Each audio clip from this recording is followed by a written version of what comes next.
Yeah.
thrilled to be here, and I will get into that a little bit later.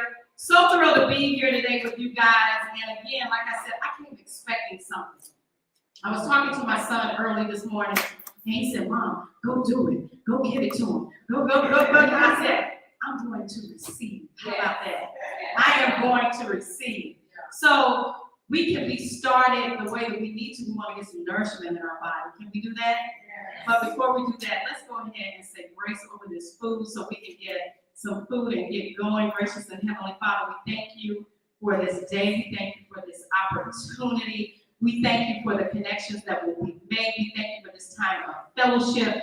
And we thank you that we will leave nothing on the table this weekend. We will leave nothing on the table. So I ask that you will bless this food and that it will be nourishing to our bodies in your Son, Christ Jesus' name. Amen. Amen. So what we're going to do first is right outside of these doors is a beautiful and delicious breakfast for you to enjoy. And then after we get started with breakfast, we'll go ahead and get started with the program. Right? All right. Ladies and gentlemen, you may go ahead and get up and go out and get some.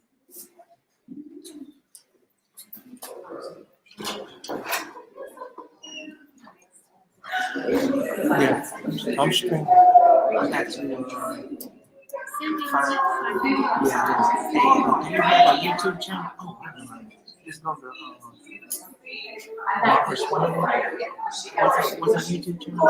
People want to see you live on there. Yeah, it should be. Yeah, it should be.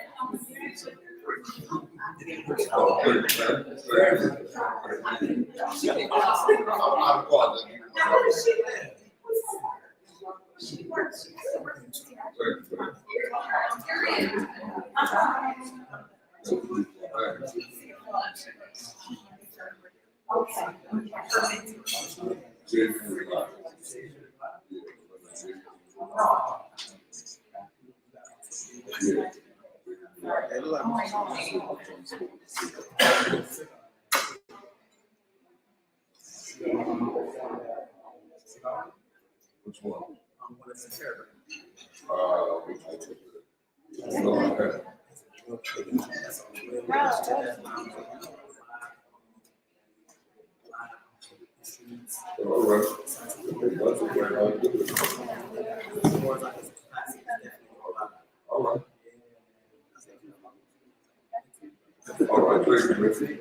right. Jake. All right.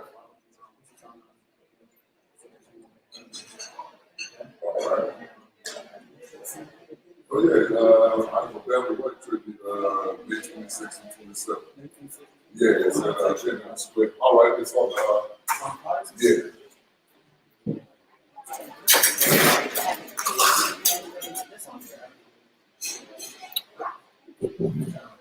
Thank you, man. Back up. A little bit more. Oh yeah. Okay, hold on one second.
John is today virtually. And stay tuned. You don't get to do it again. Oh, I'll call you in a minute. it's a delay, right? Yeah. All right, you good? Okay, good. Yeah. My head down. We can tell them do it again.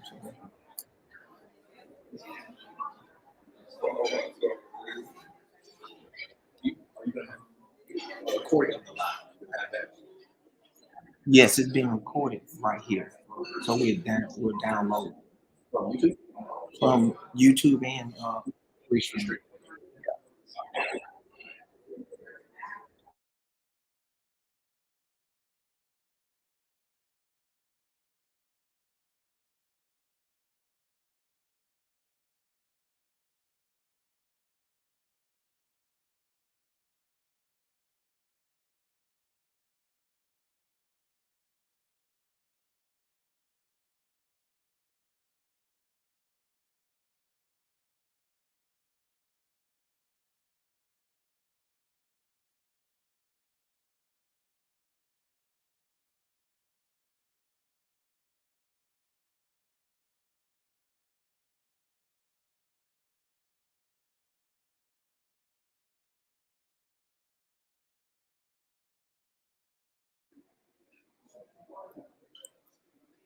Good morning, everyone. While all of our in-house attendees are getting breakfast, I wanted to come on this morning and encourage you to go ahead and get your seat. Get your seat. Start recording. I want to move. We have a power-packed agenda for you today. We have some incredible and some powerful speakers we can hear from to get to the nuggets. But can I just encourage you to do this? Don't just listen. Don't just take notes. Make sure that you go back and you utilize these today. You don't know what you promise me that you definitely do that. But get your pads, get your hands, get it ready. Because we are ready today.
It's not there.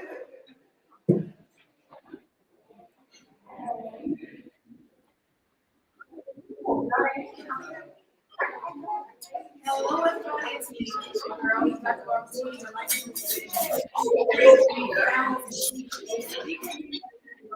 Yeah.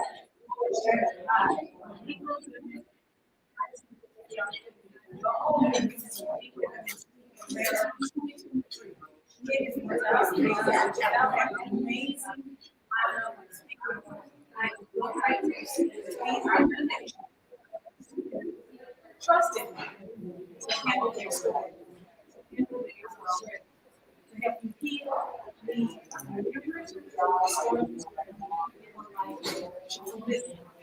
don't know what you got over there, but I'm going to say that, because we have to take this on in. We don't have to be surprised.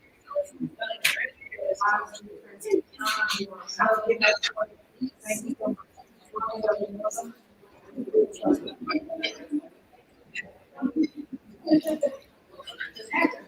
much.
I'm saying, look, the people see all black women that's No, they can. I just they can use music, oh, and I got this picture, and I got the tick on it.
All right, how was breakfast, everyone?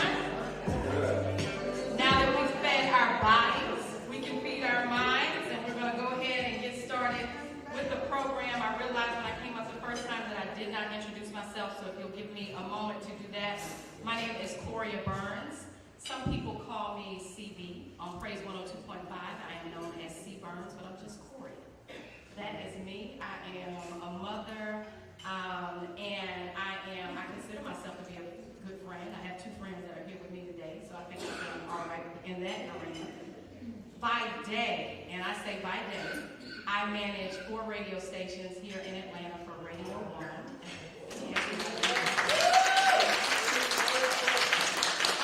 So one being Hot 107.9, that is our hip hop station where we carry the morning hustle. Praise 102.5, where we host Get Up Mornings with Erica Campbell. And Classics 102.9, where we have Ricky Smiley in the mornings. And where you probably heard your host, your host for the conference on Praise 102. As well as, and look, when I told Nancy, I was like, let's set her up an interview. Don't tell her yet. Well, let's wait until it's all said and done. She was also on Magic 107.5, 97.5. With midday host Jackie Page, and I have to say this, #1 station in Atlanta. Not just #1 urban station, even though it's owned by Radio 1, but Magic 107.5, 97.5 is the #1 station. I have been at Radio 1 now, I think August, I lose count, I believe it'll be 28 years. Yes, absolutely, and such a blessing. And this is the first time that we've had the #1 and the #2 station in the market. I'm very excited about that. So I get to manage the sales and marketing efforts for the 4 stations here in Atlanta. Now that's my 9 to 5. That's what everybody can read about. But what about my 5 to 9? Which is what I like to say. My 5 to 9 is my purpose. My 5 to 9 is where I'm going to leave my legacy. My 5 to 9 is where I will build generational wealth. That is what I will do with my 5 to 9. And in my 5 to 9, I am a coach for women who have abandoned their own personal goals, whether it was due to their career, their families, taking care of their families, or even failed attempts, so they can live life without regrets. That is my 5 to 9. And I'm excited about it. And I believe that it's because of my purpose how I landed here today. And first, I'm going to tell you what's not in this bio and what's not in this nice, wonderful program that Dr. Swinney has put together. I will never forget, I was in Ghana, and I saw this DM from somebody. She said, I've been trying to contact you, and I haven't been able to get in touch with you, and I'm trying to get in touch. And I'm thinking, who is this? And I said, okay, well, let me figure out. I went to my email, and she sent me an email about the conference, and we exchanged some emails once I got back. But then we got on the phone together, and sparks started to fly. And then we realized that we were neighbors. And when I say neighbors, I'm not saying down the street and around the corner. We live in the same subdivision. And then I went to the spa. I have a spa membership. I believe in self-care a couple weeks ago. And I'm getting ready to check out at the spa. And whose book do I see on the shelf? Dr. Barbara Swinney. I knew that at that point that this was simply a divine connection. There's no way she would just find me on Instagram, and then we be neighbors, and then I see her book. So, Dr. Swinney, you're stuck with me. But she is the recipient of the Joseph R. Biden Presidential Lifetime Achievement Award. She is a highly sought-after speaker, life and holistic leadership expert, coach, and trainer. More than 30 years. That's who we are in the presence of right now. More than 30 years of experience in her field. And what I love is her framework about going deeper. I actually have not been able to get it out of my mind since we first talked. And I have just been saying deeper, go deeper. Everything is about going deeper. So, well-known figure in her community. Dr. Barbara is the director of the Women of Valor Church. She's also a John Maxwell certified life and holistic leadership expert. Let me pause here and say, if you are watching us online, make sure that you are following this phenomenal, influential figure, because she is also an author. She's also an author of several best-selling books. I told you that I saw her book in a spa in Powder Springs.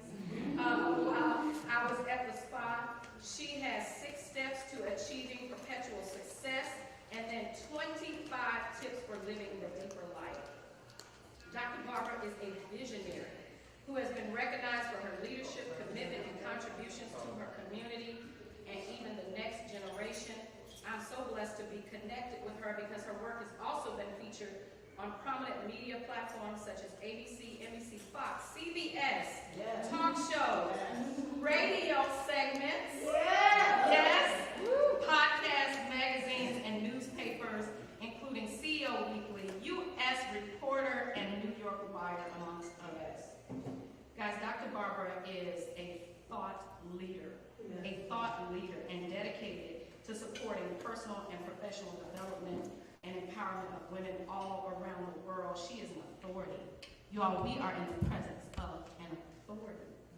When it comes to encouraging women, and she facilitates dynamic conferences just like the one today, whether you are in the room or watching us online. I told them earlier while everybody was getting breakfast, get your pads, get your pens, get your coffee, get your tea, get your snacks, because you don't want to miss a moment of this power-packed day. Will everybody please, if you don't mind, put your hands together and help me welcome Deeper Women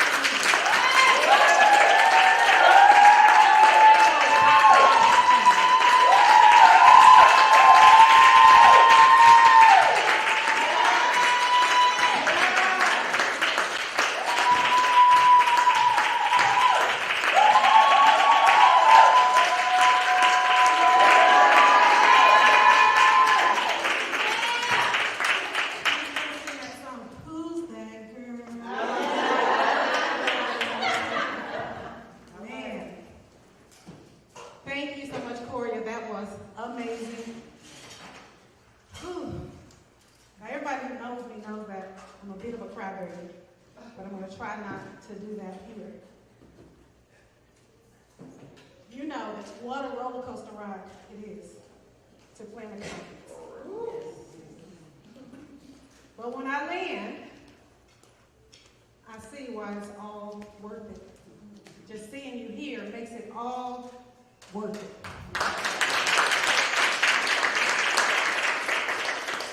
A few years ago, I was struggling with this looming sense of sadness, this sadness that I just couldn't get away from. And one day I walked into my closet, and the closet was a mess, like yours. The closet was a mess. There were shoes everywhere. There were clothes everywhere. Everything was where it was supposed to be and out of place. Wow. So I started to clean up the closet, picked up a pair of shoes and straightened them up and put them on the shelf, picked up some underwear and put them in the hamper. Then I picked up a jacket and I went to hang the jacket up, and I said, there it is again. What is wrong with me? I was at the height of my career. I had the highest degree in the land, y'all. You can't go higher than a doctorate. You can get another one, but you can't go above it. That's right. I had the highest degree in the land. I was living in a 6,000 square foot home, 2 beautiful daughters, a husband, a car. I even had a little white dog.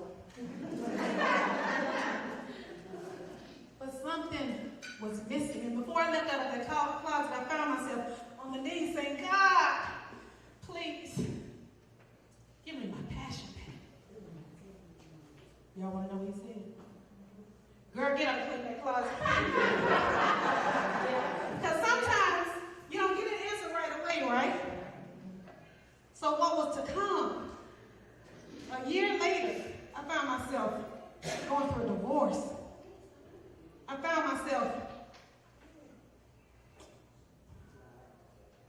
experiencing a major shift in my career. I found myself in a place that I didn't recognize. Now I know that God doesn't make mistakes, but I promise you he got one of his P's wrong on this one. I asked for passion. I didn't ask for punishment. But that's what this felt like. But you know, as I went through that process, I found myself in my counselor's office And she said, well, Barbara, you know, it takes 3 to 5 years to heal from a divorce. I said, girl, you got 18 months. I got stuff to do. I made it my business, Lydia, to heal. I made it my business to heal. I got intentional about my healing. I got intentional. I got intentional about this process. Ha! God. I got intentional about the life that I wanted to live. I got intentional. I was determined. As I sat in that office, waiting for my counselor to come, I kept saying, I did this, and I did that. I did this, and I did that. But guess who was in the middle of it? I was in the middle of it. Y'all, I decided that I was going to do something different. That I was going to become Michelle Jenkins. Something different. And guess what? I pulled up a chair to the edge of myself, and I started to observe, where did that come from? Where did this sense of not having a voice come from? Where did this sense of I'm not good enough come from? Because I came from I'm the youngest of 10 children, and my parents loved me. I had 9 brothers and sisters who adored me. They led me straight to an addiction, an external affirmation. And that's why I'm Dr. Barbara Sweeney. So as I started to heal, because when you get to yourself, everything that doesn't belong with you will fall away. And things start to do what? Line up. Y'all see this line? Yeah. Things start to line up. Things start to line up. I decided to regain custody of myself. I took my power back. The first thing I did to heal was I took 100% responsibility for myself.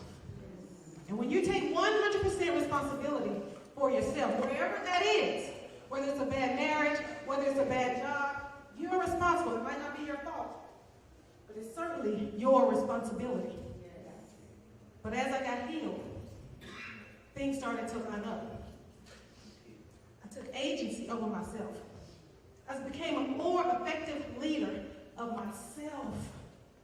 Warren Bennett says, if you want to become a more effective leader, simply become more of who you truly are. I started showing up different. I started showing up for me. I started showing up at work different, at church different. All of my leadership changed because I got healed. And when I started leading in my own life, I was able to leverage. Yes. And everything connected to me followed me. Everything that was behind me started to flourish. Because I got healed, y'all. Y'all was sitting right here today. So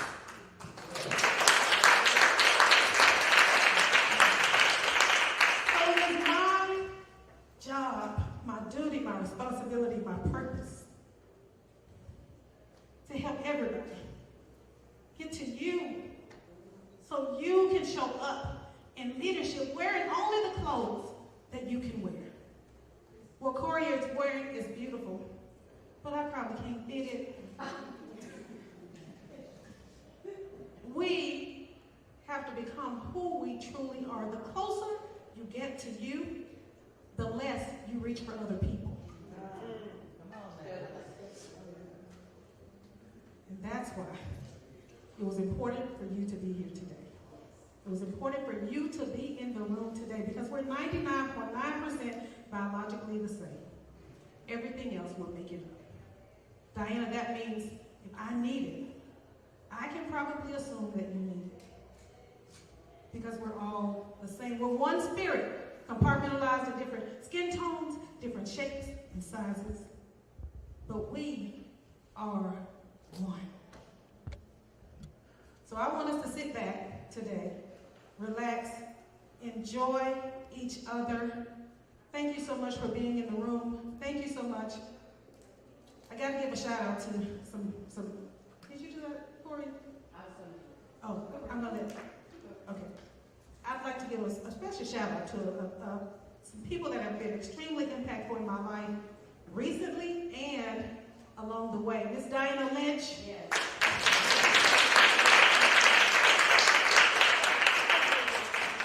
Helped me through some times. Miss Donna, thank you. And my most recent connection, Mr. Sean Mayer.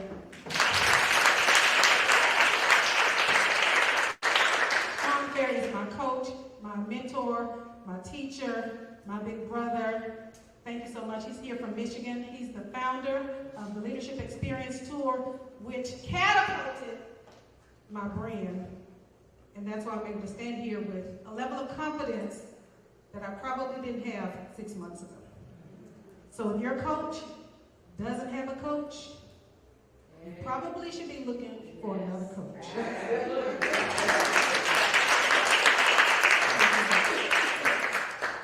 All right, I'm going to turn it back over to Corey right now. Thank you so much. Thank you so much, Corey, for the beautiful introduction. All right. With that lining everything up. And one more person I want to make sure that we acknowledge, Donna Shaw Middlebrooks. Wave your hand. There she is, right there. She was with Dr. Park. We just wanted to make sure that we recognized you as a special guest as well, founder of Global Realty Group. We are very happy to have both you, Diana, and Sean in the room with us today. Y'all, we are in the presence of some folks who are shaking and moving and getting it done. In fact, I looked at I know Diana. Look, it's like, do people just get better with time? Because I had to look like 3 times.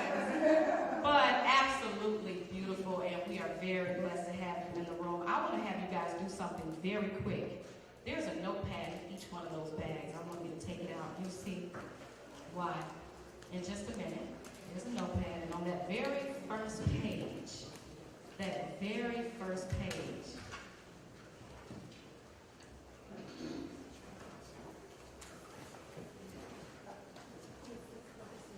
I just want you to write the word "the," and then leave a blank space, and then your name. And I'm going to give you a quick moment. "The," a blank space, and then your name. And in that blank space, I want you to put a word that describes you. "The," whatever that is. It might be powerful. It might be beautiful. It might be, be motivational, inspirational. Whatever it is, I want you to write it in that blank.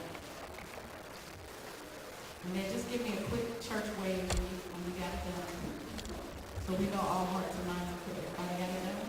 All right. Okay. So now 2 things, and I'm going to tell you why I had you to write that in just a second. If that doesn't change by the end of this weekend, we have a problem. Because we have some people here that can change some minds, that can change some things, that can help you shift whatever it is you have going on in your life. I'll never forget, I went to a conference and we did this one time, and I was like, why? And then in the end, I understood it. But it was only because I paid attention. But there's a second reason I asked you to do that, as I'm getting ready to announce. And if you're watching us online, please make sure that you drop that word, or you put "the," whatever that word is that describes you, and your name in the comments, because we want to be able to go back and look at this, and hopefully then we'll remember at the end of the conference to have you do this again, because I would love to be able to see it. Both Nancy and Philonise, who are with me today, I'm going to ask them what their words were at the end of this conference, and I'm going to tell you why. This young lady that we are getting ready to hear from now, her name is Alicia Thomas Searcy. And I always say on paper, it says she's a transformational education leader, champion for students, educators, and parents. But if you read a little bit further down, it says at the age of 23, she made history as the very first African American to serve in the Georgian House of Representatives.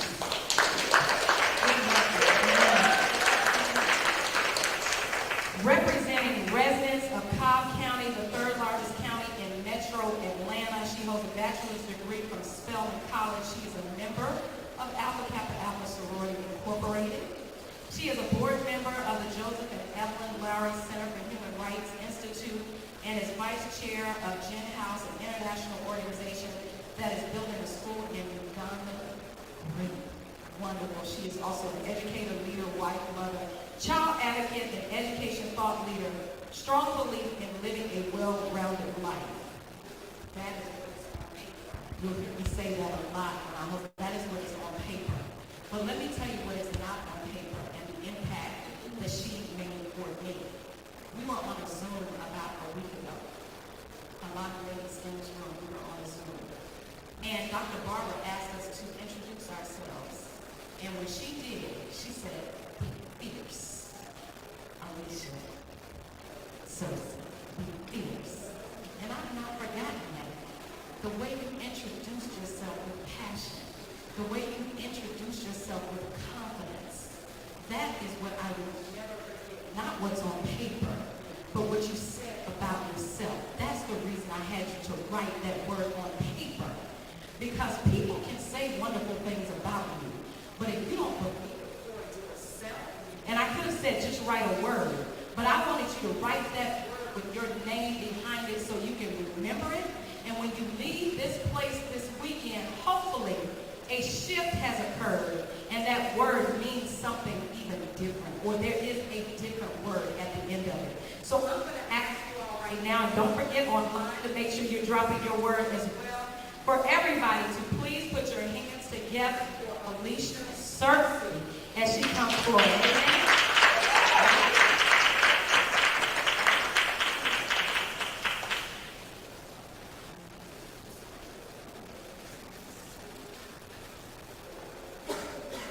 Thank you. Good morning. Good morning. What an honor it is to be with you today, to be a part of not just this conference, but this moment. I know you felt it, because I feel it. When you hear from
awards on the wall, and that was really cute.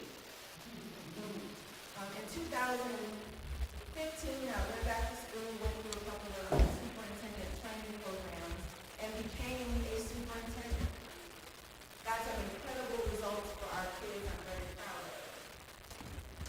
In 2018, though, as I was in that job, I was in a very dark place.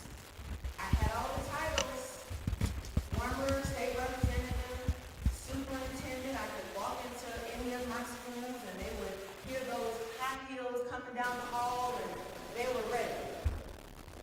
But at home, I was grossly undervalued by the men that I was married to. And I realized that it wasn't just at work I was being undervalued. How many of you know who you are at work is also who you are at home? And so while I was getting all of those results at work, I was also being grossly undervalued by my board, the people that I had to report to. And so on the outside looking in, if you just look at the paper, everything looks good. Oh, I can be cute when I need to be. I can say the right stuff. I can give you my resume and you can be impressed. But the question was, what was happening on the inside? What was it about me? Now, with all of that stuff, I would allow myself to be in a marriage and in a job that I was being grossly undervalued. And so, life would have it, life would have it where it was time for me to make some tough decisions. And so I left the job. One February morning when that husband went off to his annual trip, I left the house that I owned, that we lived in, with him in it.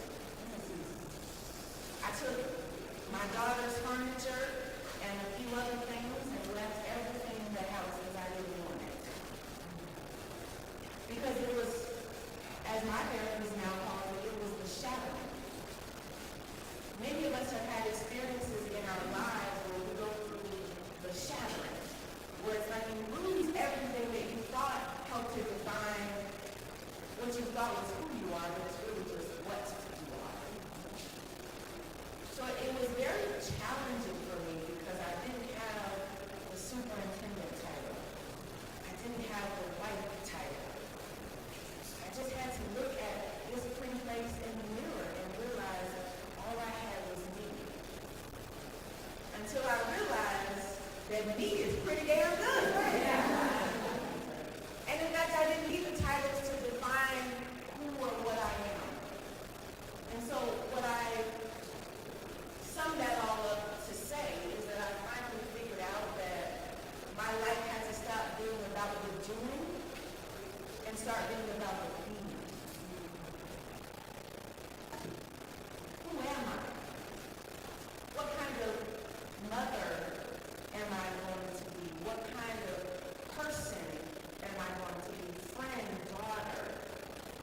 Without the titles, can I just be good enough all by myself? And so I went through what I call the shift. You're going to hear that word a few times today, I did. And for me, shift was the acronym. S is for season.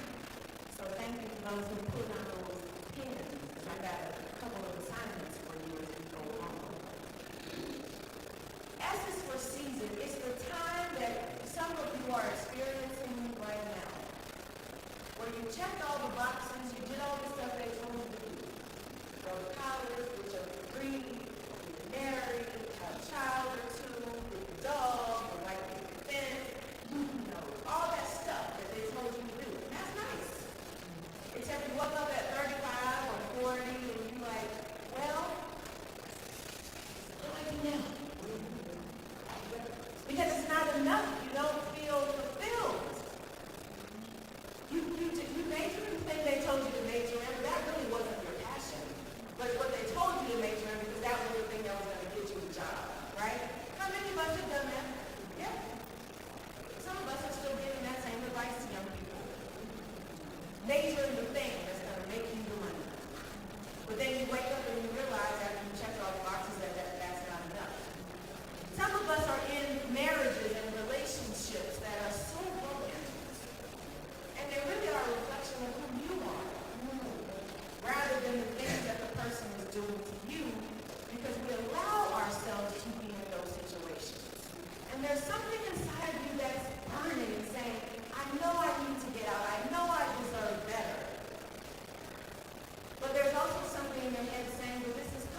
I remember in my second one, that was what lasted literally a year.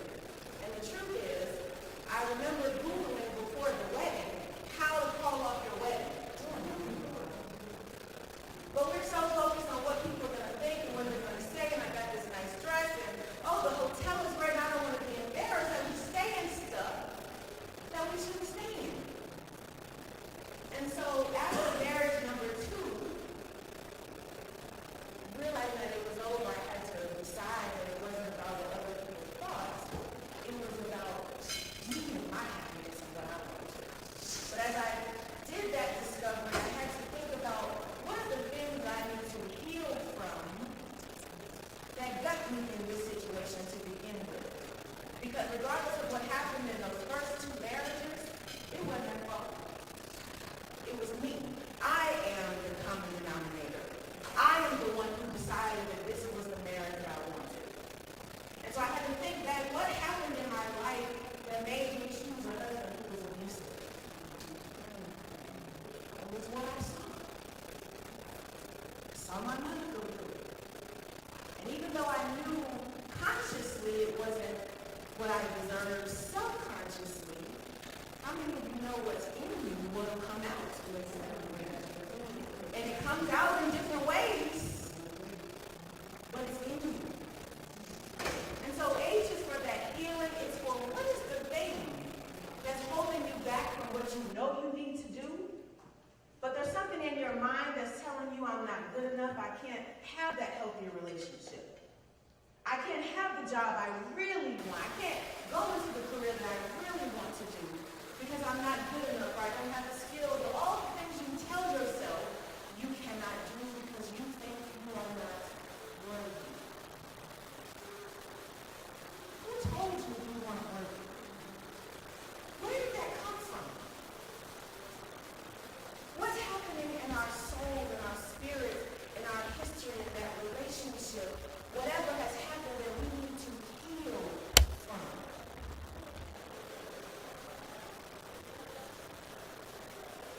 It got quiet for a second because I was feeling it.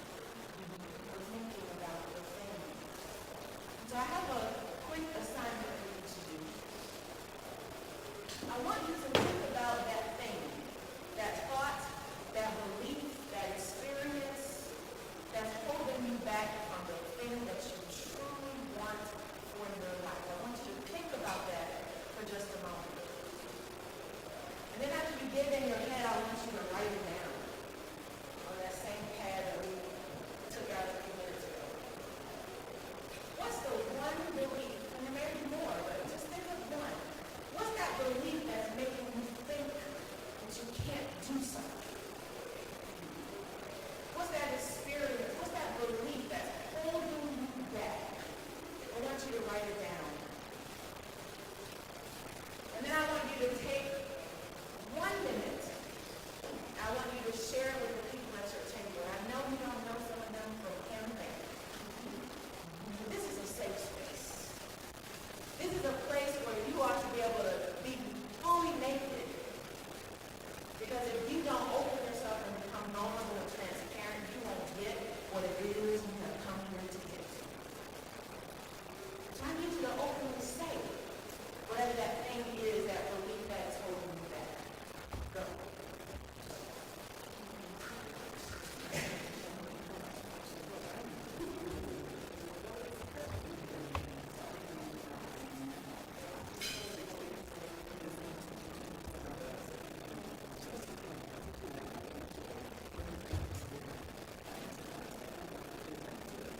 And you don't have to discuss each one, just share what yours is.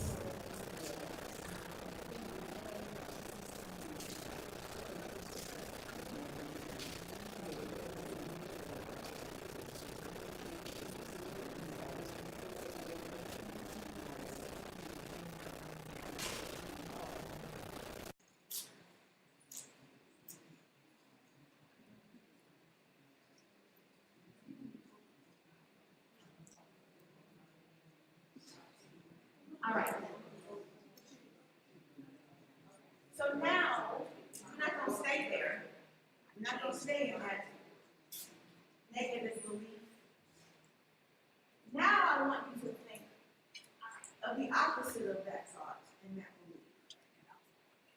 What do you need to tell yourself to counter that belief? So I want you to write that down. And then I want a couple of volunteers to share what your belief was and what it is now. I'll take 3 volunteers when you're ready.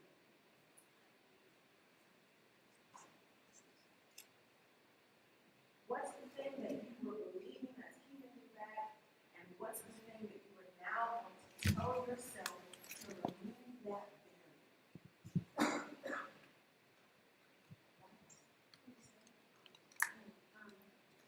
I think one thing that I had talked about, seen about the Lord 20 years ago, so the Lord gave me some poems. I was thinking, newly saved, when I started writing, and 10, 15, whatever, and then every year I write a few more, and I put it aside, and then I said, and I found it, on, and then last night the Lord gave me one about mothers, for Mother's Day. And I think that maybe I thought that they weren't good enough, or, that I can't do this, I can't write this, or whatever, but I was reading this, she said, well, the deadline is September, you're going to have this book out. So I think that things that I wasn't good enough, the poems were good enough, who's some wonder? Nobody,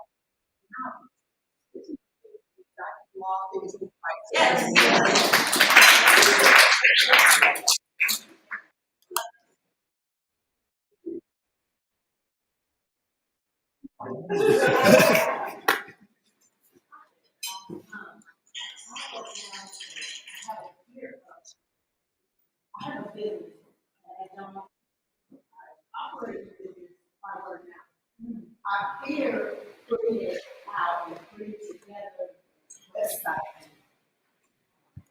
A way to market because I fear that I won't be able to manage and don't have I need business on. I just comfortable.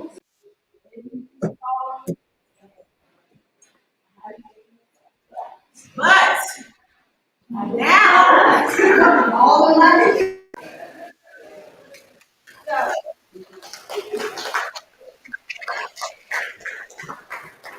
someone in the back, final person.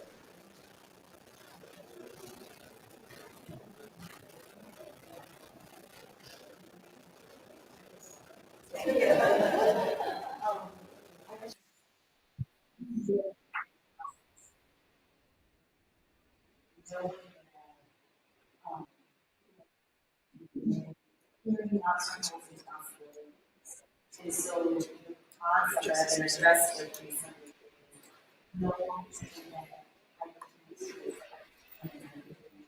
Yeah, this is all.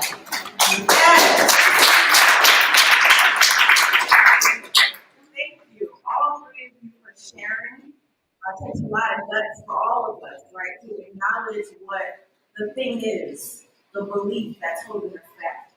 But hopefully it feels empowering to recognize what it is, right, and then be able to reverse it with our faith. Just imagine how much more we can get done in our lives when we stop the stinking thinking, as they say. Right? Because it's not the haters and the naysayers. It's me. It's can I do the thing that I think I really want? So thank you for that. S is for H is for somebody say shift. I is for inspiration. And I don't have to spend a lot of time on this one because it's real simple. When you drove here this morning, what were you listening to? Were you listening to a podcast or a sermon? Were you listening to Ricky Smiley? Nothing wrong with it. Were you listening to your complaining sister who always has a problem, and even when you give her advice, she still don't take it? But you let her get in your spirit on the way to work every morning. What are you putting in your spirit on a daily basis? before we get out the car and get into the office, we already mad. Because of the things we put in our spirits. Well, what's the opposite of that? What would my life look like if I spent every day getting up at 30, 45 minutes, a little bit earlier so that I can go for a run and put something in my ears and in my spirit? As I'm pouring into other women and pouring into other people, what am I pouring into myself on a daily basis? So I is for inspiration. You already know what you do. Pray, hello. Praying and meditation, something doesn't sound so good. Yeah, I'm getting up and praying. But it just feels like I allow things, people, children, whatever it is, to get in the way. But you know what?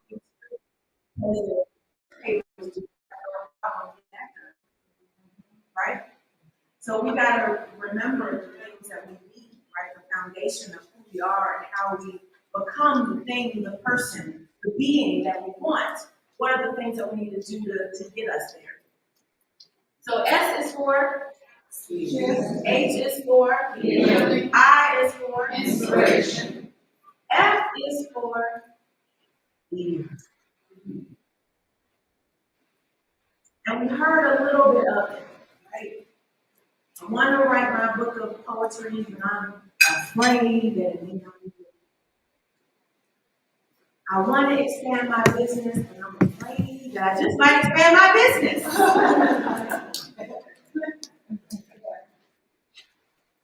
Right? We operate sometimes out of fear. We see this thing out there that we really want. Thank you. But we're afraid of the work that it's going to take to get there. We're afraid of the change that it will take to get us to that place. We're afraid that we might just accomplish what it is that we want, but we don't know what to do with it. Because some of us have gotten so complacent in mediocrity that when we need excellence, we're not sure what to do. And so it's time for us to be fearless. Somebody say fearless. Fearless. So as I close, I just have the 5-minute mark. That's good. T is for timing. Oh, I want to read this quote a little bit. Don Miguel Ruiz, who's the author of the 4 Agreements. If you haven't read that book, read it. It's fantastic. It says, to be alive is the biggest fear humans have. Death is not the biggest fear we have. Our biggest fear is taking the risk to be alive. The risk to be alive and express what we really are. Just being ourselves is the biggest fear of humans. We have learned to live our lives trying to satisfy other people's demands. We have learned to live by other people's approval because of the fear of not being accepted and of not being good enough for someone else. So imagine if we lived our lives fearlessly, not worried about what our parents said to us 47 years ago, but it's still in our heads. That conversation that Daddy had with us on the porch is still in our heads, guiding decisions that we make in our 30s, 40s. Imagine what life would be like if we lived fearlessly, living the lives that we are called to live without apology, without worrying about what other people thought or who's. So many things because somebody said. So what would it look like? T is shift. Somebody say shift. That's the hardest part. Because you set a goal, you're doing the work, hopefully. You decide that you're leaving or you're done with it, now you're dating, let's take this one. I started the business, but it's not jumping off like I wanted it to be. Timing is the hardest because it doesn't belong to us, it belongs to God. And he decides in his time when you're going to get the thing that you're asking for. But the question you must ask yourself is, what do I do while I'm sitting on the bench? While I'm waiting to get a game? Because when they call to give you the contract or the job, or when he calls to tell you, I've been watching you for 2 years, Lydia, you gotta be ready. And if you haven't done the work while you're on the bench, it will all be for naught. So the team is for timing. What do we want to do with the time? And so as I close, I pray that there is something that I said these last few minutes that has your soul on fire. That's really making me think about who you are and who you've been, who you are being, rather than what you are doing. We can drive a nice car, have the purse and all that cute stuff out. Wonderful. All that is great. But who are you being? How are you defining this success in your life? Because if it's based on titles and awards on the wall, those things are taken away. Who are you then? And so I'll leave you with my favorite quote is by Dr. Benjamin E. Mays.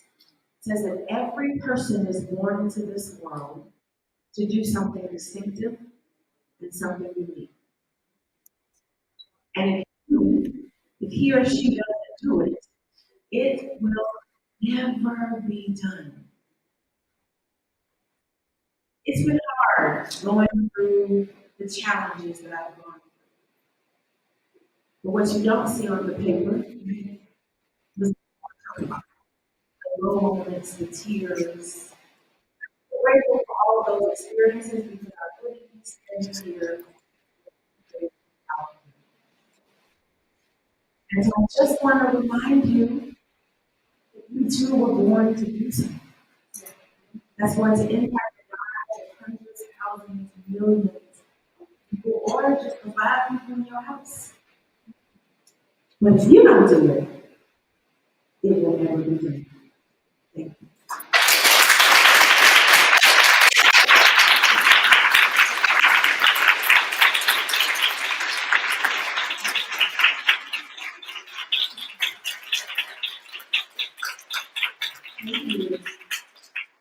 All right, let's take it up our t-shirt.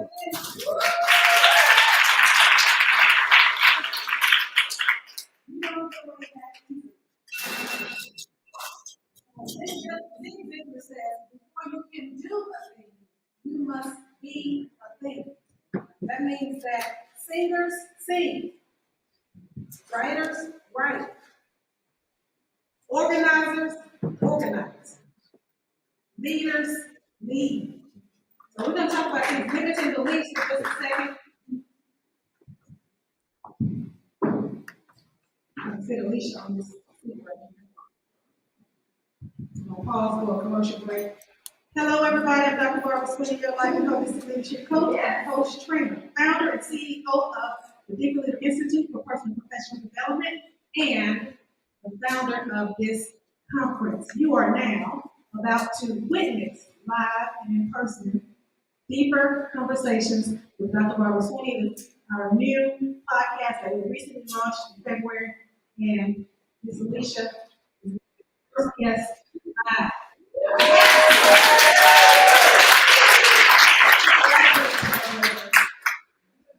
She loves So Alicia talked a little bit about limiting beliefs. I read recently where Rich Napoleon Hill said, a person is not ready to receive a thing until he believes that he can acquire it. So you talk a lot about limiting beliefs. What was that thing that you had to search? That you had to get to the bottom of? What was that underbelly you get into these relationships that were uncomfortable, making decisions based on the accolades? What did you have to search out? There were so many. I would say that the first thought that comes to mind when I think about marriage as an example, I did not believe that a healthy marriage was possible. And so, when I was choosing the partners, and there was something about me And I'm still doing that work because I realize nurses in particular, and when you are a high achieving woman, you attract narcissists or partners with narcissistic behaviors. And so, what it looks like at the beginning, for those of y'all who may be experiencing this, they're savvy, they're charming, they love how much you've done. And I remember my friends when I was in high school that in a relationship that they love at first, they gonna hate later. So I remember in my first marriage being in Essence magazine and not telling her because I knew he was too right. That was his stuff. But there was something about me that was attracting me to that. I also, one of my other limiting beliefs was that the title stuff defined that without a title was so hard for me. And I left the job, left my husband. I felt I had nothing. And I wasn't.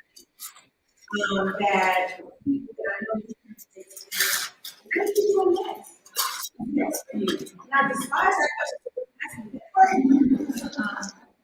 Because when you are, again, a high achiever, it's expected you to do certain things. So I finally had to realize that my happiness, my success, my love for life and myself was not about being the curse or having the title or getting the award or all that stuff. It was, you are an amazing woman. You are smart. You are a kind, good human being. And so I had to get rid of it and that's good. So, Bishop, you know my story.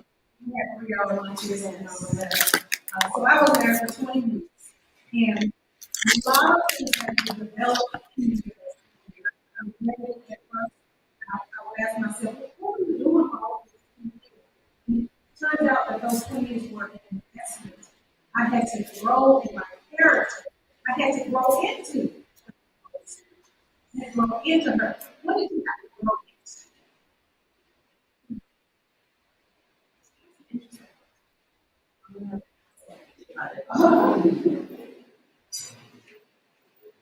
I think it's similar to what I said. It is, my mom always tells a story that gets on my nerves.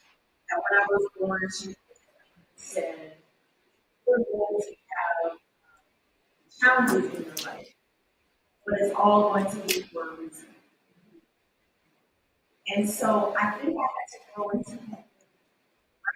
Words matter, first and foremost. But there was something that God was speaking into her about what my life would be used for. And I think those experiences that I've gone through, it gives me an opportunity to share, but it also makes me who I am. I think I had to get into that human being that God put in my mind. And perhaps we all thought it was the titles and stuff. But what it really was is experiences. The love, the coaching, the leadership, who I am, and who I can be with other people that allows me to grow into those. Don't you guys just love her today?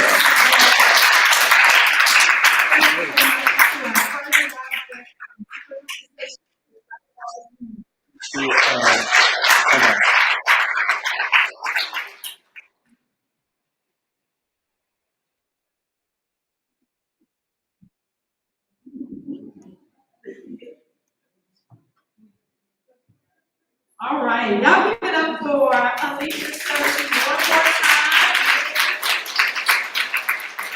Listen, let me say this real quick. There used to be a time where I was sitting. Twins. Man, what? Okay, we can talk about it. But I will say that I am at that point in my life, seriously, where I love myself so much. I love story, self-love. And I know now that when the aroma feels the right one, be the right one. Right? I have sat on the bench, I have done the work, I have been to practice, and I'm good to go. So no longer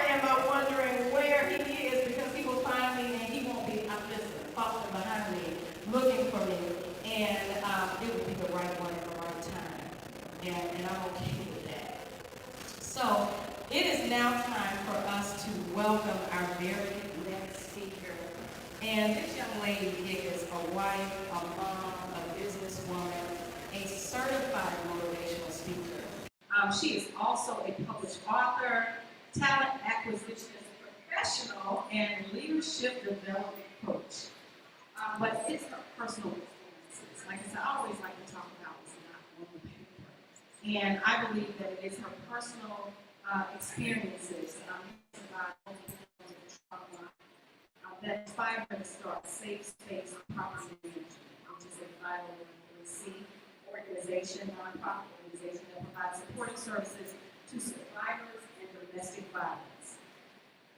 She is the owner of Linked for Launch, LLC, a premier career coaching and resume optimization business.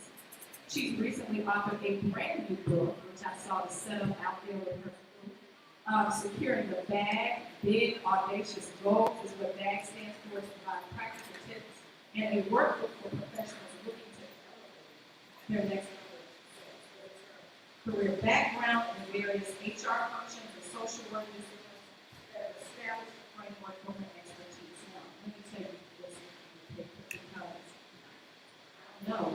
I didn't know her, but again, we were on Zoom. Dr. Barbara put together. And you hear people speak. And you know how some people say, oh, you don't look like what you've been through. But there's some women that and I didn't know her story. I didn't know what it was. But I do know that I knew at that very moment that she had a story to tell. And so many times, people keep that to themselves. And as you get ready to welcome your next speaker, I'm going to share something with you that my mother used to say. It's not grammatically correct, but I hope that you all will see it. But my mother used to speak her testimony and say, and I believe your next speaker, Cammie Barnes, has a testimony to share with us, and she is not keeping it a secret. Please welcome to the stage your next speaker, Cammie Barnes.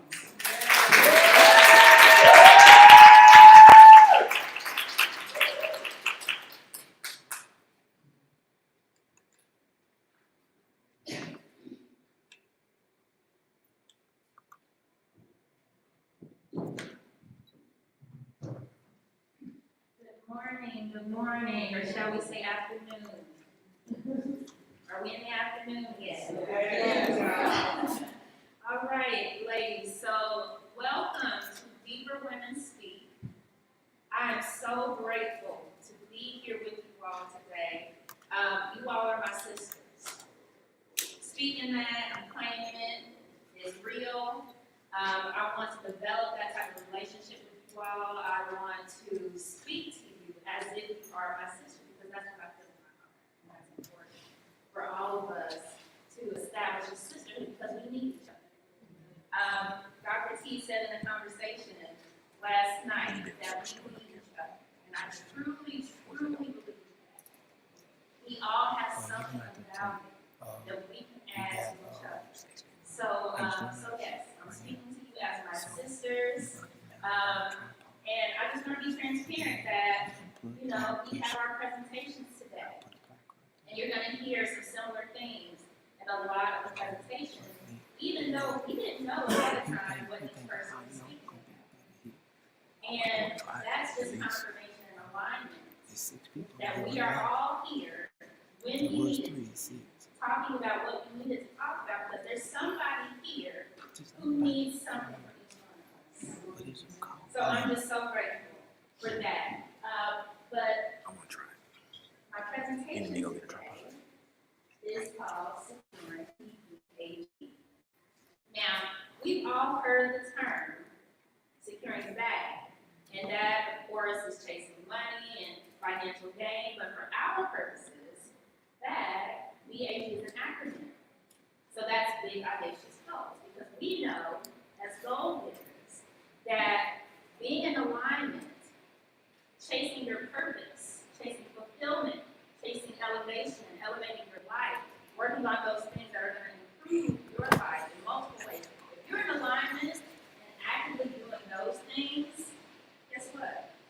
The money's going to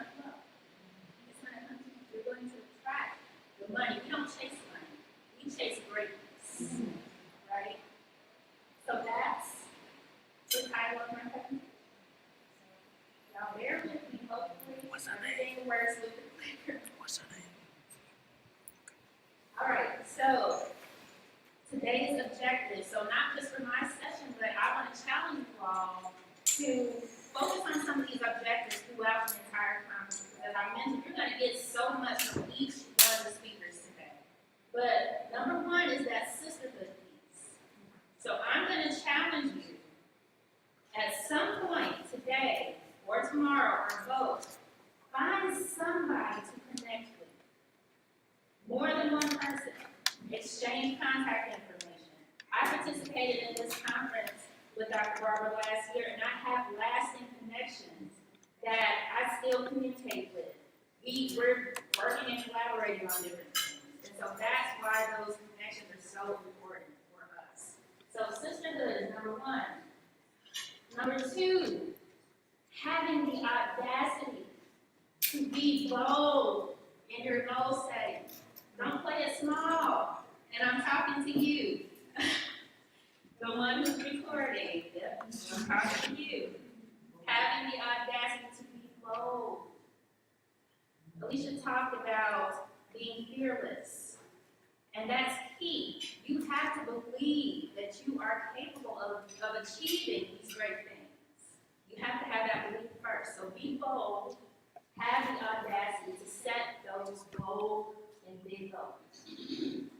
And the last thing that I need for you to get today is I want to see a fire ignited in your spirit, in your heart, in your spirit, in your mind, that you are going to get started today. Amelia Earhart said, the decision to act is the difficult thing. The rest is merely tenacity. So if you make the decision to get started, that's enough. That's the first step. And then we're on our way.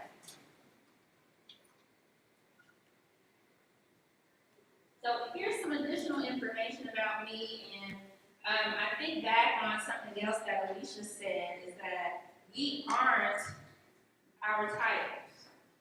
That's not the sum of who we are, because we have to think about who we are on the inside and what makes us who we are without the titles. So this is some basic information about me, but one thing I wanted to share is how the BAG, Big Audacious Goals, how does that apply to me? Well, being bold enough to believe in myself when I spent most of my life not knowing my worth.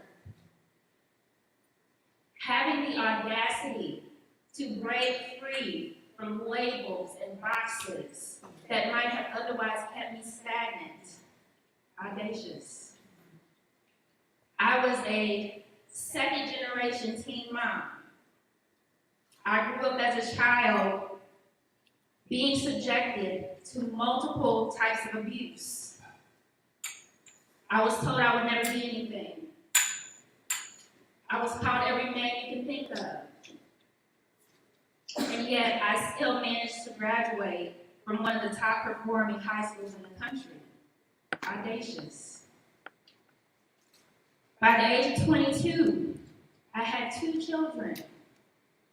I worked full time to put myself through college while experiencing, leaving, and surviving domestic violence.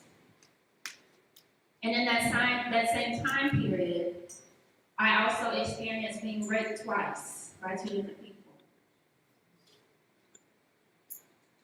And through all of that, navigating all of the trauma that I had from a child, through teen years, through young adulthood, being a mom when I was little more than a baby myself, through all of that, something on the inside of me refused to give up.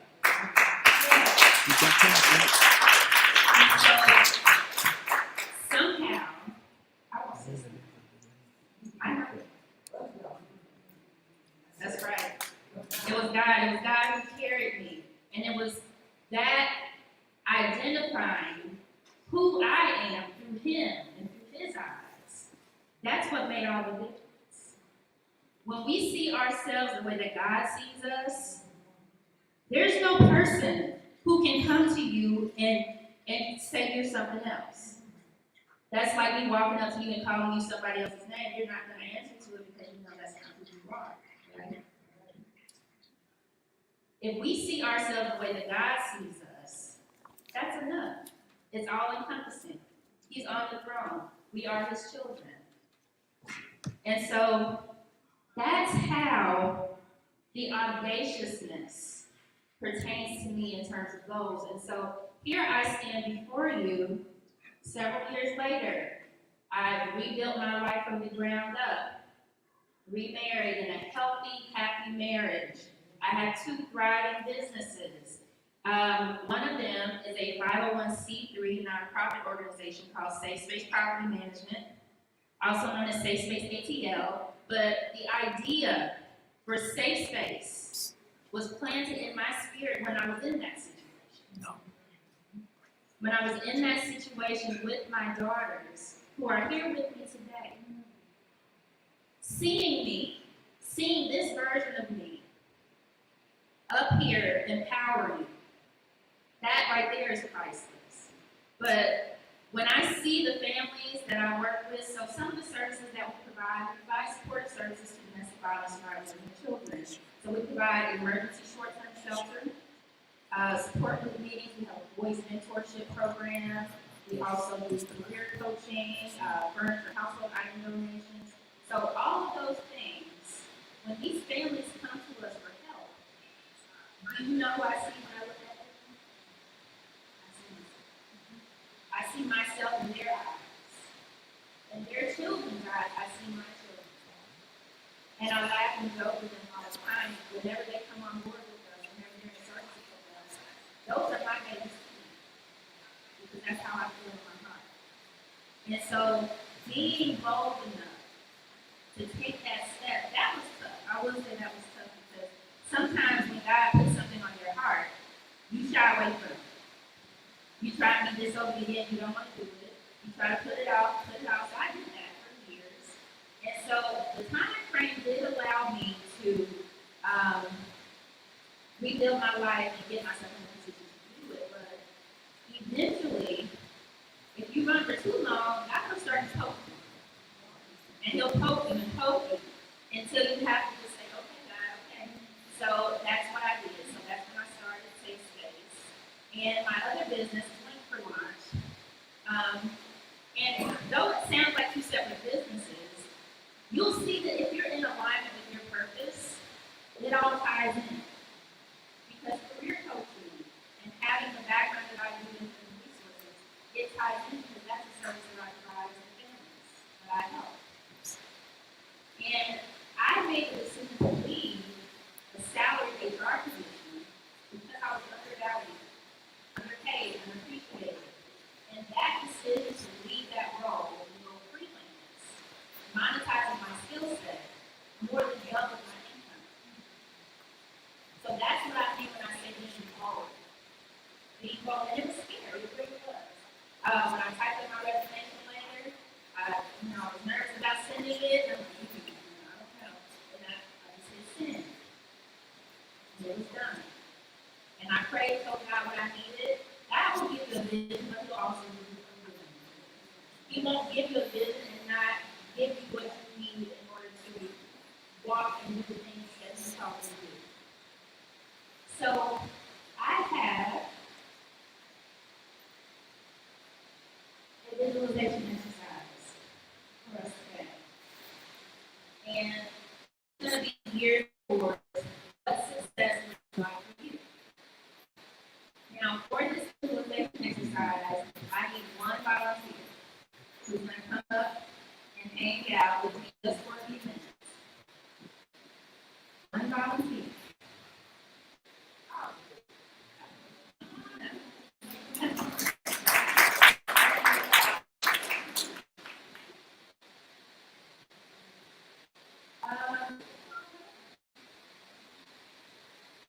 All right. Now, for this exercise, all who are participating in this, are just hang out with me, and you're going to participate as well. So, what I need for you all to do is close your eyes, take a deep breath in through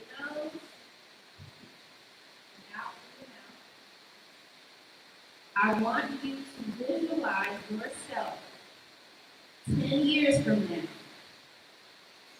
Get the picture in your mind. What does that version of yourself look like? What is their career, their professional life look like? What does their finances look like? What does their personality look like? What are some of the qualities that this person has that you don't have right now? So this idea of this version of you 10 years from now, this is meant to be a more successful version. Now we're all successful in our own right, but as goal getters, we know that we can always be striving for some level of evolution and growth. So this 10-year version of you represents a more successful version you are right now. And I want you to really get introspective and think about what this person is doing. Get the vision so clear in your mind to where it almost seems like you can walk right up to her and ask her, how did you do it? Okay, open your eyes. Now, for strategic planning, when it comes to your goals, this is getting a real turn for you because there are some steps that you can take and start to take now that will prepare you to be that version of yourself. So I want you to really think about that, not just during this session, but throughout the conference. You've got notepad, and I want you to take some notes. So if there's a position that you want, if there's something that you want to change in your business, if there's a new or existing business, what does that business look like to you? What do you need to do? Who do you need to become? Like Dr. Barbara said, how she became, over time, she became that way. She didn't start out that way. And so I'm sure the version of her from 10 years ago would be extremely proud of all of her accomplishments. And so that's what I want for all of you. And it'll help you to be really thinking and strategic. You can start to research these things now. If there's a position you want, are there certifications that you need? Are there knowledge gaps that need to be addressed? What are the things that you can start to research and put together now to set you on that path to become this person? All right, for my lovely volunteer, I would like for you to share one thing that this 10-year future version of you, one thing that you've accomplished.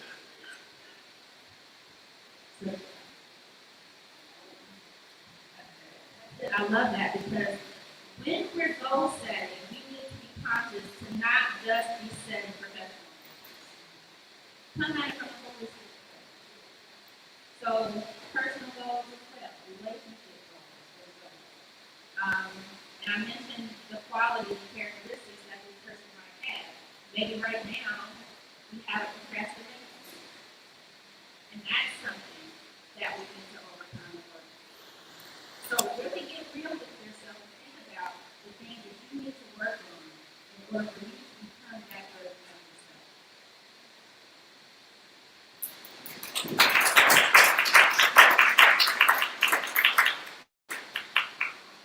Yes, my love volunteer. I've been to her copy of the book.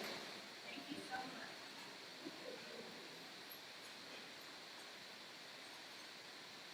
All right, so the strategic planning. So we started our thought process in terms of the strategic planning because now you have specific things that you can think about, specific goals, specific things that you can actually do to start working on these things.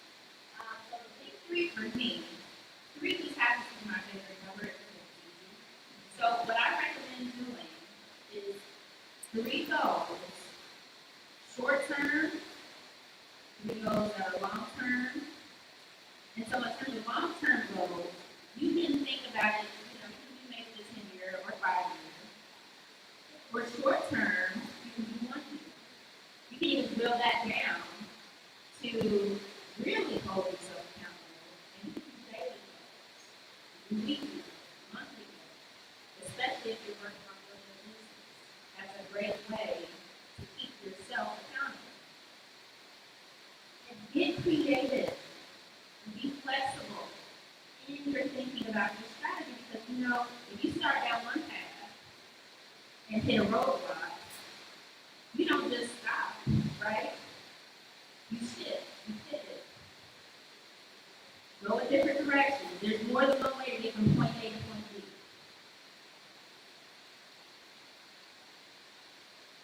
B. And challenges will come. We've got later in the life. There are no failures. Take that word out of your vocabulary. Take the lesson and move forward. Everything you think you failed at was meant to teach you something. So as long as you taught that lesson, it wasn't a loss. It wasn't a failure. Implementation. Now's the time to do, right? So that was number 3 as far as the takeaways that I have for you all. I want you to get started. I want you to make the decision. Because that's the toughest part, is making the decision to get started. So do the research, create the plan, set the deadlines, have your time frames, keep yourself accountable, and get it done. Be audacious. Be bold and unapologetic in your pursuit of your goals.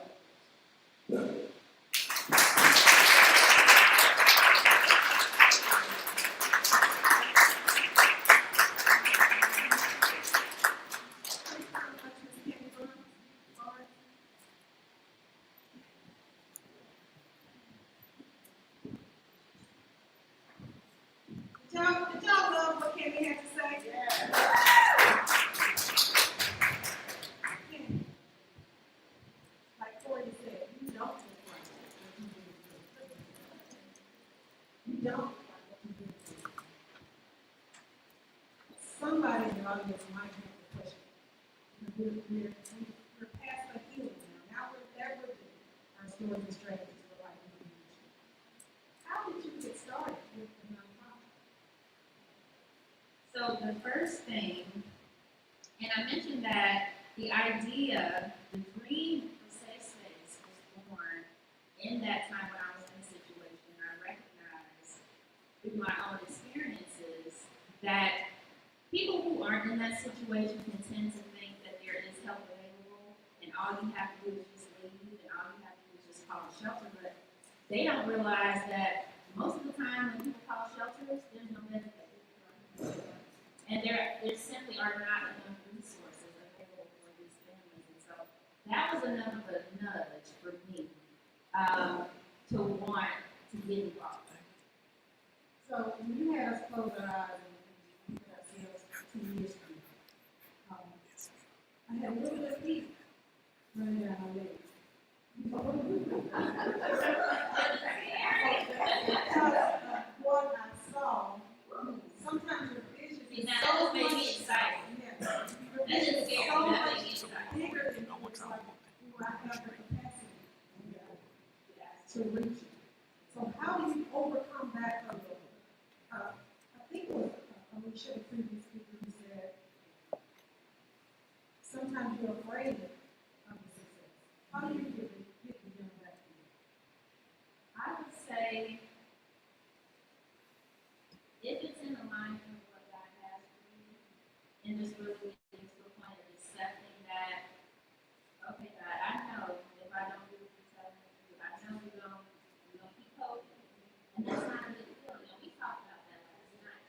So it really just comes down to making sure that you're in alignment because that is not good feeling to be out of alignment. That's good. So the hope is that knowing that this is your purpose will be enough of a push and a nudge for you to go ahead and take that step forward. Because all it takes is a step. God can do the rest. That's good. How do you even get to that level of awareness, though? There's so many people who are walking around with all these hopes and dreams trapped inside, and they can't reach the level of awareness that I can actually do this. I am one of them. I am one of you. How do you help them move beyond that? So I think it really just comes down to identifying, just like you said, identifying what that thing is that is holding you back. What is preventing you from either thinking that you can do it, or what has you just so bound up to where you're just stuck and stagnant and you just can't move forward, back, or you're stuck. And identifying what that is, addressing and what this lady's going through. One thing I want you all to walk away with is that you all are so powerful. And if ever you thought you didn't have the power within you to become all that you were meant to become, let me just tell you now, you have it. And it's been there all along. God placed that on the inside of you before you were even formed in your mother's womb. And as long as you know that, that's enough because it's all encompassing. That's enough to cover and keep you as you move forward and make those decisions. Let's give it up for the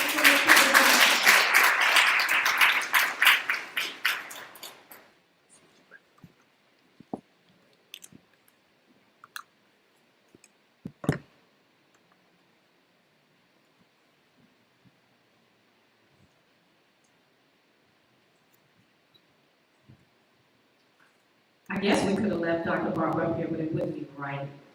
Because I have to give Cammie her accolades. Cammie, thank you for your candidness. Thank you for your story. Like I said, I didn't even know your story, but I could see through you and see something. And I thank you for your testimony and not making your testimony a secret, because so many people just make life look easy. And you seem to think some people haven't been through anything because of, what you see on social media. But I thank you for allowing us behind the veil, so to speak. Right? Everybody give her one more hand clap. Now, before we go into our next part of the program, let me address those that are watching us online. If you are watching us online, please make sure you continue to drop your comments and your words of encouragement for our speakers. They will be able to go back and take a look at this time and time again. We do appreciate you guys joining us online. We don't take it lightly, and we want to be able to come back and thank you for that as well. And make sure you are following all of these phenomenal speakers online. So as you listen to them, make sure you go back and you give them a follow. Now, how many of you all, I'm grateful. Anybody in the room, you grateful? Anybody desire, I guess you could say, more happiness or less stress? You know how we do that? We celebrate others. We celebrate others. Hey, that is not just what I said, it's what I just Googled. Can I tell the truth? I just Googled. So seriously, it's that when we celebrate others, three things tend to happen. We are more grateful, we seem to be happier in our lives, and we tend to lower stress. So as we move into our next program, that is exactly what we are going to do. We are going to ask our very own Dr. Barbara Swinney to come back. She has some people she would like to honor. I'm going to ask you to give her your undivided attention. I'm super excited because I want to be happier. I want to be grateful. And I definitely don't want any more stress.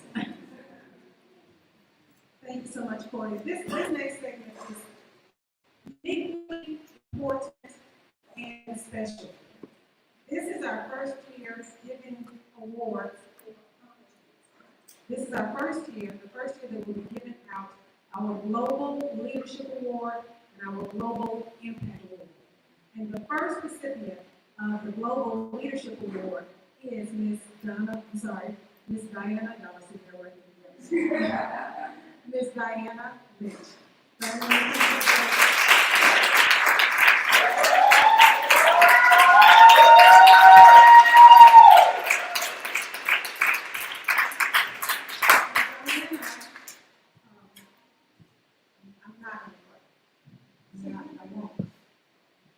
She's been, though from a distance, these past 6 years, she's been very up close and personal as I transition from a relationship with somebody else to a relationship. And she's a lawyer by trade, but she's a giver by heart. And I'm going to let her tell you the story, but she is exactly why I'm in a rental today. Because I had to take advantage of the market when it was going crazy, so I can connect with what she's doing in the Dominican. Thank you so much. This is the Global Leadership Award.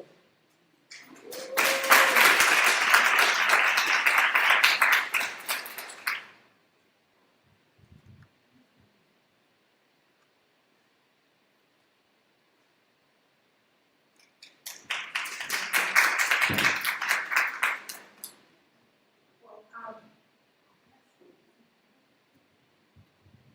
good day, everybody. You know what, I'm about to talk from.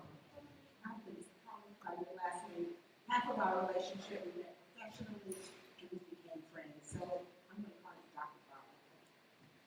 Might I have permission? So I want to thank you, ladies, for giving me the opportunity to honor today. But Dr. Brown messed me up, and so did all of you. Let me tell you why. Because I came here today to accept the award, acknowledge some of the things that I have accomplished in the recent past, the shift that I've made in my life. But you guys messed me up because you've been pouring into my spirit since I sat down today.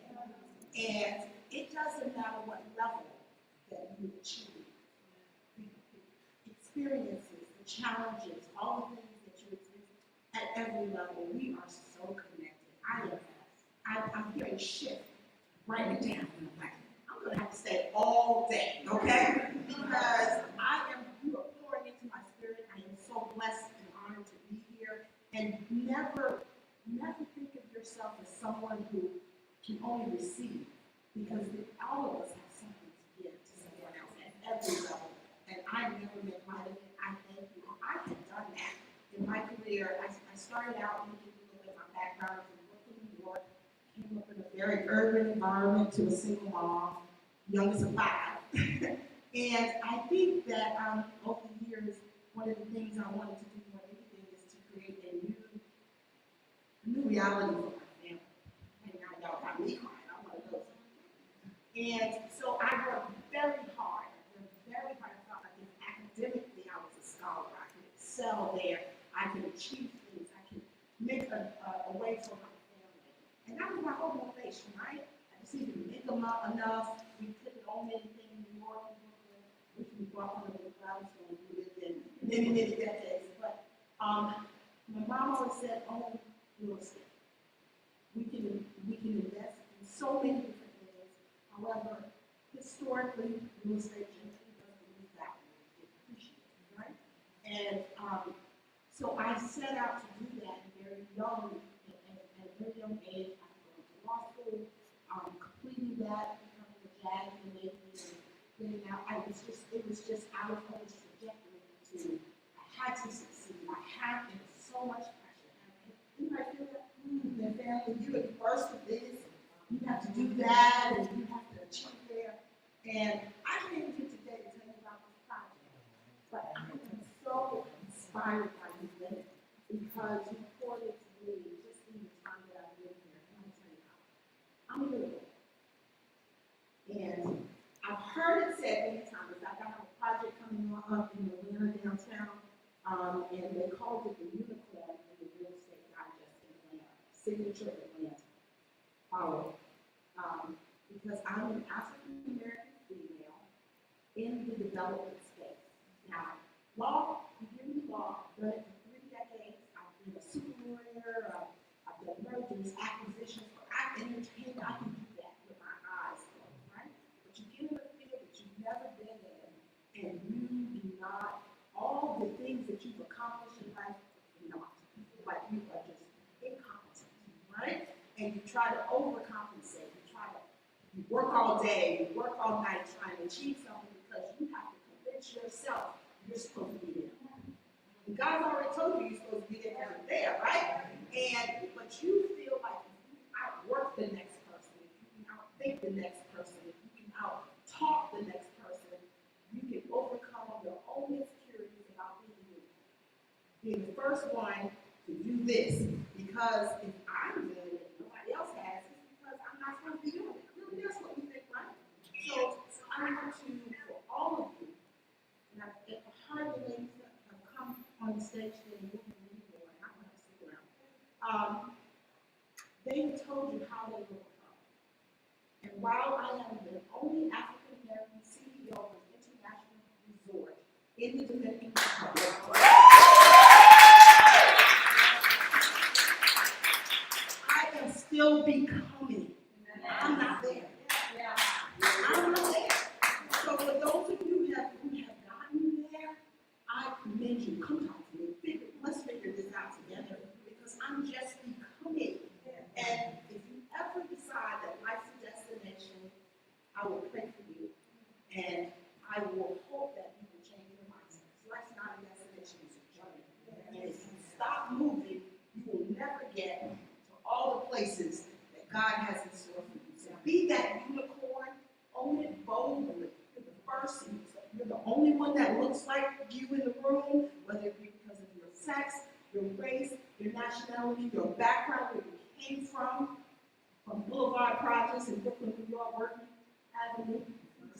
Okay? Wherever that's not do or die. Wherever it is, I want you to know that you, like me, I am no different from you.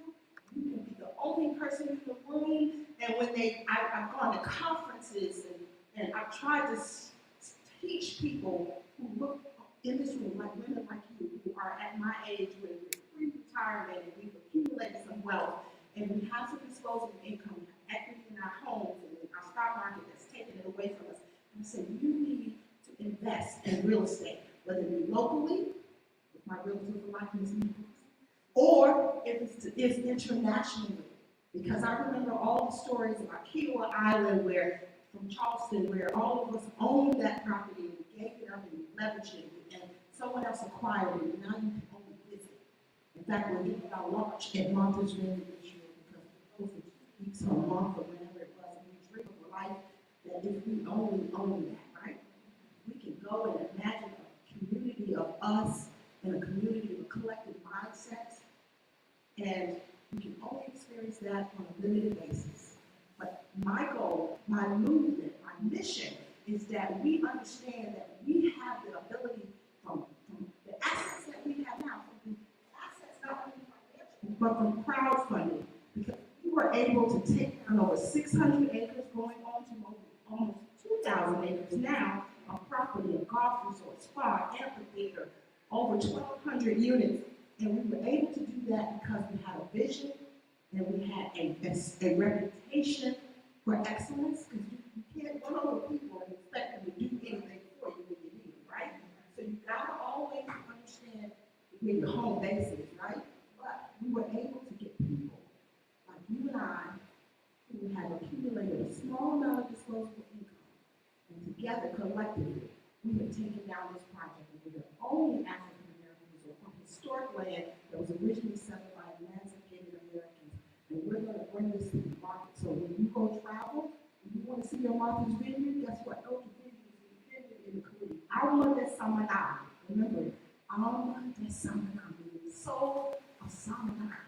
And it's a nod to the soul of a person, because we believe at the core of people, we are the same, right? When you strip all the other stuff, we're the same. And we should be able to live in community with each other and own and build generational wealth. You be the unicorn, embrace it. Stop being fearful, because God does not give you the spirit of fear. Diana, stop being fearful. Diana, stop overcompensating. Diana, rely on things that have worked before. Diana, don't be afraid of being on the unicorn anymore. I'm going to look at you later, and I want you to embrace the unicorn. How many unicorns? First person to do something in your family, whether it be education, or owning your own business. Did your mom tell you that still ain't good enough for a job? Took that watch after 30 years. Okay? So I am going to tell you, embrace it. You're there because there's so many people looking at you. You do it because they are not as bold as we are, because we are people with it, right? Yes. Right? He is going to tell us how we're going to do that. His compass is going to help me understand that I can embrace it.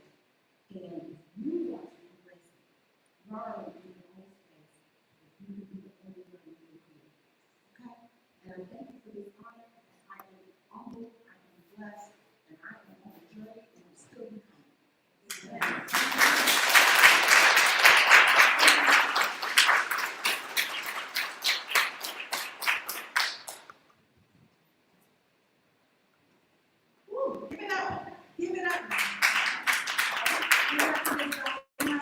Lynch.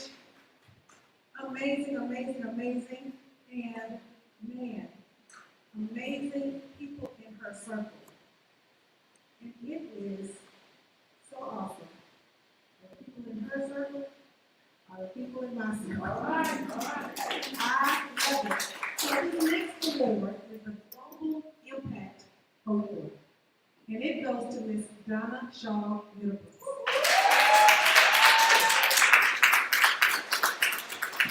Miss Donna is also my realtor for life, and also the reason why I'm in a rental. I'll explain that. Yes, she's like, I will let her explain it. But Donna does amazing work with women and girls around the globe, ladies. She's doing amazing work in the Dominican. She does work in West Africa. Look what I got in my circle, y'all. Do y'all see this? I'm amazed. Sometimes you just look out and see what you need is right in your circle. So I'm super excited and super honored to give you the Global Impact Award.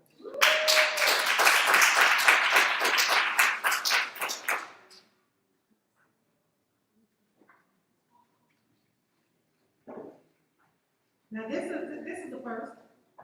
This is the twofer on the deeper conversations with Dr. Barbara Swin.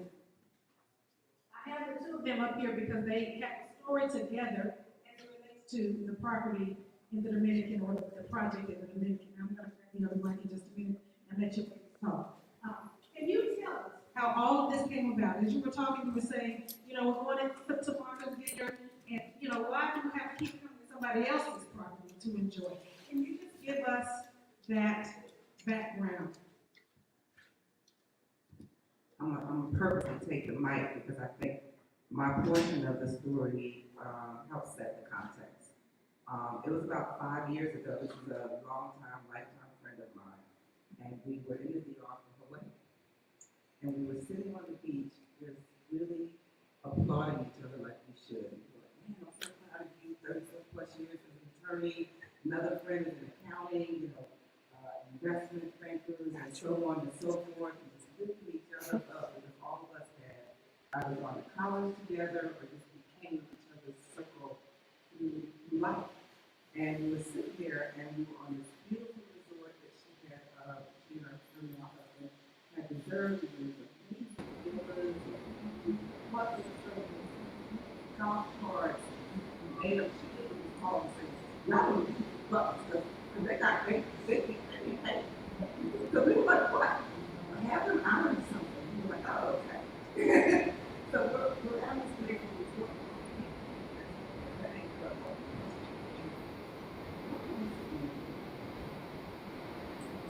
Especially if we stay we are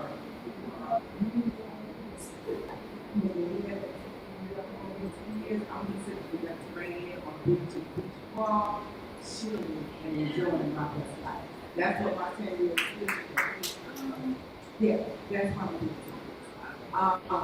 And so we sat there and we were having that conversation.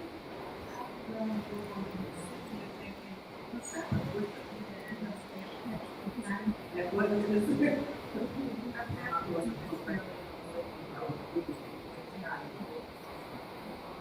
okay, but that's my answer. I digress. But anyway, fast.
we could have just.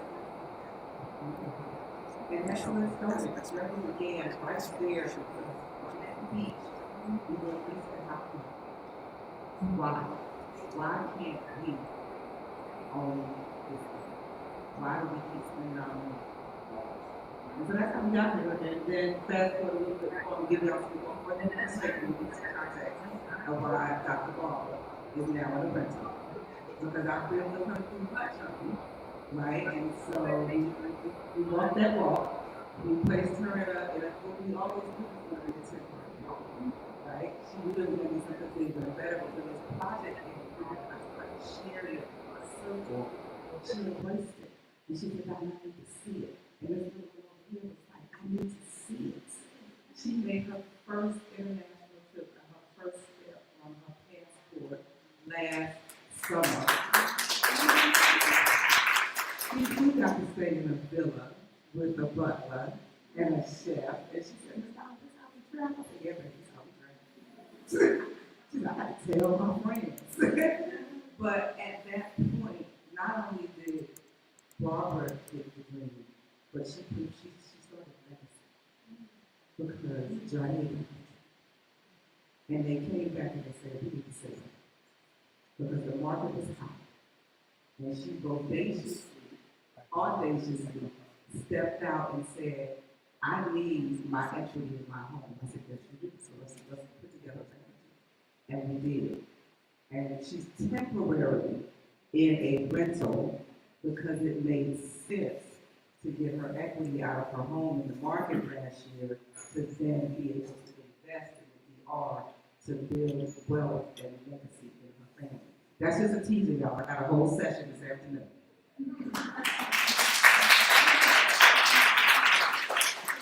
Leadership takes vision. And my mother was the mother of 10 children. We would walk around Six Flags when we was a family reunion. You know, we all had the same t-shirts. And I was holding my mother's hand, and all of the other siblings were out and about in the park every now and then. We'll see the little t-shirts pop up. And my mother said, oh my gosh. I said, what is it? She said, all of these t-shirts are here because of you. And that's what leadership does. Leadership multiplies. Leadership is like network marketing. So I'm so excited that Diana didn't keep this to herself, and Donna didn't keep this to herself. Donna brought it to my street, literally, and invited me in on this project. And because I'm a partner now, hey, in this project, somebody asked me the other day, when are you going to retire? I said, well, it depends whether or not it's going to be a retirement or a resignation. Because now I get to choose. So with having that vision, Diana, how was it? Was it difficult for you to think about bringing everybody in, or did you see that all of this could happen? All of those people that were on the call and we were picking our lots and all of that. Did you see that? Actually, you know, I am the CEO of but nothing, you know how it says it's no fun unless we all get something, right? So when I thought about wanting to retire, I always my son is Asian, so I was going to go back to Barbados to retire, or I actually have a second home or something like that. However, I'm a businesswoman as well, right? So I've been investing in decades, and I realized I needed to get in a market where he was performing, and he become I needed to get in a market that had not already reached its peak. I actually was in meetings with representatives from Seasons and there's other hotel operators, and you're at that stage, you're at that stage. And so I was in meetings, and one of the meetings at the table, which is not the company, said, you know, we always want to come to, we want to drink water when it's cold. I didn't know this, right? So I got to do my glass. And that's external.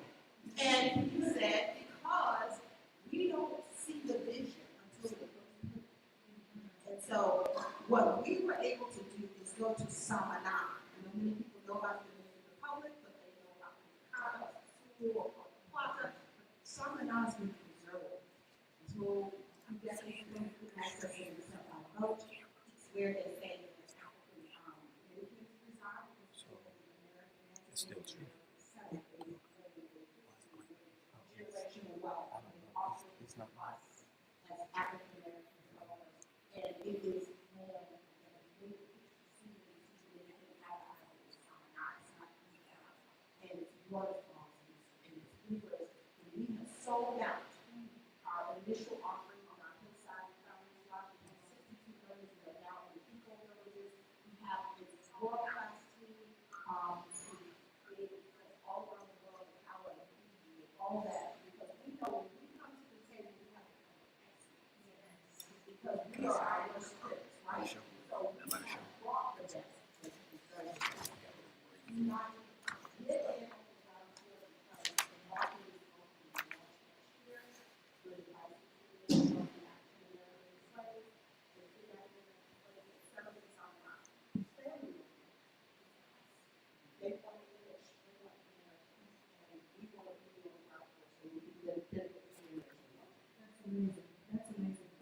When Donna invited me to go to the ER to learn and hear more about the project, as I sat there in the room, looking at people who look like me, who sound like me, who were credentialed like me, and I asked myself, what's the difference between the people that I'm looking at and me?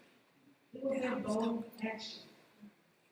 And as they got to the Q&A, my daughter who was sitting beside me said, "Mommy, do you have any questions?" I said, "Mm-mm." She said, "You don't have any questions?" I said, "Mm-mm." She said, "You don't want to ask nothing?" I said, "I've already made a decision." She said, "Well, what are we going to do?" I said, "We're selling the house." Because I knew that I had to drink the water while it was cold. We're fully permitted, we're coming out, and we hope to visit as an owner, from a friend of Salmonella, or actually visit as tourists. We want to do it. You know, your conventions, your conferences, your biomass, everything, because we're a world-class resort, and if you're going to spend your money, why not spend it for our community, to your community?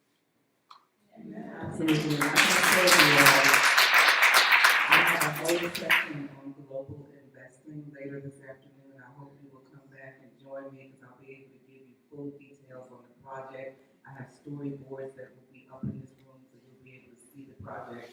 We are still at dirt and infrastructure, but as Diana and Barbara said, you know, we want to go and see all of the pretty shiny stuff and we come in and pay the higher prices.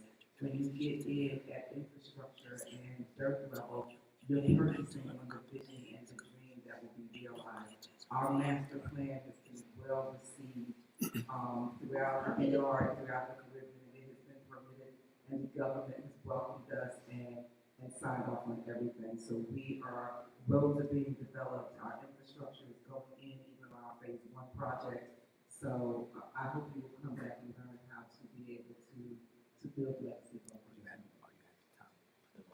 This project is not just about building a resort.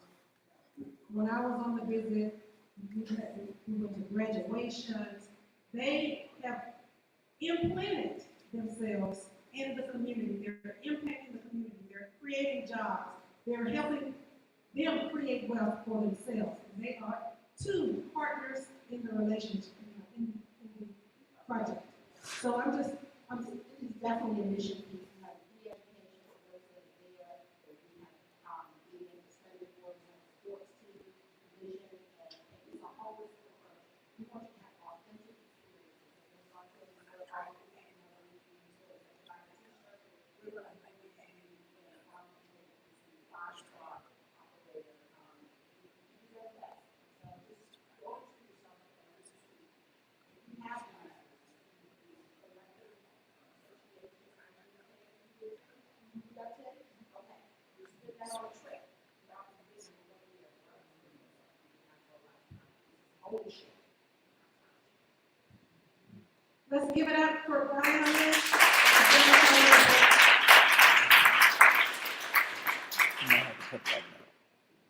We have another owner here. Where should go? Midnight guy.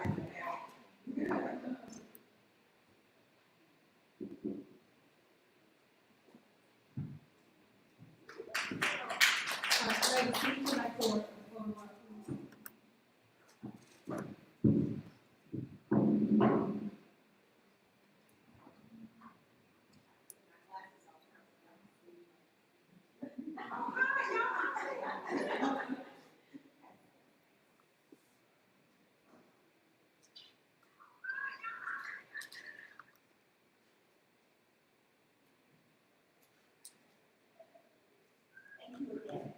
On a side note, y'all, I did see the memo, but my word is dazzling and dynamic.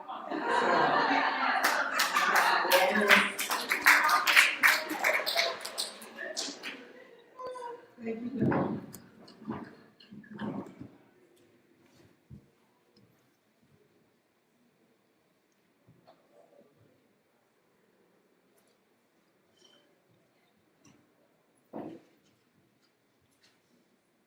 I did not expect that one. Now, when I said I came expecting, I did not expect that one.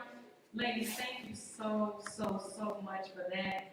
I am super excited to hear Miss Donna this afternoon. I was sitting at the table like, oh, we gotta be there. Thank you so much. So now we're moving into a part of the program. I've got to tell you that the next person that you're going to hear from, I'm excited to hear from because you know, what she does is something that I've struggled with in my past. And let me tell you about Dr. Tijuana Smith Pittman first. She's an empowermentalist. I like that. I'm going to say it one more time. Empowermentalist, who translates hard-hitting spiritual truths in an everyday language. And I especially really enjoy hearing her because I was brought up as a PK and thought that I had to talk a certain way and look a certain way. And it wasn't until just a few years ago that I decided that who I was still okay, and if I love Jesus, I could still be who I was. So she lathers that complex humor, revelatory insight, compassion, and personal candor. She pastors alongside her husband, Bishop Michael Pittman, of Refreshing Springs Global Church of God in Maryland, an advocate of diversity and inclusivity. She encourages women to walk in the uniqueness of their doctrinal femininity. So, as Ms. Donna was saying, her family self, her unique self, and the way she came to know who she is. And that is okay, right? So, Dr. Tijuana teaches expectation is great, but proper execution is having preparation with your expectation. Can I say that one more time? She teaches expectation is great, but proper execution is having preparation with your expectation. Everybody, please welcome your keynote speaker, Dr. Tijuana Smith.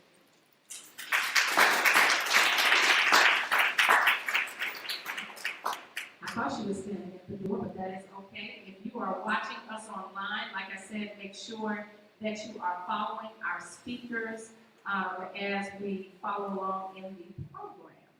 Let me give a few housekeeping notes while we're waiting for Dr. Smith Pittman.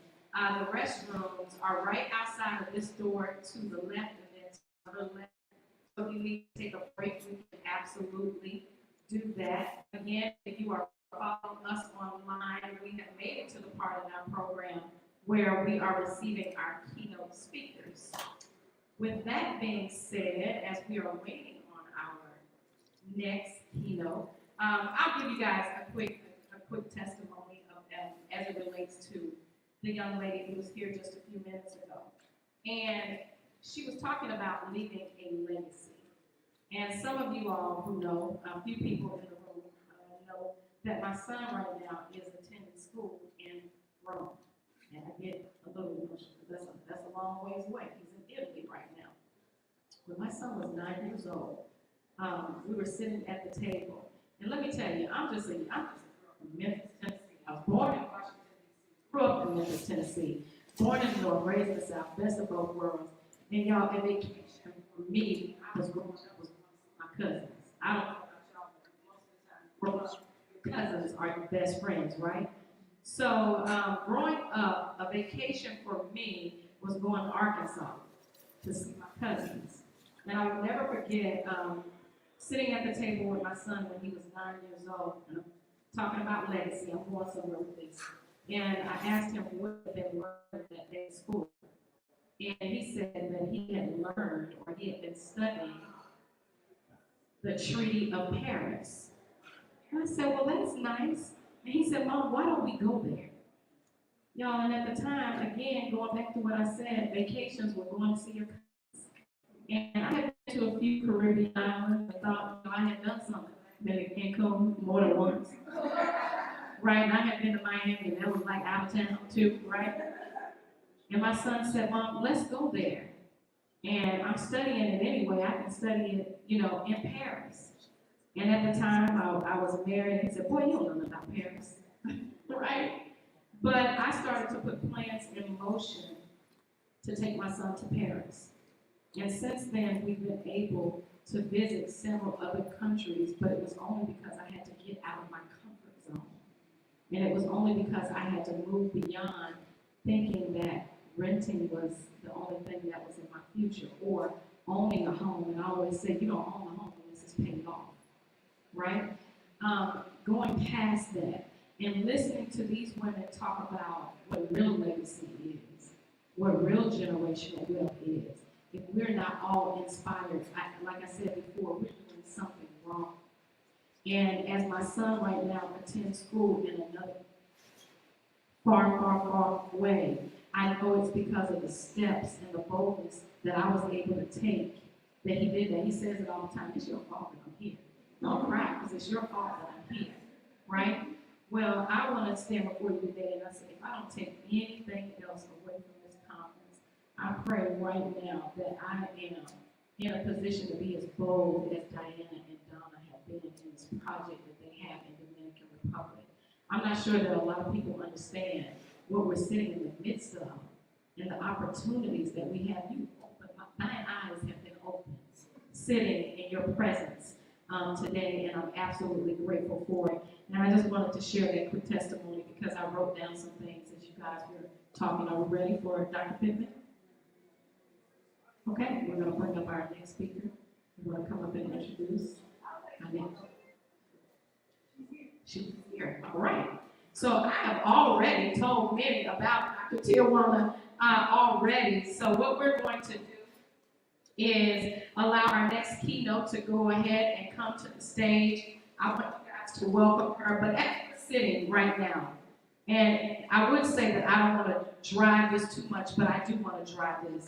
Pay attention to the speakers that we are learning from today. Get something other than just a few notes and some inspiration, but get something that you can take beyond these four walls and beyond, you know, this conference. And I thank you that they've done that for me already. So if you will put your hands together and please welcome our next keynote speaker, Dr. Tijuana Smith Pittman.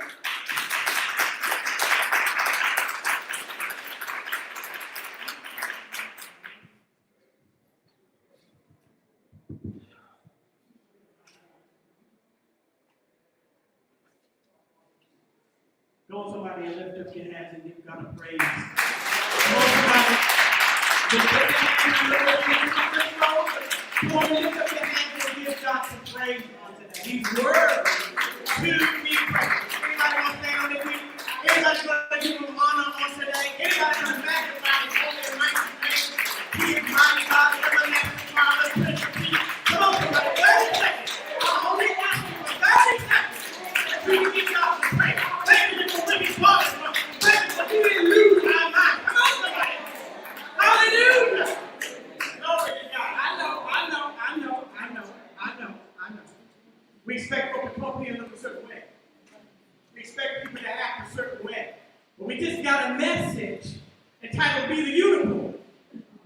We just got a message that said be audacious. And there's a cost for all of that. So in case you don't know who I am Dr. T. Tijuana Smith Pittman. And I'm excited about being here today. I'm full.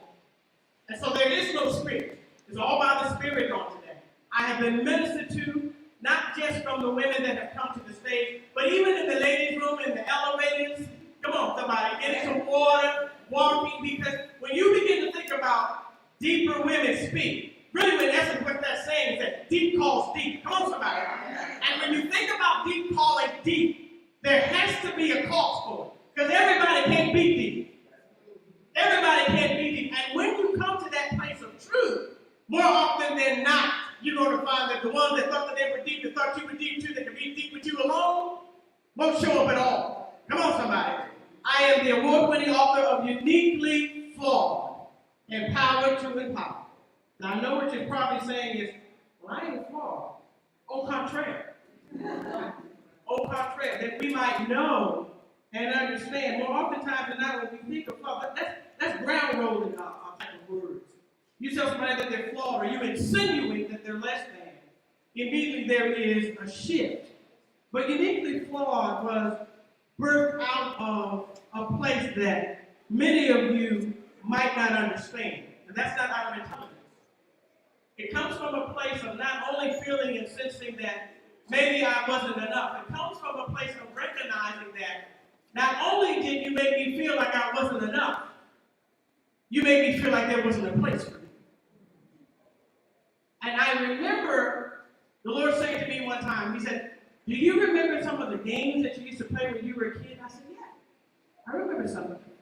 Does anybody remember hide and go seek? Anybody remember that? I loved that game. Did y'all love that game?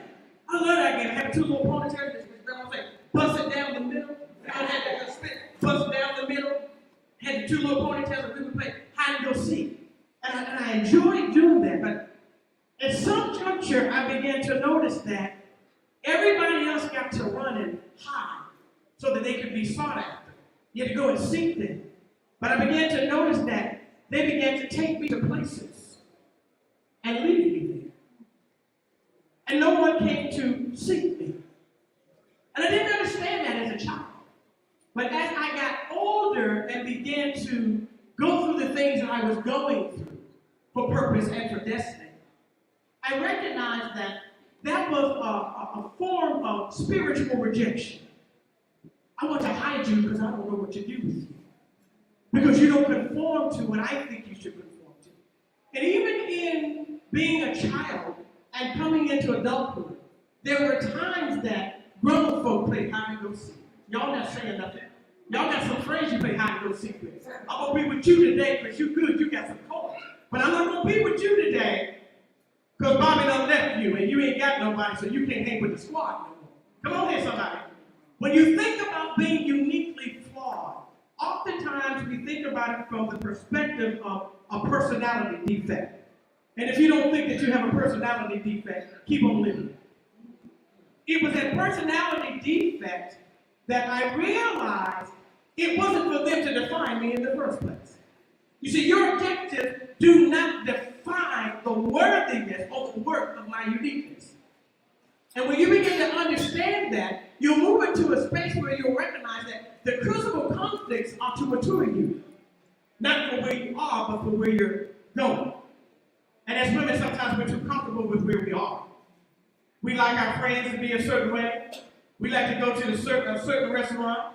When it comes to change, when it comes to stepping outside of the norm, oftentimes it's lonely.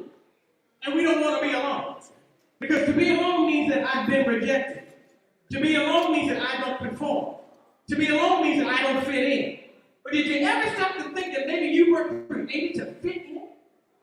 And when I began to think about that on my journey, and as God began to do things in my life, see, a lot of times we want to have our personalities nice and neat and packaged. So if I were to define myself, and for many of you, you're looking down like, okay, that's extra. Well, that's why I'm uniquely reformed. Because extra means that when you walk into a room, you don't conform to the room, you set the standard. You set the standard because you've already gone through the journey and the process of being the standard. And oftentimes the reason why we don't want the standard that causes us to step outside of our zone or our comfortable place is because before you can heal, before you can lead, before you can leverage, you have to first and foremost embrace the process of being processed. And sometimes it's lonely.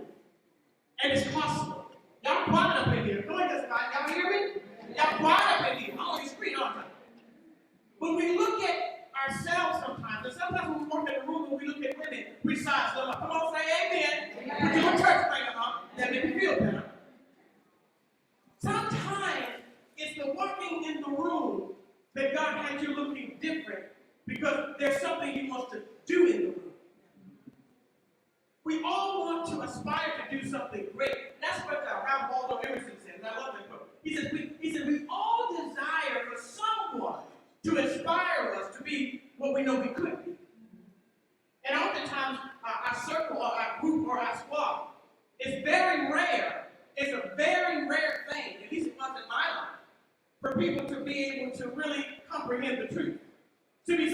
somebody that's truthful.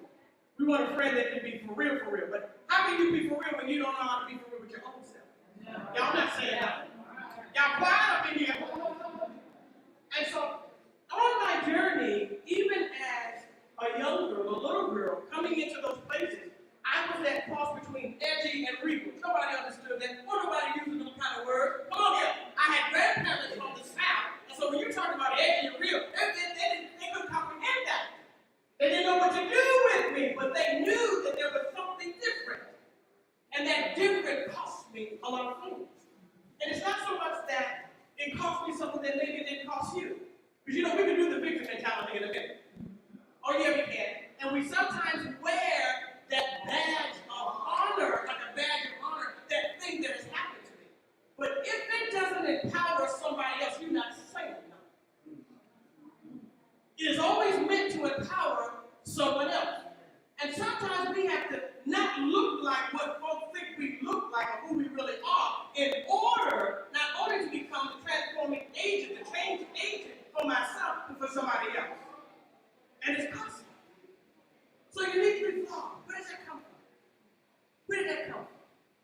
That came from a lot of different things. That came from being rejected in my own family. Oh, they loved me.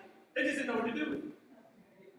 And when you come from a family where everybody looks the same, but then here you have this thing with this hair that doesn't require a perm. And their pigmentation is a little different. So what do we do with that? How do we acknowledge that the biological father is not an American? That wasn't cool back then. But I've learned that sperm is sperm is sperm is sperm. You know something in your Come on here, somebody. Thank you, sis. Thank you. And so I went through a lot of that.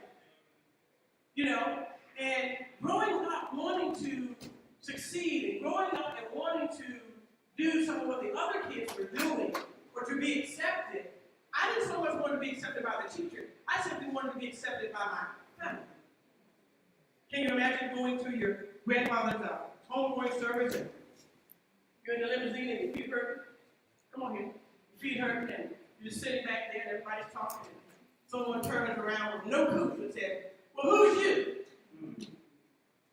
Now, I know my family. I know she had X number of kids, but who you? Because of my pigmentation. And so that was really the thread. And then the thread opened up to there being the absent father and really not know who he was. And wanting to have the murder for hire. Come on, somebody, I'm not the only one. I'm not the only one. And recognizing that God, at that particular time later, was preparing me so that when I encountered women like yourself, maybe your story isn't exactly like mine, but when I encountered that woman, I would be able to not only have compassion, but be sympathetic to her flaws. Because see, uniqueness, even being uniquely flawed, is not in any shape, form, or fashion saying that you're marginalized. It's not in any shape, form, or fashion saying that you're less than. But what it is saying is that there is a unique people that God's going to allow you to cross their path. And in that, there are some things you're going to have to teach them. You're going to have to teach them how to embrace the process. You're going to have to teach them how to unmask the abuse. You're going to have to teach them how to be content with themselves and not based on somebody else's idiosyncrasies. Come on, somebody. You're going to have to be able to teach them that unmasking the abuse means that you have to do a couple things. And oftentimes we want to talk about it, but we really don't want to be about it because it's too painful. So when I got raped and when I was molested, nobody wanted to talk about it. And when I got divorced, nobody wanted to talk about it. So where do you go when nobody wants to talk about it? Where do you go? Where do you sit in? Who do you talk to? And what is the truth really about? The truth really is about at the end of the day, my worth is not predicated on whether you believe I'm worthy of it or not. So uniquely flawed. When I think about how God gave it to me, and He gave it to me in a very turbulent time. He said to me this the other day, and I want to share it with you. He said, your objectives do not define the worth of my uniqueness. He said, and in that, you had to embrace the process. And the process is very, very lonely sometimes. And I think as women, sometimes we forget that. Well, girl, you'll be all right, pray about it. Okay, but right now, I'm feeling something. Nancy Poo Poo, I'm feeling some kind of way. I don't want your prayers right now, nothing, I don't love God, I'm feeling some kind of way. Because I have had nobody in my life come and unapologetically refurbish me. Some of us need to be refurbished. I needed to be refurbished. But there was nobody in my sphere that wanted to tap into that even knew how to refurbish me. Sure, there was. But nobody knew how to refurbish me. And so when you think of uniquely flawed again, there were some things I had to unlock. I got married and not realized I'm walking down the aisle. I thought I was walking down the aisle by myself. Come on here. I thought I was walking by myself. I'm not the only one. I had some soul times that nobody had helped me or told me about or taught me about unlocking. So there are some soul ties that need to be unlocked. And I was living punctured. Come on here, somebody. Oh, I thought I was real cute. Come on here. But I was living punctured. And there's nothing worse than living punctured and not knowing that you were punctured. And then to be betrayed. I thought you were my friend. That's my friend. That's my friend. You don't tell all your business to. Then you wonder why Derek is over there, because you don't tell all your business. Uniquely flawed. I don't stand before you as a victim, but rather as a victim. Uniquely flawed isn't just a sad story. It's giving you a sneak peek behind the veil of my life and what I've been through, and what I had to encounter, in the hopes that you would do a couple things. Identify, that you would confront, that you would unmask, and that you would also diffuse it. Make a decision over that. I didn't have an interactive for you on today because that's not what God gave me. I gave you what God gave me. Make no mistake. As we walk away and as we walk out of these rooms on today, not only do we have some things to think about, we have a lot to think about. The number one thing we have to think about is my uniqueness. Am I willing to allow you to snatch them again? I'm here one minute. God bless you.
It's still it's cool. I don't care how you look at it. You have to be willing to embrace the process. We can be healed 24/7. We can walk to be 24/7. We can walk to be uniquely walk at identity. Until you make that decision, I'm going to embrace that process, regardless of what it looks like. I can make that decision.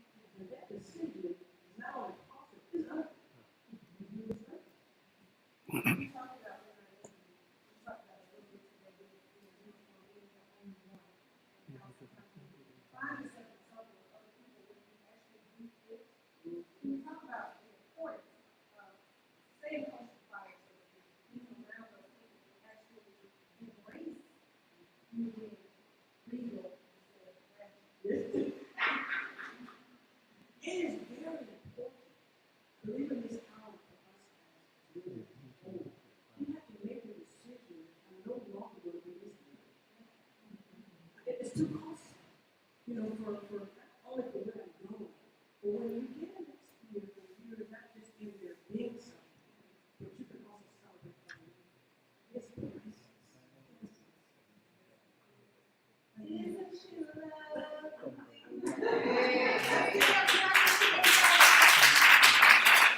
Yeah, he told you. He don't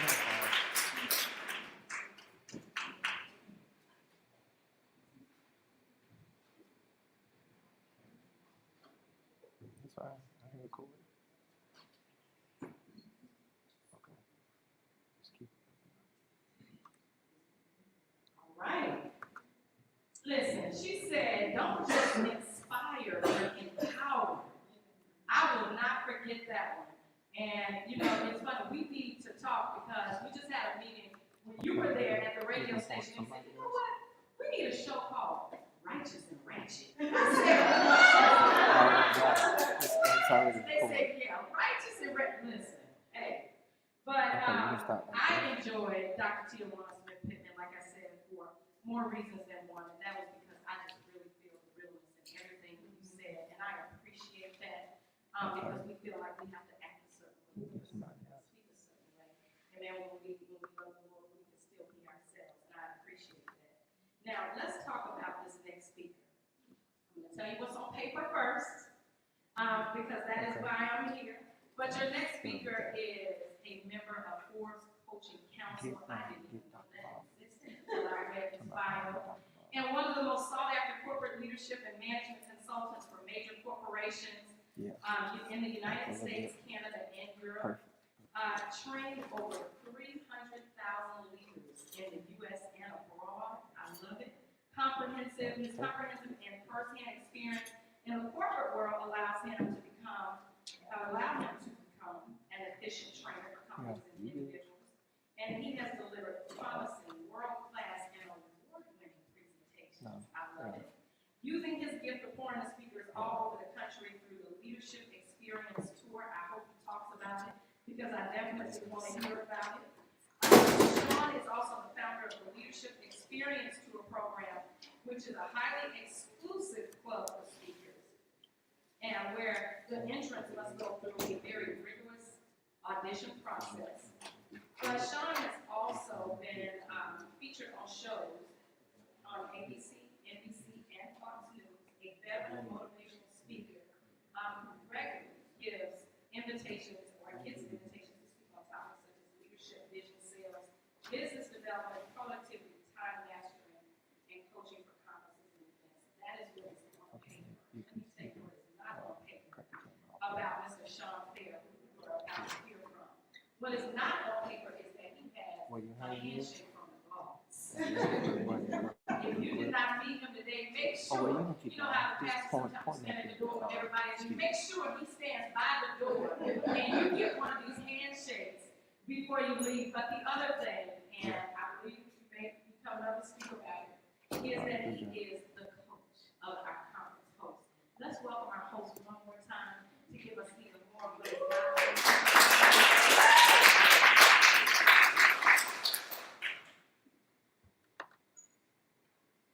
Yeah, I couldn't just let this show go on without me saying something about Mr. Sean Fair. I met Mr. Fair through his Leadership Experience Tour in October. And I'm telling you, I have 4 brothers and a father. That's 5 men that have truly made a positive impact in my life. And today I'm adding a 6th. That's a small circle of men that have had a very large impact on my life. I just want to thank Mr. Sean Fair for everything. He will answer the phone. You text, you know, with me, I text and I throw the phone down. Before I can do that, he's calling. Like, no, Sean. I just want to text. I didn't want to talk. But he is so responsive. He's taught me so much just by being him, just by doing the thing that he does. I was laying across the bed one night, feeling some kind of way about doing this conference, and he called. They had just had the March tour, and he was so excited about what they were doing. And I was like, he was so excited, and I guess he knows that I was quiet. He said, what's wrong with you? What's going on with you? So I started telling him about the conference. He said, girl, that's just a part of it. It's just a part of what you do. You won't keep feeling this way. So I just want to thank him. He doesn't know how he shifted me that night. And I want to bring up my coach, my mentor, the leadership guru.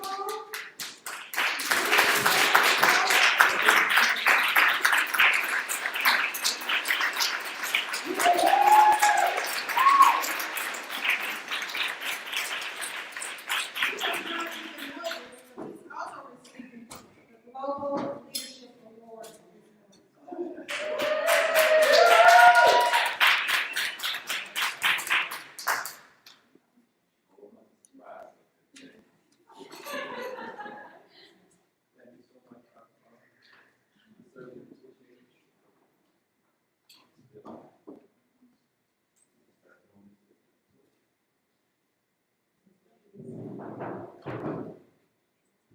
y'all doing? Pretty good. How many of you right now, you're saying to yourself, I want to tell my story, and I want to tell it to the masses? Is anybody in that situation right now? How many of you want to be highly compensated in doing that? You can't do that without being highly compensated. Or you can't train and speak in Michigan, and train and speak in California, and train and speak in New York, and train and speak in Dallas, unless you're highly compensated, because it takes money in order to do that. A lot of folks have great stories. A lot of us have gone through certain traumas, certain situations, certain circumstances that are beneficial to most people. The question is, are you skilled and gifted to actually connect with people when you talk? That's the question. There's a difference between telling a story and connecting with people when you tell a story. So I'm just going to give you just a few minutes. You have to understand that 10% of communication is verbal. That's it.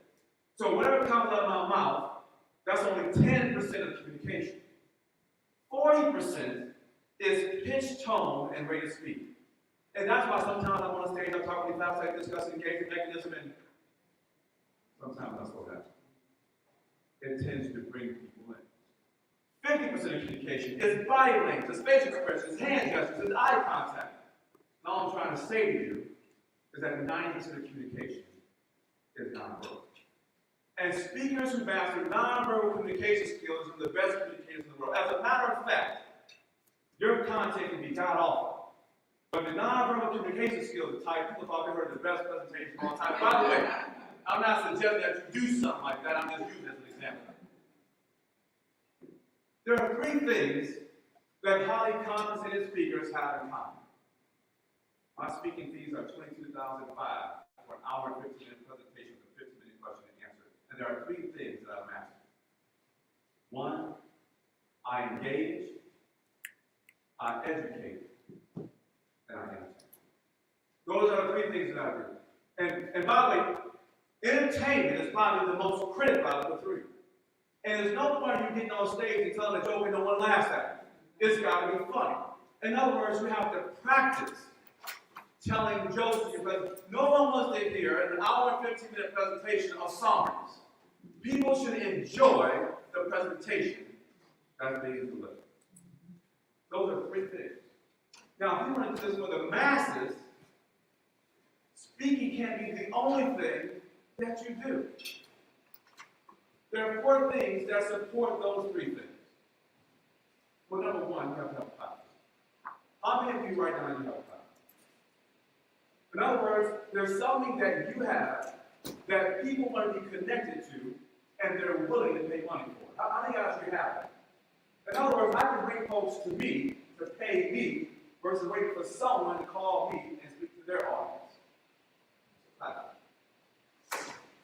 People that try to build a speaking business and they don't have a platform, 95% of the time, they will fail. Number two, you got to be trouble. But what does that mean? There's a lot of folks in this industry that know exactly who I am.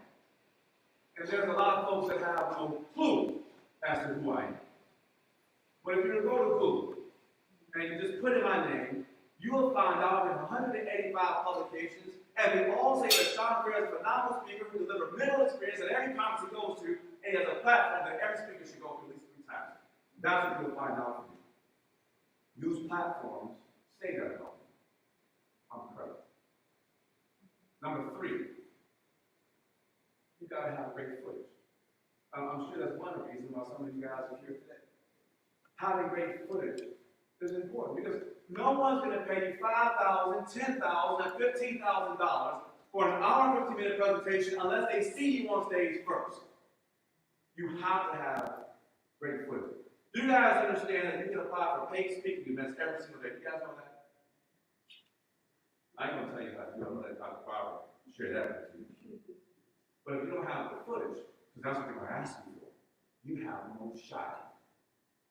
And then lastly, you got to be exposed.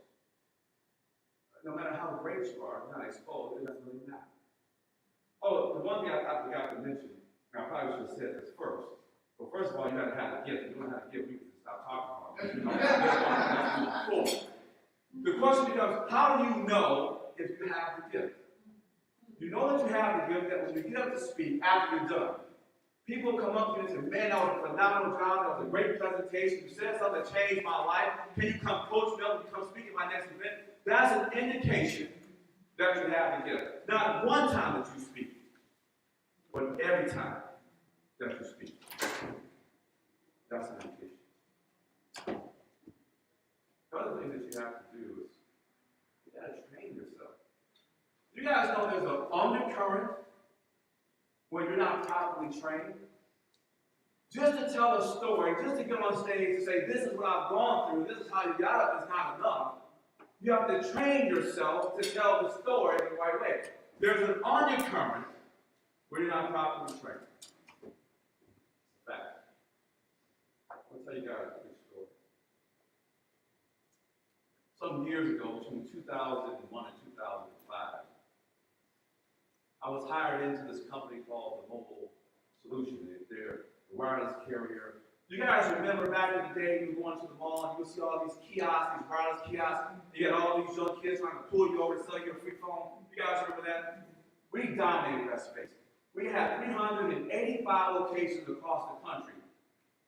And let me just say that those kids that you guys saw in the kiosks, they were making a ton of money. 60 to 70% of them were making about $60,000 a year, commission only.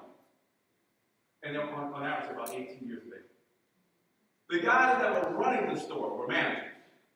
On average, they were about 19 years of age, and they were making about $100,000 a year.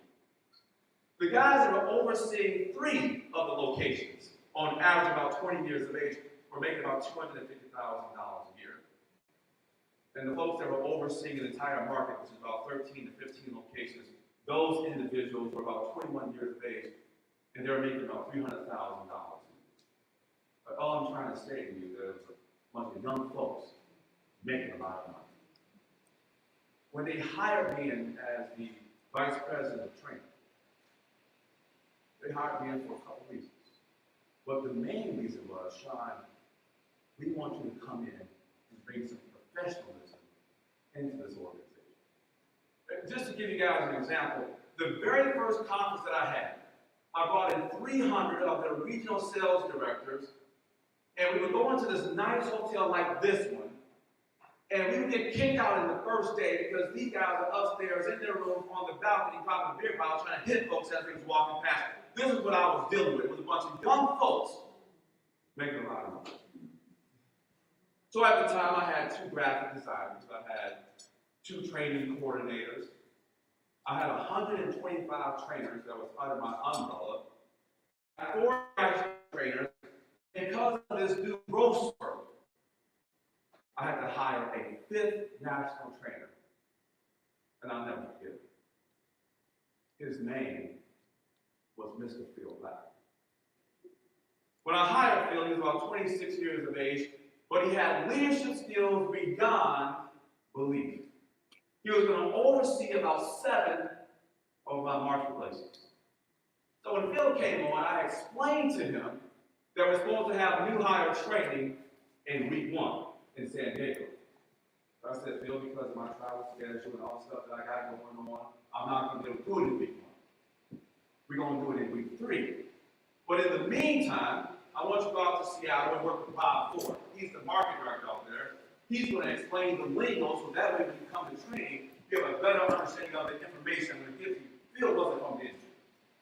And then in week 2, I went to Chicago and worked with Rich Swice. He's the market director out there. He's going to give you the Midwest flavor. That way when you come to training, you will better understand the lingo. Now I want you guys to understand, I was lying to people. I just didn't feel like doing the training. I didn't want to go out there. So in week 2, I was on the phone with one of my other national trainers. Her name was Laura Mullins. And when I was on the phone with her, I had a deep appreciation. Because I would demonstrate something called free reign leadership. I would give her some autonomy to do what she wanted to do. And so she would start explaining to me, you know, what market she was going to, and who she was going to be training, what topics she would be putting out there. I enjoyed that conversation with her. But in the midst of that conversation, I got a phone call from Phil Black. But I didn't answer the phone. Because the experts say that anytime you're having a one-on-one conversation with your employees, you're supposed to give them your undivided attention. That's what the experts say. I didn't answer. I'm back talking to Laura. I'm having a good time. She gave me some great information about what she wants to do. And about 7 seconds later, guess who's calling? It's Bill Black. But I didn't answer the phone. Because the experts say that anytime you're having a one-on-one conversation with your employees, you're supposed to give them your undivided attention. I'm back talking to Laura. We're having a great time. She's giving me some more great information. And about 10 seconds later, guess who's calling? Bill Black. Now, that's what I call unusual behavior. Something wrong. Okay? This was just a hunch. I said, Lord, can you do this thing? Do you mind going to your computer? See if corporate has sent something out in an email that may confuse someone new in the organization. Look at this. She said, Sean, that's not a problem.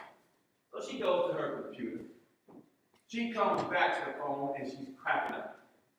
I said, Lord, what's so funny? He said, well, Sean, there's a picture of Phil Black in my email. No. She said there's a picture of Phil Black in everybody's email. It went to the company's distribution list. I said, Lord, there's nothing wrong with the picture. What kind of pictures? Well, Sean, he don't have a whole lot of clothes. I said, well, Lord, when you say that he don't have a lot of clothes, you mean like he's got some basketball shorts, a tank top, or something along those lines? He said, no. John, he's about naked in this picture. Now I know why Bill Black has been called. I said, Lord, can I call you now? She said, Sean, go take care of your business. So I got the phone with the Lord, and I had to kind of calm down because my emotions were starting to rise up a little bit. The experts say that anytime you're going to involve yourself in an emotional conversation, that you have to go into that conversation with the right mentality. And the right mentality is maintain the relationship. I got myself together. I called Phil, he answered the phone, and you can hear the tremor in his voice. Hey, Sean, man, I'm just so embarrassed right now, man. I just need to talk to you. I said, Phil, you scared me. Now, you guys know I know what happened already. You scared me. What's wrong? Well, Sean, I was sending a picture to my girlfriend. I stopped. Now, Phil, when you sent this picture to your girlfriend, did you send it through a personal email or the company email? Well, Sean, I sent it through the company email. I stopped. I said, you should have done anything like that, Phil. But that's okay. We all make mistakes. What kind of picture was it? Well, Sean, it was her birthday. And it was meant to be a sexy kind of picture. I stopped. Now, Phil, when you say sexy, how sexy are clothes? And he said the same thing Laura said. Well, Sean, I didn't have a lot of clothes on. And I said, well, you like you have some basketball shorts, a tank top, or something along those lines. He said, no, Sean, I was about naked in this picture. And I found myself just a little befuddled, and my emotions were starting to rise up again. I said, Phil, can I call you back? The experts say that anytime your emotions are starting to rise up, there's a few things that you can do. They say to just take a cold sip of water in the midst of the conversation that psychologically is supposed to cool you off. That didn't work for me. That may work for you. They say that if you're just sitting down and you change your position in your chair, that's supposed to give you a different outlook or a different perspective of the situation. That didn't work for me either. That may work for you. They say just take a couple of deep breaths in the midst of that conversation. It's supposed to calm you down. That didn't work for me either. The only thing that the experts said that worked for me at that moment was to take a break. I needed it. So I said, Phil, can I call you back? He's like, yeah, Sean, that's fine. I have two things I do. I get called the HR department who's always working on this. By the way, this is a T-Mobile dealer. Had this been T-Mobile corporate, Phil would have got fired. I would have got fired. My boss might have lost his job on top of that. This would have been a major liability issue. But the owner of this company was 29 years old, netting $90 million a year. It was their company. And my executive VP was going to be one of the people that's going to make the decision on it. And he was 25 years old. And when I called Mike Thornley, who was my executive VP, guess what he was doing when he answered the phone? He was cracking up. And I said, Mike, I don't have time for your jokes. How do you want to handle this situation? He said, well, Sean, what do you do? I said, I don't know. I got something on Setterfield. I got on the phone before finding out. And this is what Mike said to me. He said, Sean, whatever Phil did, just tell him, don't do it. It was just that simple for Mike. I said, Mike, I can handle that. I called Phil back, and I was real pleasant. I said, hey, Phil, how's everything going? He said, man, Sean, it's not so good. I said, I got good news for you. You got a job, and I got my job. We just need to know what happened here. And this is what he told me. He says, I believe, Sean, someone broke into my email, went into my sent folder, saw the picture, and the company practical joke, sent it to the company distribution list. I said, well, that makes sense to me. I didn't chastise him. All I said to him was, Phil, change the key, change your password. And let me just say this to you. Never do that. I don't recommend that you send things like that to your personal email, let alone a company. And that was the end of our conversation. 3 days later, he calls me back with the same tremble in his voice. And I said, Phil, what is it? He said, Sean, listen, man, I didn't realize this, but they changed my signature. But what they changed it to? See, it's supposed to say Phil Black, National Sales Trainer. Now it says Phil Black, National Sex Trainer, and the sex was highlighted in red, and he was sending emails to Motorola, Samsung, Nokia, all of our vendors. Let me tell you more to this story. New hire training was supposed to happen in week one. Guess what we covered? The first thing that we covered in new hire training. Email ethics. And we have everyone change their password. Back in those days, in 2001 and 2005, email names were consistent. Sean.fair@tnsmail.net, Bill.black@tnsmail.net.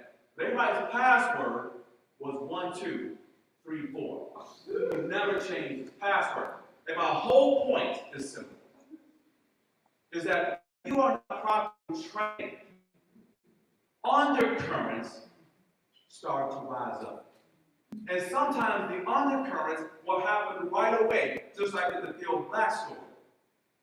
But when you have blind spots in your life, when you have blind spots in your relationship, when you have blind spots in your business, and you don't take the time to train yourself on those blind spots, you will find that undercurrents will pop up in your life that will cause major headaches, not only for you, but for others. And if you're trying to build your speaking business, if you're trying to truly connect with people, you have to have the ability to connect, engage, educate, and entertain. And it takes training. It takes training. And it takes practice. And it takes time. That being said, thank you, guys.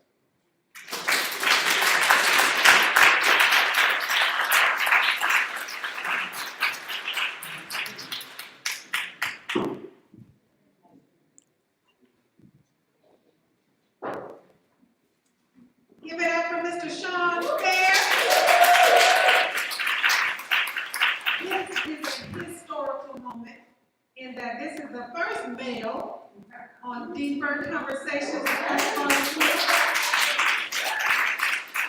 Sean, I've gained so much through the Leadership Experience Tour, through your mentorship and your leadership. He is indeed a leadership guru. He is a speaker or speaking expert. And Sean, if you can just share with people just a little bit, we've been talking about taking bold steps. When you wrote the leadership experience tool, what were some of those things that you had to get over in order to make that bold step and say, this is what I want to do? Well, the balls that happened actually before that occurred. So my last job, I was the vice president of training for the largest textile restoration company in the world. The last 8 months or 9 months or so, I had made the decision that I wanted to start my own consulting firm. So I was working on the business while I was in their business. And I can tell you that even though I was working on the business, I wasn't making the leap. I wasn't making the jump. You know, that was the challenge. And so you know how God works. He just said, you're not going to make the jump. You know what you're supposed to do, but you're not doing it. He just closes the door for you. Because what happened was is that they eliminated my position. And I should have seen it coming because there were 4 other executives. They had eliminated their position. And I was like the only one that was left. And finally, I came to work. It was something in the air that day. I knew something it wasn't right. And they eliminated my position. The good thing that happened to me, though, is that when they eliminated my position, the CEO of the company didn't show up that week. They had the legal team there, and they had the president of the company there. And he said to me, Shahad, you didn't negotiate any kind of severance package, and we've never given a severance package, but we're giving you a severance package. And when I started that company, it's a true story, when I started that company, is that I gave my first presentation in front of all the franchisees abroad. There was a lady that came up to me afterwards, and she said, are you a Christian? And I said, yeah. She said, you got 4 years. You can offer bigger and better things. And within 3 to 4 days of that date that she told me that is when they eliminated my position. And from there, God has laid it out for me. You know, there were some scary moments, but there was no doubtful moments. I knew that things were going to happen. It was just a matter of time and staying consistent and persevering. I've never heard that story before.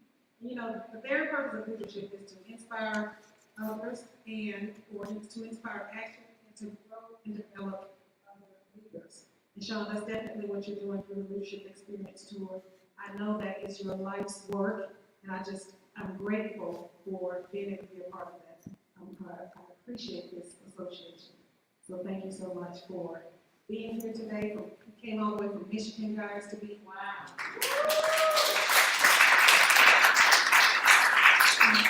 Any parting words for these ladies? Well, the one thing that I like to tell everybody is there's greatness exists in everybody. Like there's greatness in everybody, in everyone in this industry. The question is, are you doing the things that's necessary to take us on the inside and bring it to the outside? This is why partnering with someone like Dr. Barbara Sweeney, joining her coaching program is important. People are trying to build better relationships. People are trying to build better businesses by themselves. You'll find that you'll have a tough road. Even if you try to build it by yourself, you still can't build it by yourself. Because everyone in this room, although great, you all have blind spots in certain areas. Because I'm not a big marketing person. I'm not a big branding person. I'm not the photographer, right? I'm not the video or the audio engineer. Like all these different things that I have part of my show, I don't know any of it. And to tell you the truth, I don't know parts of it. But what I do is I bring pros in those areas to handle those things. So whatever greatness that you have, take the time to develop it. You guys have heard, how many of you guys read the 15 Laws of Valuable Growth? If you haven't read it, you should read it by John Maxwell. And he talks about some gaps. Someone had mentioned that. Every one of us have knowledge gaps. And so if we want to expand who we are and expand our business, you have to close the knowledge gap. We all know what it is that we don't know. The question becomes, do you take the time to know what you don't know? Some of us in this room have a skills gap. But what skills are you missing that's keeping you from being the best version of you when you're coming to be the best version that it should be? You have to close that gap. Some of us is an education gap. Well, if you need to go back to school so that you can be the best that you can be, go back to school. Close that gap. And some of us, we have a motivation gap. How many guys, when you wake up in the morning, you say to yourself, I don't feel like it today. Right? So you have to close those gaps. That's my message to you. If you fall into those categories, close the gaps. And you'll find that over time, you become infinitely better. Your business becomes infinitely better. The people that's in your circle becomes infinitely better. You know, you cannot grow beyond your own capacity. You don't want to hit a ceiling. You want to make sure you have everything you need to get what you want. I believe that we're going into a season where collaboration and partnership are going to be the key to the next level. So that business that you have burning inside of you that you've been trying to get out, you're doing a little bit of it, you have the pieces, you have all the parts, and you're trying to figure out how to bring it together. How to establish this platform. To heal, start becoming more effective leaders in your own life, and it's time to start leveraging. No more hiding, no more playing small, no more showing up in a shrunken state to make other people feel better. It is time for us to leverage. So if you are interested, I'm taking on 8 clients. You can go out to the table, pay a $250 deposit. We have a year-long partnership, a year-long coaching program that we're offering today. Take advantage of that. Most of you guys here know me. We work together. Oh my gosh, look at my friend coming in. Okay, stop. Go to the table and let's start this relationship. 2023 has got to be the year. We're tired of just enough. Tired of just trying to put the pieces together. Knowing that you have way more inside of you than you're getting out. So let's get this thing started. Let's partner together. Thank you so much, Sean, for your time.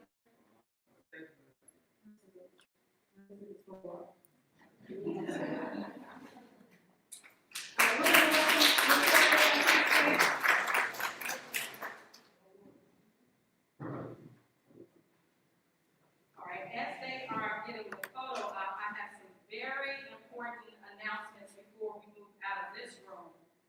But before we do that, can I just say this? I belong here. Yes. I belong here. And I just want you to stand here for just a moment because this is something I wasn't going to share, but I will. When Dr. Barber, I told the story earlier, when she reached out to me about hosting the brunch, I prayed about it as I always do. And God told me exactly what to say to her. And I won't share every single detail. I didn't know who she was. I didn't know that we were neighbors. I didn't know that I would see her book in a spa.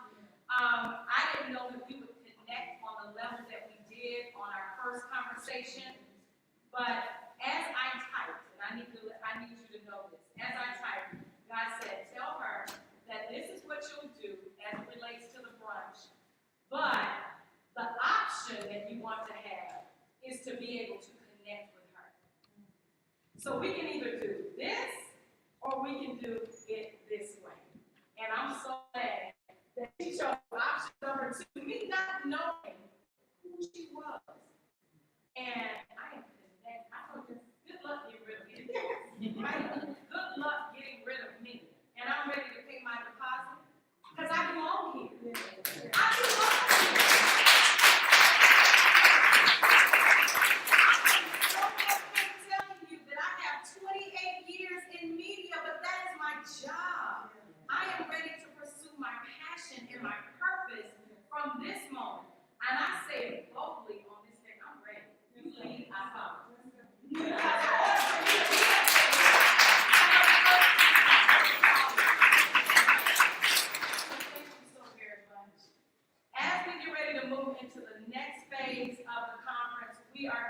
have some breakout sessions. One will be in this room with Donna Middlebrooks, who you heard from, with the International Realty Group. She's going to talk about global investing. That session will take place in this room. And then we have another session with artists of Elise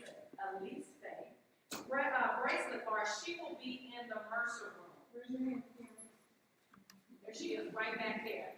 But as we take this very, very small break, because we are going to start in 5 minutes, you are going to get to hear the tunes.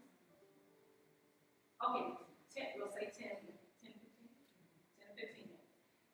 And then we'll start back up, but we want to welcome up our event entertainment, J. Henry Live, who also has a booth out front that you can buy his music. Don't forget to interact with the vendors. Don't forget that. If you're following us online, make sure you go to the website, see who the vendors were, follow them online, go out and interact with them. I've already bought candles, I'm going to buy earrings, I'm going to see everybody. And I appreciate you guys having me as your brunch host today. Thank you.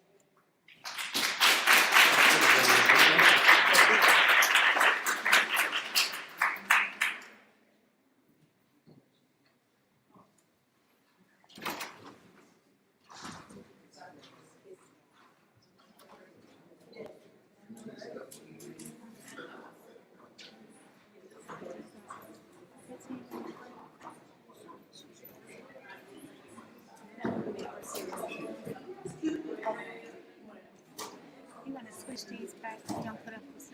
Oh, you already did it. I'm switching it out.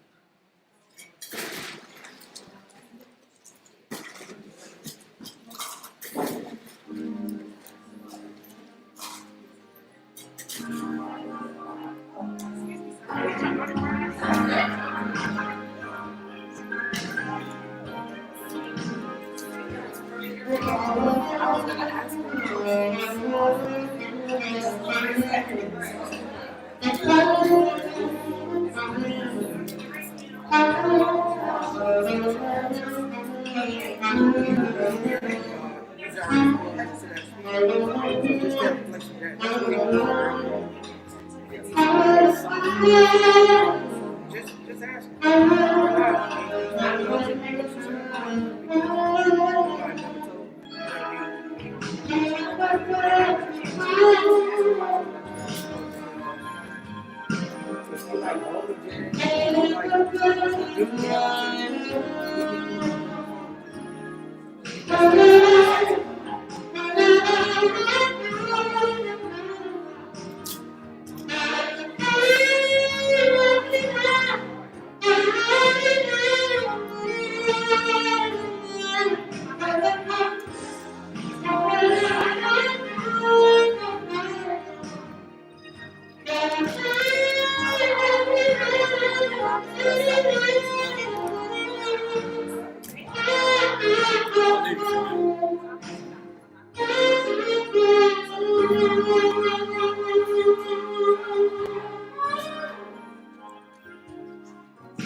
Presentation, she needs this. I don't know how it connects though. Do you guys have any idea?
You might have to switch that.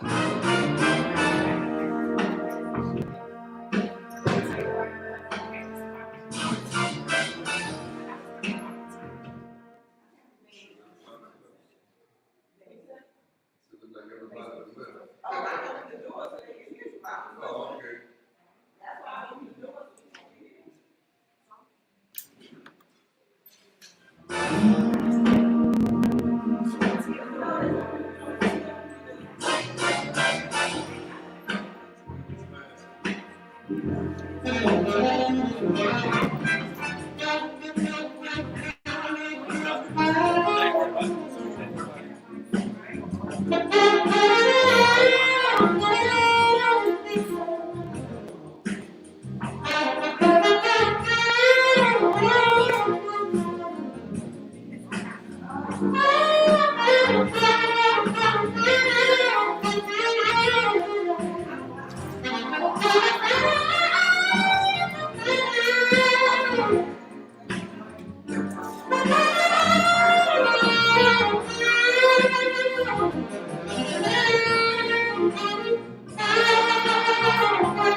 I'm just gonna.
No, I was looking at something.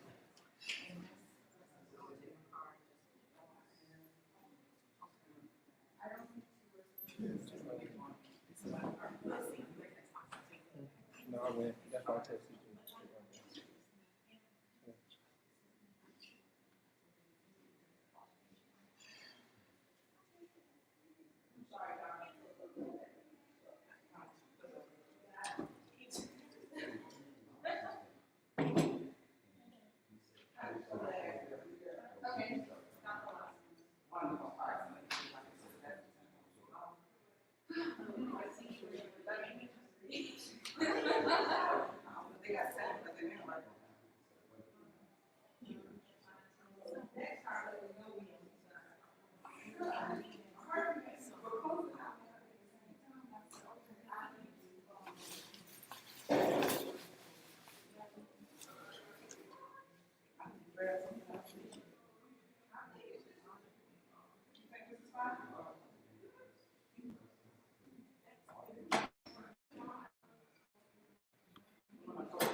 Definitely not with me about it. Ain't much out there. I mean, people out there. Oh, cool.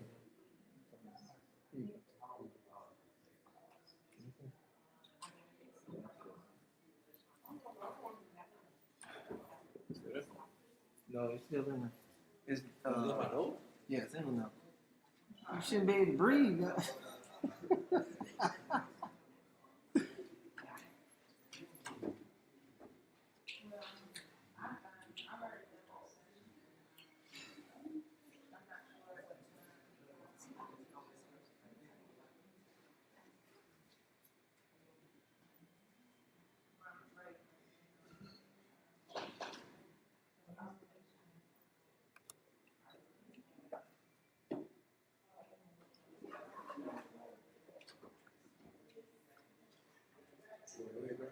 Okay, yeah, I grab. Yes.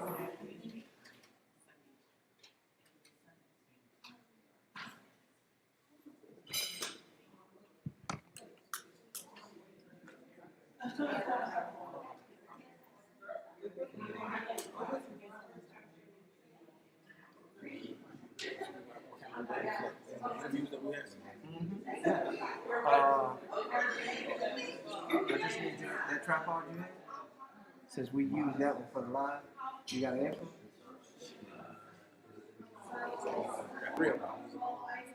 Three. I should have had. I got some more. Oh, I can take this one.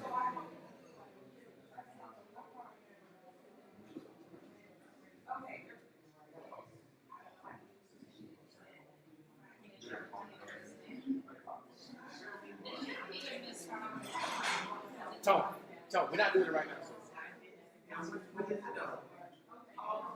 I don't know.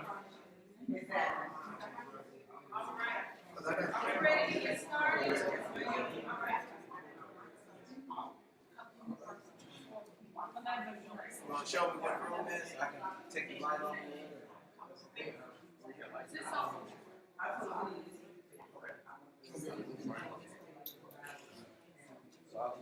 I'm gonna go Excuse there. me.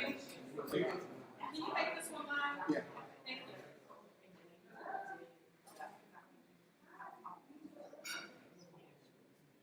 She turned on.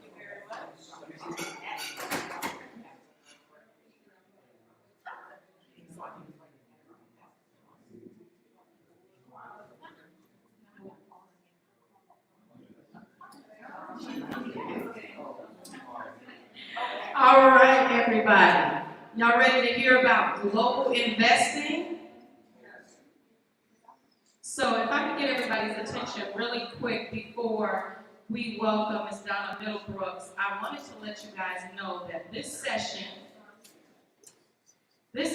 will go until 3:10. It'll be 40 minutes. Once this session is over on global investing, you can stay in this room for the word party with founder and CEO of Sisterhood University and the Gold Matchmaker brand advisor. Ms. Mika will be in this room. There she is, right hand back there. And then after this session in the Mercer room will be Dr. Michelle Wells, and that session will be with the CEO of Courageous Voice Academy, transformational strategist. So in this room will be the word party, and then Dr. Michelle Wells and the others. So with that being said, come on up, Ms. Jonathan, enlighten us. Yes. Well, good afternoon, everyone. I hope you all aren't too exhausted from all of the information that has already been shared with you today. But I'm coming before you to not just speak about global investing, but just investing on a whole. I don't know if you all know, but less than 42% of African Americans own anything. Less than 42%, where our lesser hued colleagues, our white counterparts, own about 73 to 74%. And April is the month of fair housing. We just celebrated the 53rd anniversary of the Fair Housing Act, and passed by Dr. Martin Luther King and so many others, so that we would have the right to purchase, but we are still so far behind. And so I thank Dr. Barbara for giving me this platform and this opportunity to speak with you all. Barbara asked me to share my story. And that was the second time somebody actually asked me to share my story. The first time I was asked was probably about 20 years ago, and I was literally helping a good friend that was an overcomer of domestic violence. And she was starting up an organization called Fresh Start for Women. And I remember us having our first retreat, and all these women were telling me stories of survival and overcoming and escapism and all of this stuff. And I sat there in that room, the 20-something-year-old younger self of myself, and I thought, I don't have a story. I don't have a story. And they looked up and said, well, Ms. Donna, what's your story? I said, first of all, I'm Ms. Donna, right? And they said, well, what's your story? You know, I sat here and I listened to you all share all of the things that you had to overcome, and I did not realize that I had a story. And they said, well, what's your story? I said, well, here's my story. I said, I was raised in a loving household with a mother and a father. I was born and raised in Jersey, so I'm a Jersey girl, y'all. So if I talk too fast, raise your hands, I'm just go back. And I said, I was raised in a loving family. I had aunts and uncles and cousins, and you know, that treated me like a princess, like a queen. I was always told how, you know, beautiful I was, and how amazing I was, and how fabulous I was. And, you know, my dad and my cousins, I remember going to the roller skating rink as a young child, and you know, my older cousins were always there to protect me. I remember when we would go into the city, going over to New York, going across the bridge and through the tunnel, you know, whatever man I was with was my protector for that day. So we were walking down the street, we walk on the inside, they walk on the outside because they were protectors. You know, and we would walk and they would hold my hand or hold my arm. And so that's my story. I have never been called out of my name. These negatory words, I did not know that. If somebody called me by one of those names, it must have been one of those general contractors up on a building somewhere trying to whistle at me, and I ignored them and didn't know, right? And so I'm sitting there, and I'm like, I did grow up in the suburbs. I did grow up with the picket fence. I did grow up with our little white people, but we had a little dog, right? And I was like, I know the story. And it wasn't until I got to my adult life when Mr. Steve Harvey put that book out and said, Act Like a Woman, Like a Man, right? He put that book out and my friends said, well, don't need to read it. I said, why do I need to read it? They were like, girl, you got it all. You got that part down pat. And I was like, what? So I've never read the book. And it was when I started reflecting back, one of the women at that conference said to me, she said, Ms. Donna, we didn't know women like you existed. Because when we grew up, there was always abuse in the household. There was always negativism in the household. There was always somebody telling you how bad you were, how ugly you were. There was no positive affirmations in the household. And so that's when I realized, so my story is to tell women that you are beautiful, that you are beautiful, that you are fabulous, and don't think that just because of where you came from is your life's journey. That's just part of your story.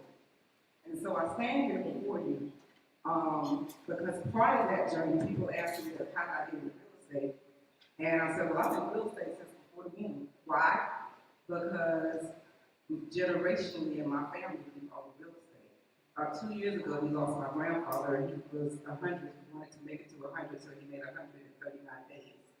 And as we were reminiscing, we started thinking, what is the life lesson that Granddad taught us? And it was 3 words. It was own the land. And as I listened to our last speaker talk about what's your platform, my platform is to teach us to own the land. We need to understand what that means, owning the land. And so today, not only do I speak to you about global investing, I just want to speak to you about owning the land. And if you wouldn't mind, I'd like to take you on a consultation with me. When I'm sitting down with an investor for the first time, they've not made up any type of purchase other than their primary home, what does that look like? What does that conversation look like? So if y'all take a moment, I want to take you down into a consultation. So how do we start the consultation? My consultation begins with the 5 pillars: the who, the what, the where, the why, the when. Those are the 5 questions you need to ask yourself when you're thinking about investing. Let's start with the who. Who needs to invest? That could be anyone in this room. It could be an individual. It could be a group. Diana alluded to it earlier. If you got 10, I got 10, and you got 10, that's 30,000. We can put that in the pool. And we now are investing. So who needs to invest is very important. Knowing who to align yourself with, like Barbara walked us around the room earlier and made that line. Who's aligned with you? And how do you know who's aligned with you? That's having conversations, that's having deeper conversations with yourself. What does that look like? I can remember years ago, my girlfriends and I were sitting around and we were in our corporate careers and doing well, and we were thinking, well, how do we get past this 401k? What else do we do? How do we diversify our portfolio? Diversifying our portfolio meant putting together an investment group. And it meant putting together an investment group so we could pool our resources so that we could now start purchasing properties and doing, this is years ago, before I got my real estate license, so we're talking 20 plus years ago, it was looking at how to buy it. What does that look like? Because I can't do it on my own, you may not be able to do it on your own, but maybe together we can pull our resources. And so you need to know who you're going to align yourself with. And more importantly than who is your why. And I think I heard someone else on the stage talk about asking the question why. I challenge people to ask themselves the question why 7 times. Because when you ask the question 7 times, it gets you to the completeness. Number 7 is for completeness. And so if you ask, why do I want to invest? Somebody tell me why they want to invest. Why one of them is? Why? To build generational wealth. Why want to build generational wealth?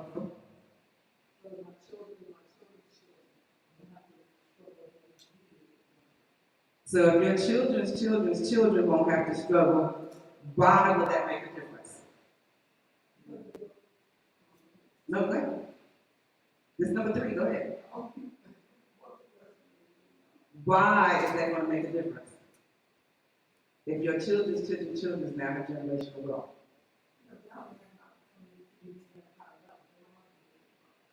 Okay, so why is it important for them to get at a higher level than at a lower level? Ah, so why is equality important?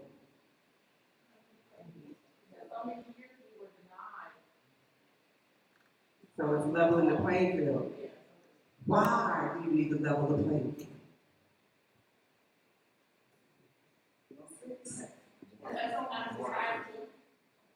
Y'all go ahead. More opportunity. Why? What do you do with that more opportunity? Why is it important to have more opportunity? Y'all let it down. I would only say, why not? Why? Because for years, we have been placed in societal structures that have afforded us the opportunity to elevate or have that generational wealth as our Anglo-Saxon counterparts. But now the view of the accessibility looks different. I'm sorry. No, you're fine, you're fine.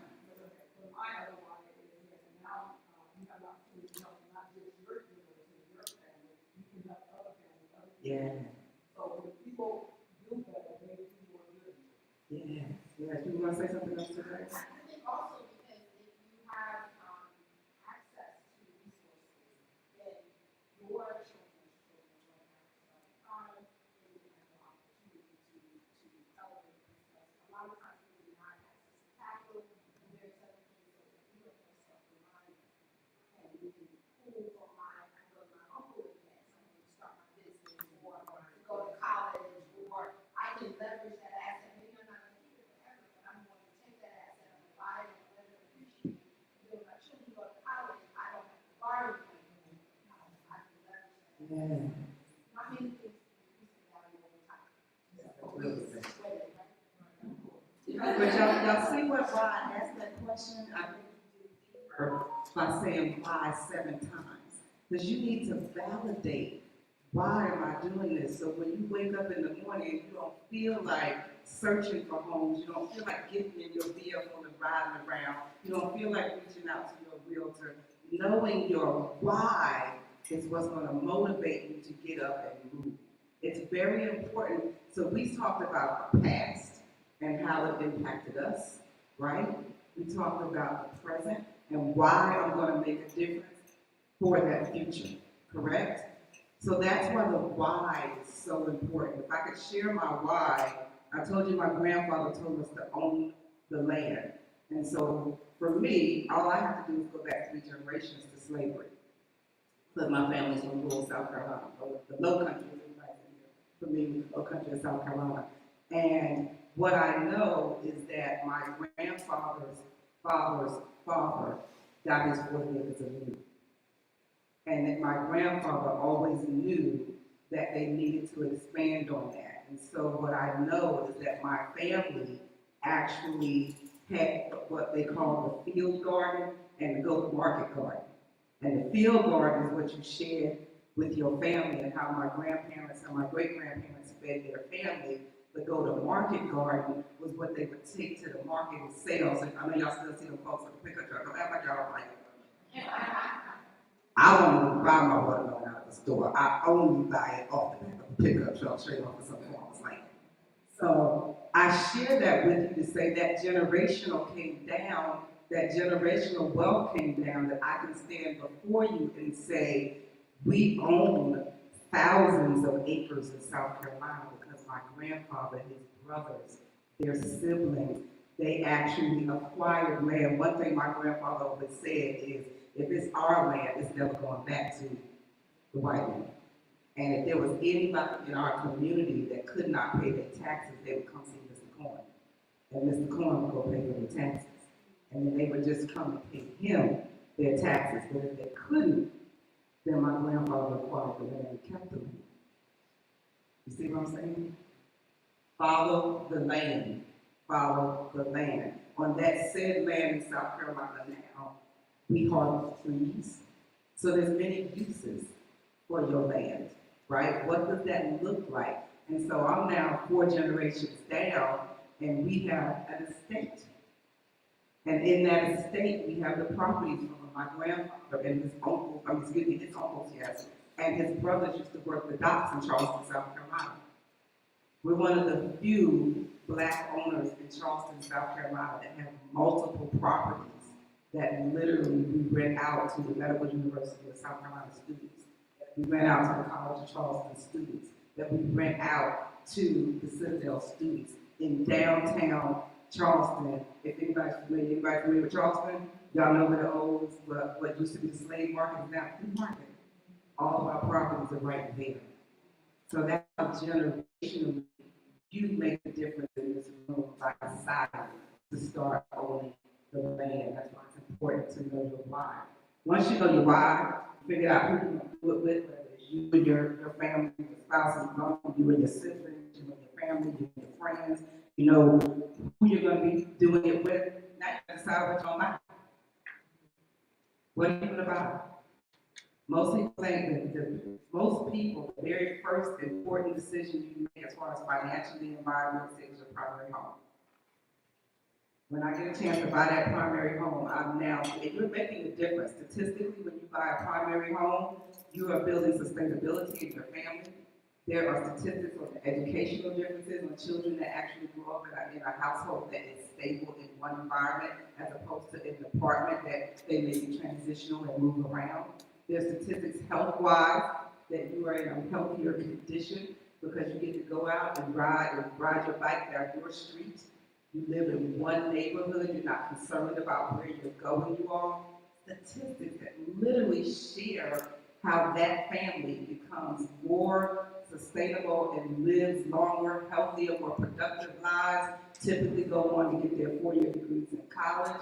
I mean, you can feel. As a matter of fact, right here at the Carter Center, or where the statistics are. I mean, at the Carter Foundation has an amazing library, of information, not just for our area, but nationally, on what that looks like and how you make a difference. Different starts with ownership. So, what do you own as an investor? If I'm sitting here talking with you, you've got a primary home. We need to identify what do you want to do and how do you want to invest. Is that residential property, meaning buy another single-family home and hold it? We call that buy and hold.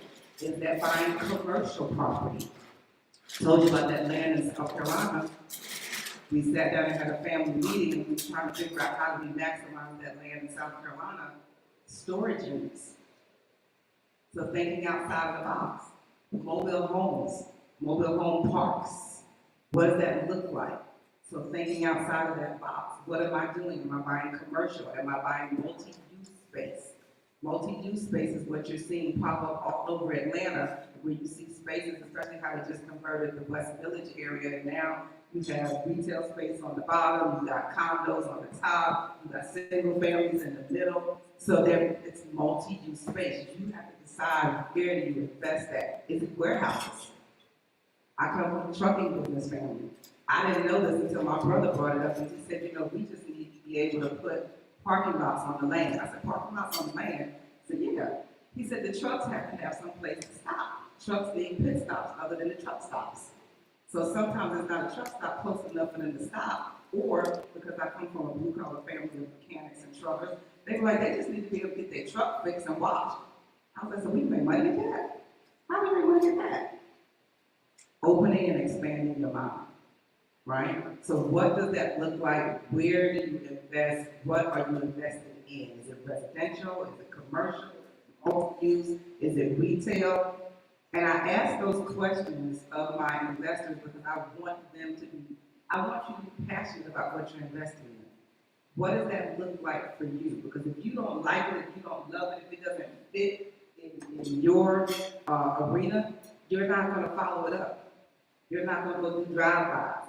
You're not going to be concerned about your property. And there are standoff investors that just want to see their check come in the first of the month. But if you want to be a proactive investor, I highly recommend you invest in something that you love. Now, how did that get me to here? Investing in something that I love. So we have single-family residences. We have what you all sometimes refer to as Airbnb and or VRBO, but those are really STRs, they're short-term rentals. Don't be giving Airbnb and VRBO credit where it's not necessarily needed. We have short-term rentals that are not on Airbnb and VRBO. So I mentioned those properties in Charleston. There's ways to advertise beyond that, but that's a whole other conversation. But the reason I bring that up is you may want short-term rentals.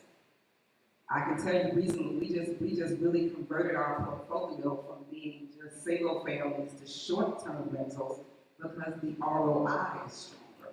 So you need to sit down once you decide your why, once you decide where and what you're going to invest in, then how are you going to invest in it? What problem are you solving? I know for my household, my problem was to retire my husband.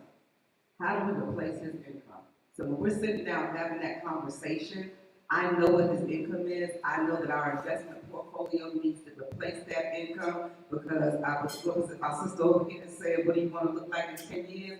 I literally do not want to be in the United States of America.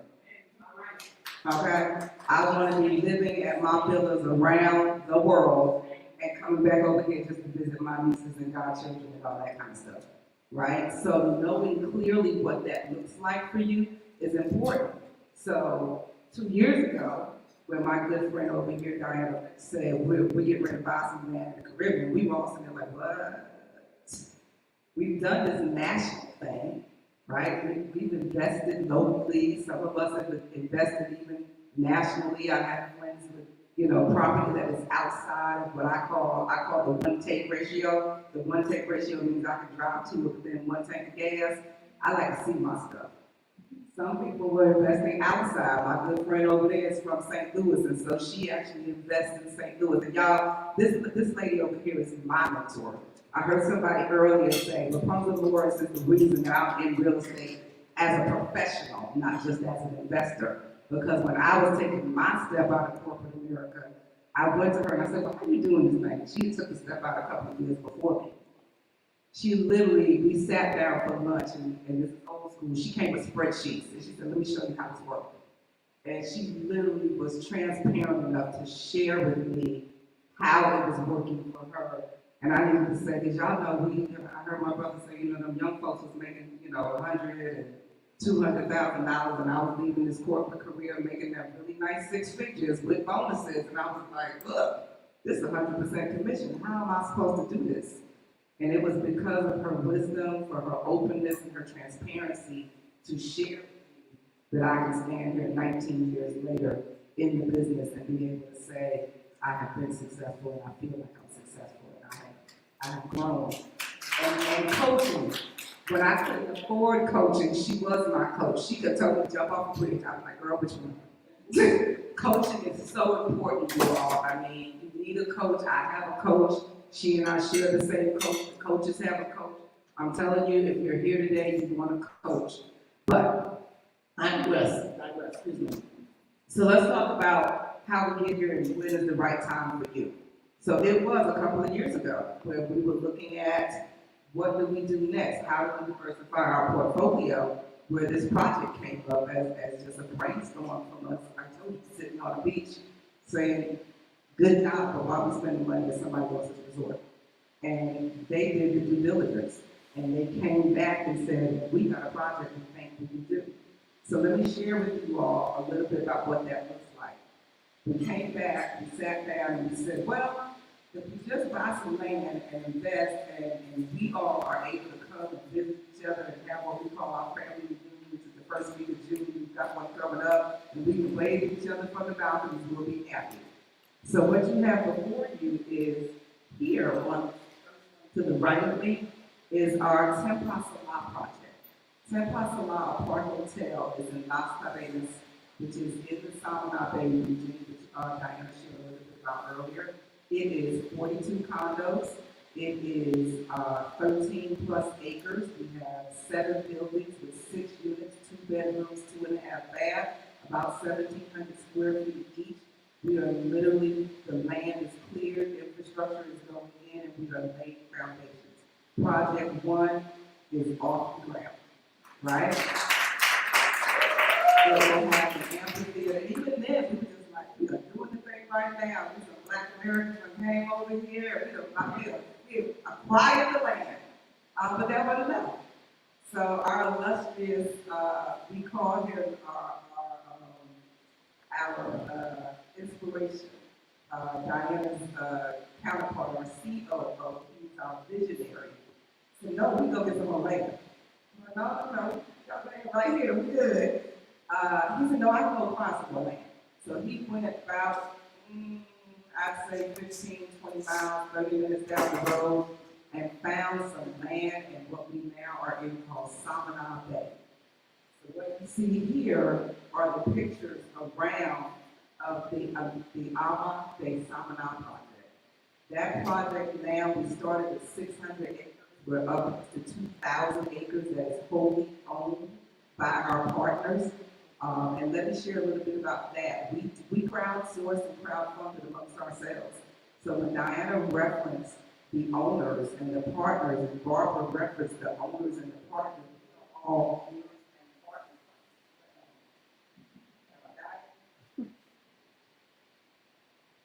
the document, I feel like it keeps cutting out. We are all owners in that acreage. And so what we did is we crowdsourced. So for a certain level of investment, we all got our ownership share. We are partners in that, in the making of this. When oftentimes when we go to invest, we're investing in something that we can physically see. We couldn't see nothing but the dirt. If you all visit my Facebook page, or even D. Diana Lynch or Donna Middlebrooks, you will see us on ATVs riding through the land, riding through the dirt. And there's one video where I literally, I turn the camera around to share it with you all, and I say, y'all, we all of this right here, all of this right here. I just start saying, we like, all of this right here is ours. And we can do whatever we want. Why? Because we have a master plan, and we did our vision conferences on the master plan. We just started throwing stuff up on the wall. We said, well, we want an amphitheater. Well, we want, a sports complex. Well, us women want the spa. And we were like, well, what kind of spa is this? Well, when I was in Costa Rica, they did this. And when I was in Arizona, they did this. And when I was in Puerto Rico, they did this.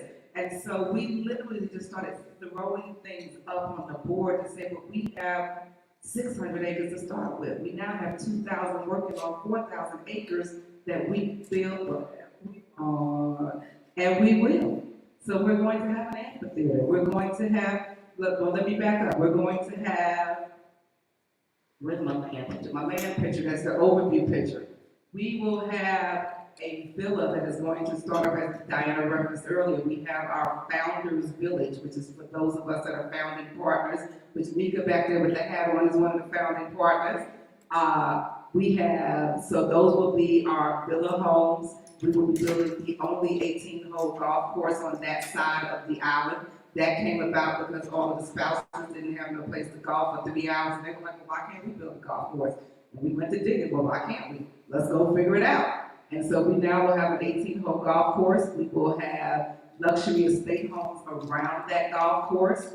From there, we will have, we now have a glamping component because we have a new partner, the hotel group called Aken, A-K-E-N, that builds these super amazing glamping and or experiential experiences. And so that's what we're looking to do. I mean, our tagline is dancing with the universe. And we want you to dance. We want you to dance. So if you're not here yet, my words to you would be start somewhere. So once you figure out why you want to invest, who you need to invest with, what you want to invest in, is it residential? Because even with these properties, we have an opportunity for you to build. We've got at the last conference we were at, a gentleman came up and he says, I want to do a cigar lounge. Absolutely, you can do a cigar lounge. You know, my good girlfriend over here, Diana Rich, loves karaoke, so she's gotta have a karaoke bar. And so there's just all of this opportunity to be here and to not only live there, own there, because this is not timeshare, you will get a deed for your ownership. But I know you're probably thinking, well, Donna, how else did y'all get here? The journey was not easy. We had to figure out how to own the land. So the one good thing is that on our team, we have attorneys, we have accountants, we have investors, we have designers and architects right here from America, but we had to duplicate all of them over there. Why? Because we know what we're doing. I'm gonna just be completely honest and transparent. We didn't know, so we had to make sure that although we came over with all of our American ideals, what is the way to do it there? How do we do it there? And not only how do we do it there, but how do we duplicate it? Because this is just the first stop, not the last stop, y'all. This is just the first stop. We're looking at other projects. I have another project right now where I started my first global journey, gosh, probably 25 years ago. Rapunzel and I used to attend the same church, she's still there, Mount Ephraim Baptist. And we built a church, a school, and a medical facility. That was my first foray into developing in another country. And we did that in Ghana, West Africa. And so I'm circling back all these years, and we have another project on the books that we're getting ready to do there. So like I said, this is the first project, but you've got to be bold, you got to be audacious, because you actually need to be able to step into who you are, your unique individual self with all your flaws, and be able to acknowledge that this is your moment. I believe Alicia said earlier, this is your season. And if you recognize this is your season and this is your year, like Barbara said in 2023, man, I encourage you to start investing, whether it be small with a condo or a townhome or a building here locally, but look at what that looks like, because that then builds equity. Another thing that we all do too is we were taught to own our land. I heard somebody say it earlier, to own my home. Where's my moderator? She stepped out. She said one of the things that she was taught was to own outright her home. And that's the way we were taught. Just like we were taught to stay on our job for 30 years to get that watch. But I challenge you in this room to expand what that looks like. I tell my investors all the time, I'm a dollar mortgage. I know. Why? Because I'm going to continually invest and I'm going to continually leverage the equity in my existing properties so I can buy some more properties. So when you get into this investing game, you have to expand what that looks like, what leveraging looks like. We didn't have, when you start going international, if y'all ever notice for those that travel, when you travel and you go to the islands, don't you often see those buildings that are halfway complete? Look like there's something always under construction when you go to Jamaica, right? It's always something because they build everything by cash. So when they have cash, they add a room. When they have cash, they add a room. When they have cash, they add a room. So when you invest internationally, you need cash. And all of us are not necessarily that liquid. I know I wasn't. So that means I had to look back at my portfolio. My husband and I, as a matter of fact, I told him and Diane they need to go get a room. Because they up at 3 o'clock in the morning texting folks talking about, well, have we thought about this? Can we do this? Can we diversify that? What if we move this? And what if we move that? I'm thinking, I want to sleep. And y'all talking about moving money. However, it takes money to make money. And oftentimes you go to these seminars and these conferences and they're like, I'm going to teach you how to buy something with no money. Y'all know if it sounds too good to be true, it isn't true, right? Now you can start with no money, but it's figuring out how to leverage that, right? So I'm here really just to plant some seeds on what that looks like. So it may not be going global at this moment, but it may be going global at some point. So how else do you get there? Some things I want to drop some nuggets because I'm not an attorney, but I would encourage you, if you're going to invest, make sure that you set up some type of business structure, some type of entity, whatever that is. There used to be a rap song that said, everything I got is in my mama's name. Okay? Everything you got need not to be in your name. Okay? It needs to be some type of sole proprietorship, some kind of S Corp, C Corp, LLC, but what it needs not to be is in your name. For anyone shall you be renting, for anyone to be able to come back and then come get everything you have, because you did not separate your property. All right, I see my head's nodding, okay? So if you own anything besides it, even your primary home, if you have a good girlfriend that's an attorney, they'll tell you nothing should be in your name. It needs to go in a trust, it needs to go in an LLC, it needs to go with something other than your name, right? Okay, so let's talk about once you form that entity, then what other resources are available to you? And I kind of alluded to that earlier. What does that look like? How do you leverage funds? Is that leveraging the equity in your home? Is that leveraging equity, leveraging funds out of your 401k? Is that leveraging out of your stock investments in your stock portfolio? Is that leveraging family, right? Or is that leveraging bank relationships that you have because you have an established business? Because I know there's quite a few entrepreneurs in the room. What does that look like? How do we get you to the table with some funds to be able to now go and invest in whatever your first project is? Okay, and I can tell you, even for this project, literally, I think that summer when we met, that Thanksgiving, I called a family meeting. I literally called all the Shaws. I said, we need to talk. And we sat right after the Thanksgiving dinner, and I said, here's the project that's coming. Here's what I need. Who wants in? Those that don't want in left and went and did the family walk that we always do after Thanksgiving. Those that wanted in, we sat down and had a strategy session. And I have several aunts that have, and cousins that have come into this project because we sat down and talked about the numbers. So it's important that you sit down and talk about the numbers. Where's the ROI coming from? How long is it going to be for you to see that ROI, return on your investment? Is it 2 years, 3 years, 5 years, 10 years? How bold do you have to be? Because our host, Dr. Barber, just came in and said to me, Donna, we need to sell the house because I need this equity. I need this equity to work for me as opposed to just sitting here, right? And we came up with a strategy. So, you know, I started this conversation saying I wanted to be able to share with you all what a consultation looks like when I sit down with an investor. I hope that I have accomplished that. I hope I have said that. Oh, before I leave, we do have an Atlanta project for those that want to invest locally. Mechanicsville, we have the Signature Atlanta, which will be coming out of the ground late this summer. It is literally the unicorn that Ms. Diana Lynch was talking about earlier, and that's what we've been called. It's going to be 17 townhome units. They're going to be luxury units, 4 stories with an amazing skyline view. They are probably going to start around 800,000 and go up from there, but what we're doing that is so uniquely different is that everybody needs to come in and customize their signature.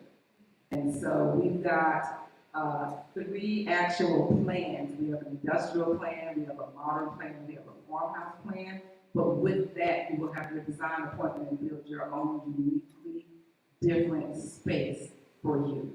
So we're doing that. We've got the Amate Samana project. We've got our Tempa Salah project. Both of these projects, the condo starts in the low 300s and go up. So they are affordable. And again, we speak to you about financing, but I just want you all to understand that you've got to start somewhere. So the fact that y'all chose this workshop to sit in and chose this time means your interest is piqued.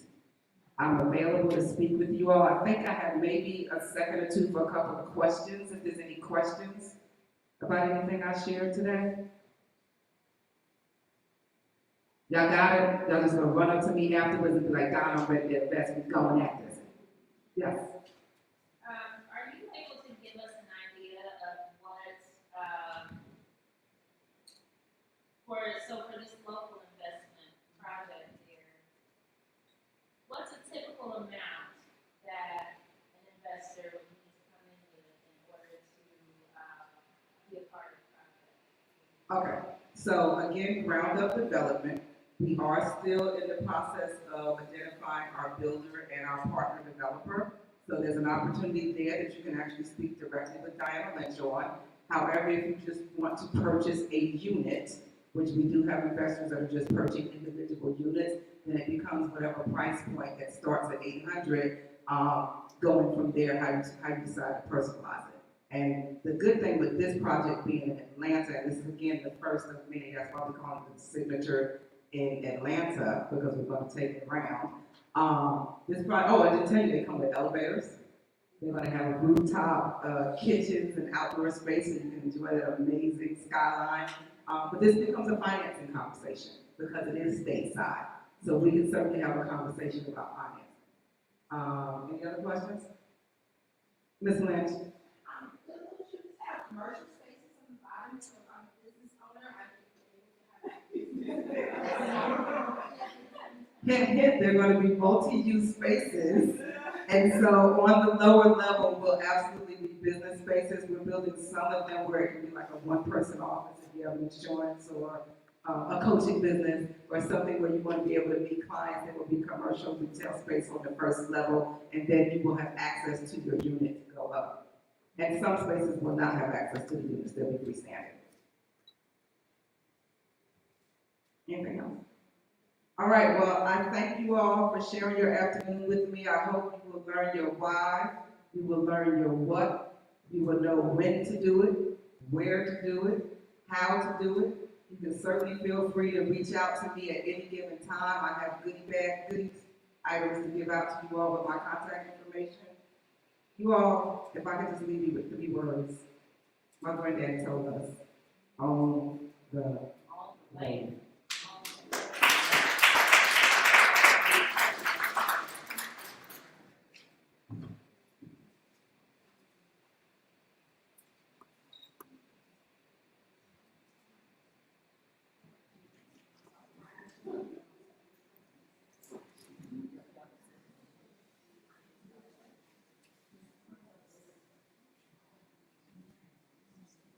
Y'all, I'm a Jersey girl, but I have adopted Georgia, so here go your piece of your Georgia peach with my information on it.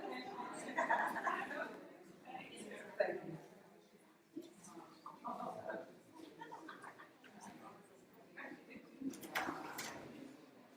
I'm also licensed in Florida and South Carolina, because y'all need to own land in multiple states. All right, so let's thank Ms. Donna Middlebrooks for that expression. The eyes have been opened. So if you're going to stay in this room will host the word party next with Ms. Mika. I know do you need some time to set up? Are you good? Okay. So we're going to go ahead and roll right into the next session with Mika. Let me go ahead and introduce her. Thank you.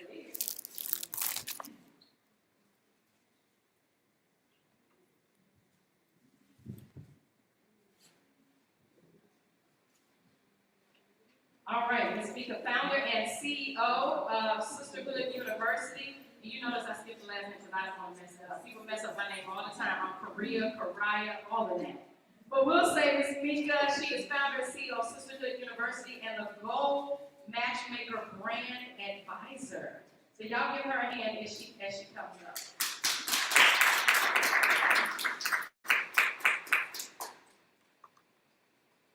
Okay, can everybody stand up and just stretch your arms, your legs, your mind for a moment? I know we've been sitting, taking in all this knowledge and information and brain getting overwhelmed.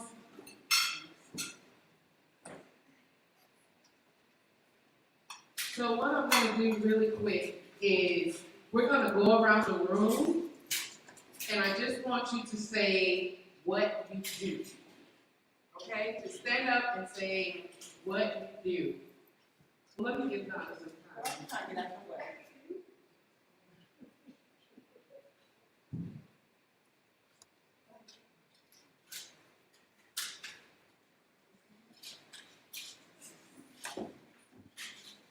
So we'll start here.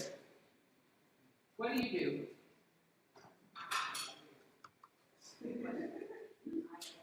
Currently, a recent college grad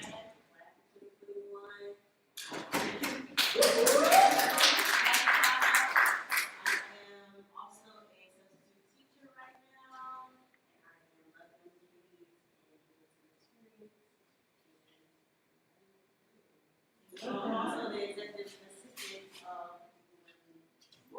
Yes. What do you do? I'm an author, motivational speaker, realtor, and educator. Okay. What I do? I learn from people. So I'm a developer, a former retired attorney, and a support. Donna, what else do you do? So I'm a realtor, investor, traveler, business owner, and I'm also. What else do you do? What else do? I have gold digger coach and legal sessions. Love it. My name is Elizabeth West, and I am a hairstylist in the field of the industry. And I have certified unique hair. And I am also a nonprofit organization called Global Millers. What else do you do? Speaker, author, serial entrepreneur. And Dr. T, what else do you do? Author, informational speaker, coach, mentor, good grandma. Traveler, foodie. And what do you do? I help people find home moving for their family, and I help sellers to sell their home from Well, I'm Mika Davies, and what I do is I am the founder of Sisterhood University. This is a safe space for women in business. So I understand that my ministry is to strong women, right? And in order to be a strong woman, it takes a strong woman to say, I'm not strong in the moment. And so we bring in business women and we collaborate with fish bowls so that we can help launch your business or help you with your blind spots, or even just having a community of women coming together so that we can say, hey, listen, I'm failing in this area. And I know you're in the same area. What can I do, or what have you done to help me do better what I do? So what I'm gonna have you ladies do, since we're all spread out, can I have you all move up close? Because I like to be intimate. I know, I'll get you out of your comfort zone. So somebody says, okay, what is a word party? How many people choose a word of the year? Does anybody know where that comes from? You say your coach? Your church does it? Anybody else chooses a word of the year? You're starting now? Okay, so where it originated from was actually Germany. And what they do is they evaluate the year prior of all the words that people would Google or look up. And then they would choose those words for the upcoming year. So a little bit about me. In 2020, as if COVID was not enough, I was diagnosed with breast cancer, stage 4. And I was laying in bed at 5 a.m. in the morning, and I know it was just the Holy Spirit, because it wasn't me. I woke up, and the Holy Spirit said, give yourself a breast exam.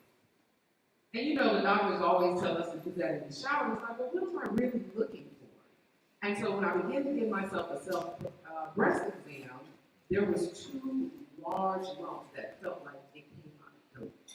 So that was 2020. I went through the cancer journey, chemo, radiation, and then my great uncle died, who was a father figure. Then a week later, my son in his baseball career had an injury and had to have emergency surgery. Then immediately after that, my mom got diagnosed with COVID and went into the hospital for 30 days and then died. Then after her funeral, I got COVID and was hospitalized. And then after that, I sat and found myself having anxiety attacks. And I began to try and figure out what it was, and I was in grief counseling, and she said, and I was sharing this with the ladies earlier, what she said was, anxiety attacks is your body saying, I'm not taking anymore. You pack all you're gonna pack, and you're gonna feel what I'm feeling right now where you're at. I don't care what you're doing, you're gonna feel what I feel. And so I found myself in the corner rocking and crying and not understanding what I was going through. And I remember crying out to God and I said, God, I know you see this. I know your best work. This ain't your best work. We have a conversation. And I just was crying and rocking and crying and rocking. And I heard this still small voice, healing is work. And I said out loud to God, I said, how dare you? I've been working all my life, trying to do what's right, trying to do what's good, trying to understand your ways and encourage other women and help other women. Why is it I just can't have a miracle? And sometimes we try to take the easy route out and ask for miracles, and we don't want to do the work. And so that's where I began with my word of the year, which is self. Self-love, self-value, self-worth. So when I looked at the previous year, at some of the things that kept coming up over and over again, I realized because the foundation of self-love wasn't there, it was showing up in business. Somebody said, how was it showing up in business? It was showing up in business because I wasn't asking for what I was worth. I was giving away free services. And then we do it in the name of the Lord, right? Well, I just want to bless somebody, right? But how can we further the kingdom if we're not charging what we need to charge in order to give back to the kingdom, right? So just like when we're on the airplane and they say, take the mask and you put it on first and then you help somebody else. So anyway, so my word is self-love, self-worth, self-value, self-care. And so I want to walk some of you who haven't chosen the word of the year through turning over your paper on the back side.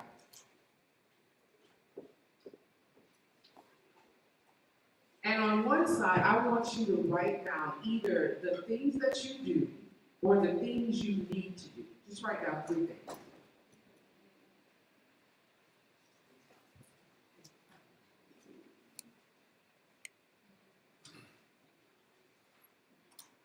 So write down 3 things that you do or that you know you need to do.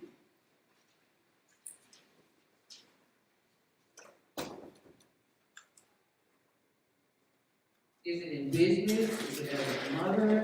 Is it as a minister? Is it as a friend? Is it financial? What are the 3 things you need to work on?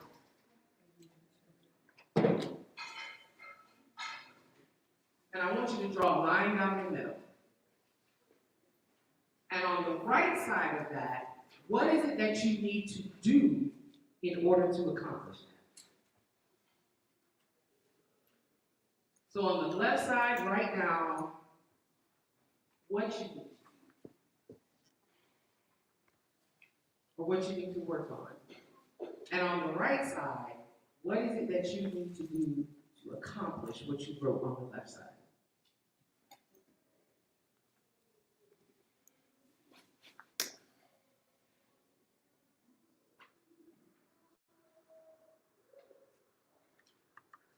And then draw a line on the bottom and write down 5 words that pertain to everything you just wrote.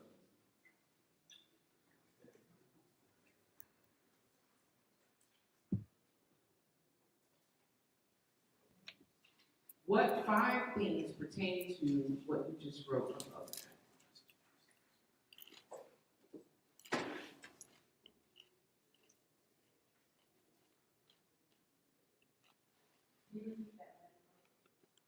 On the bottom of the page, write down 5 words that pertain to what it is you need to do.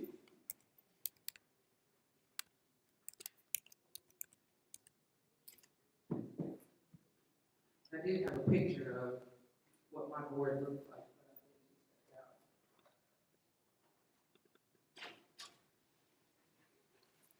Now, from those 5 words that you wrote down, I want you to prioritize those words. What is number 1? What is number 2? What is number 3? And what is number 4?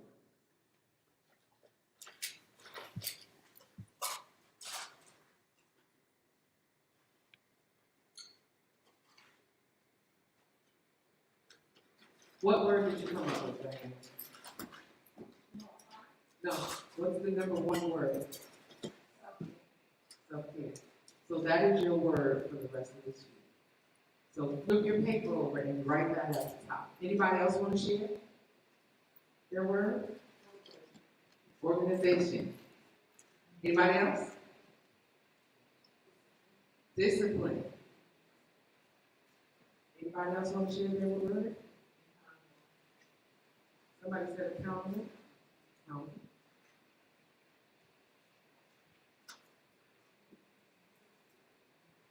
Anybody else want to share their word? Don't be shy. I know I'm not in the room for shy people. Discipline? You're not self-care? So at the beginning of the year, when I wrote down my words, right, we talk about intentionality. And so a lot of us in the room are business owners, right? And we are so busy working in the business that we don't work on the business. And that business is yourself. And so we consume so much information. So I'm a YouTube junkie. I'm always listening to somebody motivational when I'm riding, when I'm showering, and we consume so much information that our brain literally gets overwhelmed and it does not know where to start. Anybody else feel that way?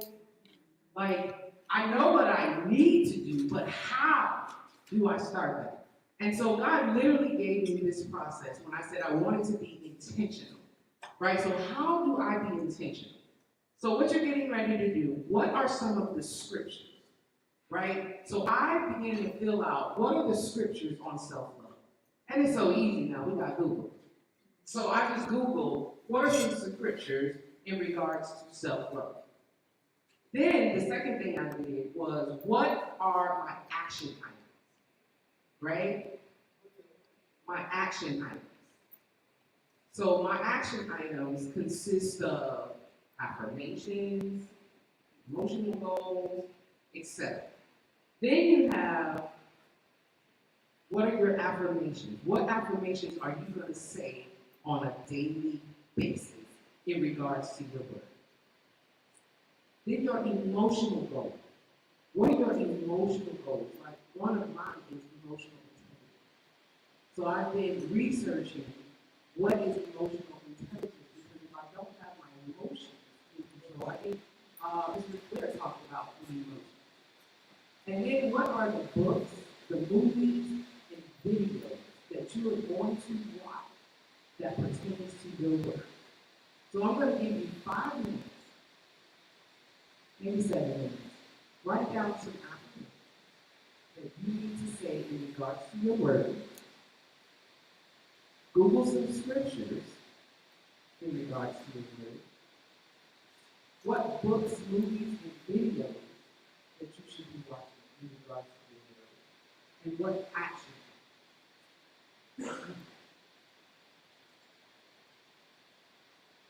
So for me, I don't know if you guys ever heard of Louise Hay.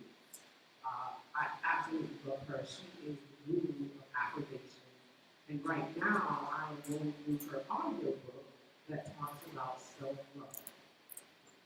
And so after you write these things down, then I'm going to teach you the 5-minute plan.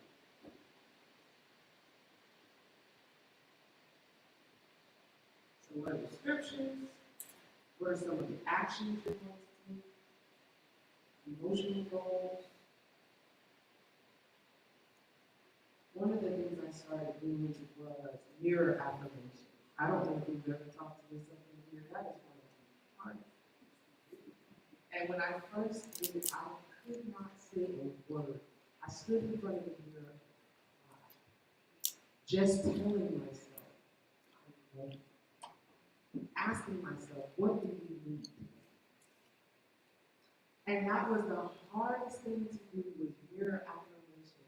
And now I won't say I'm a pro, but I've gotten better at it because I started doing it every single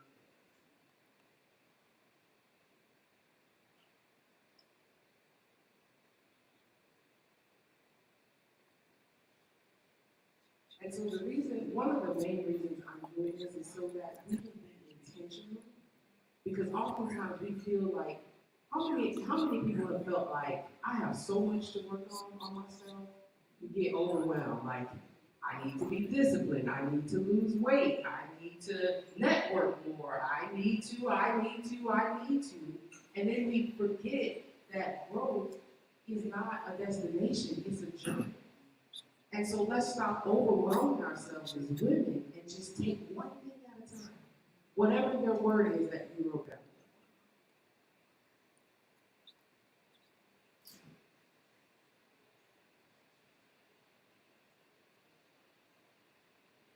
I'm gonna do it for you.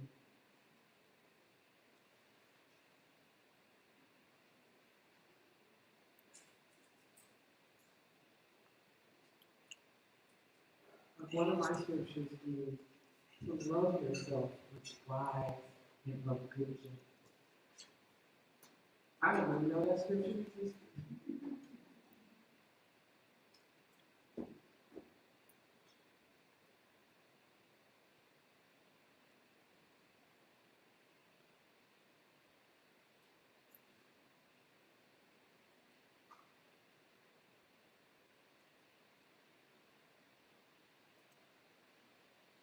Another action item I did was I decided to read through my journal. Anybody journal? I began to read through my journal of last year. Y'all, it was so sad. I mean, yes, I've been through a lot. Yes, I acknowledge that, but it was so sad. I was like, my God. Like, I used it, of course, more of pain, just being down on myself and literally writing to myself, beating myself up. And so I came up with the name of an inner bully. Anybody have an inner bully? A lot of us call it imposter syndrome. But sometimes it's, well, who do you think you are? You're not smart enough. You're not good enough. You're not worthy enough. Nobody loves you. Nobody cares. And I remember going down the stairs, and I remember telling her, I said, would you shut up? Would you just shut up? And so I was in a conference called Dominate Your Year with Dr. Darius Davis. And I got to ask him a question. And so I began to tell him about this inner bully that was in my head who would show up when it was time to do what I needed to do, right? And I said, how do I befriend the bully? So first of all, I gave her a name. Her name is Justine. And Justine feels justified in the things that she tells me. So he said, instead of yelling back at her, because what's wrong with her is she's scared. He said she is fearful. He said, so why don't you coach her? And why don't you love on her? So now when she shows up, I tell her, just leave this alone. I know you're scared. But God is not giving us the spirit. We'll get through this together. And it begins to silence her. And every now and then she'll pop up and I'll be like, listen, we got this. And so what I decided to do, I started doing, was instead of journaling, I created a journal to write love letters to myself.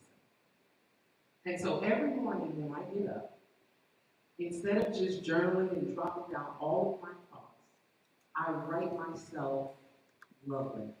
So for example, for Valentine's Day, I wrote myself the most beautiful letters. I wish I would have brought my actual journal. And I said to myself, I said, dear you, I love you so very much.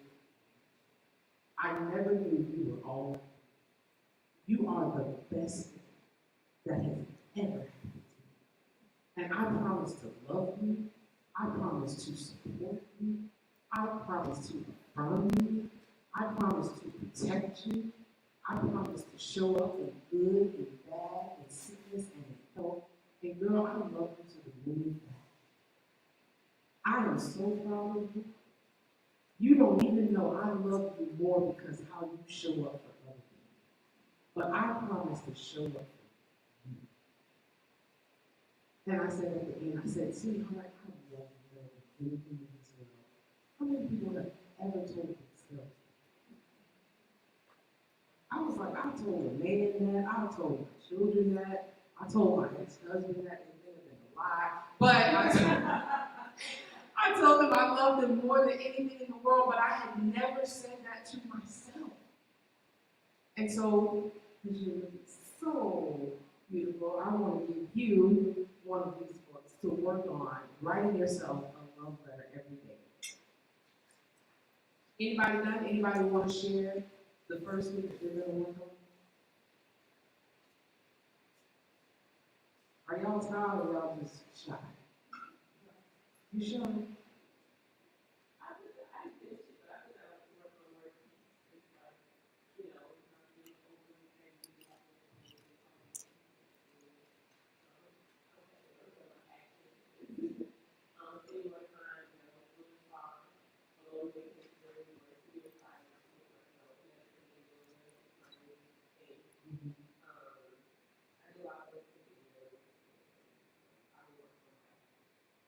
And so I want you to dig a little deeper in that, and I want you to put dates. Are you going to do that once a month?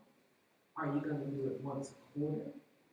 Are you going to do it maybe twice a year? So I want you all to get very specific, and so I'm going to give you the 5-minute mindset. So I have all of these, right?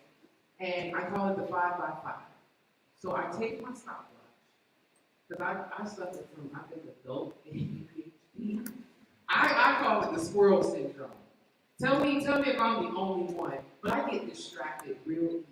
And I will stop what I'm working on to help somebody else with what they're working on. And then I'm frustrated because I've spent so much time helping other people with their dreams, their goals, their frustrations. And then by the time it's time for me to get back to what I'm doing, now I'm either tired or no longer interested. So I call it the squirrel syndrome.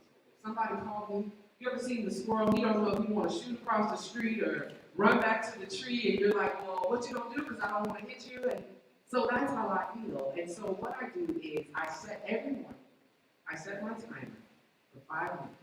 I read my scripture for 5 minutes, right? Because we try to consume so much that we don't retain it.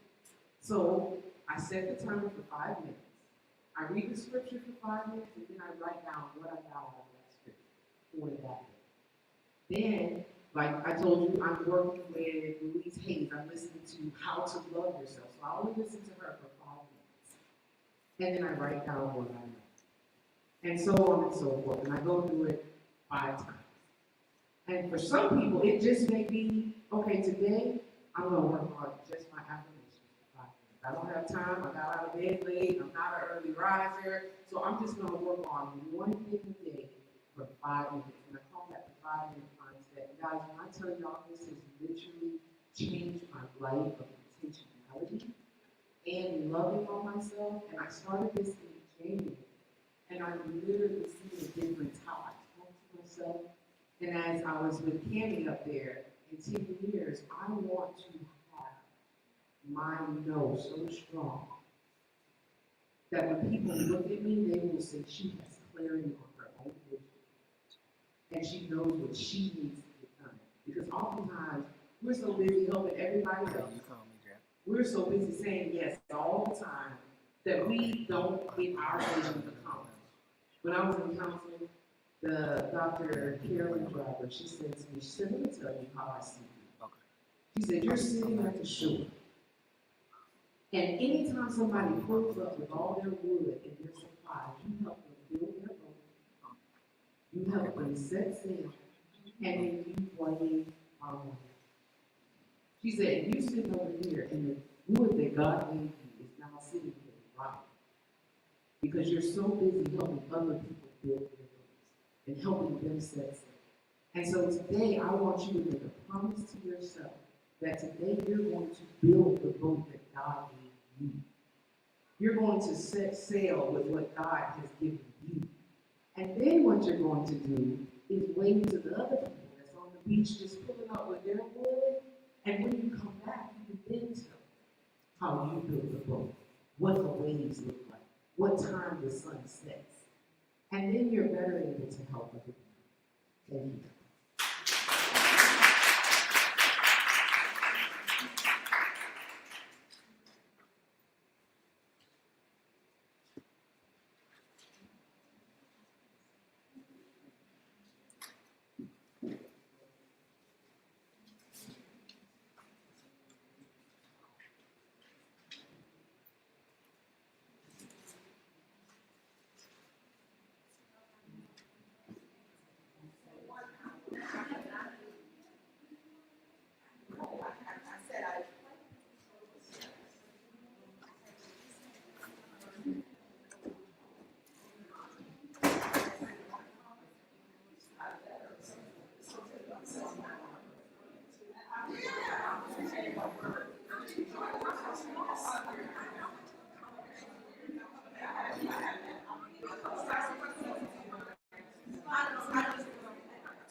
ladies in our 50s, we shouldn't be doing, okay?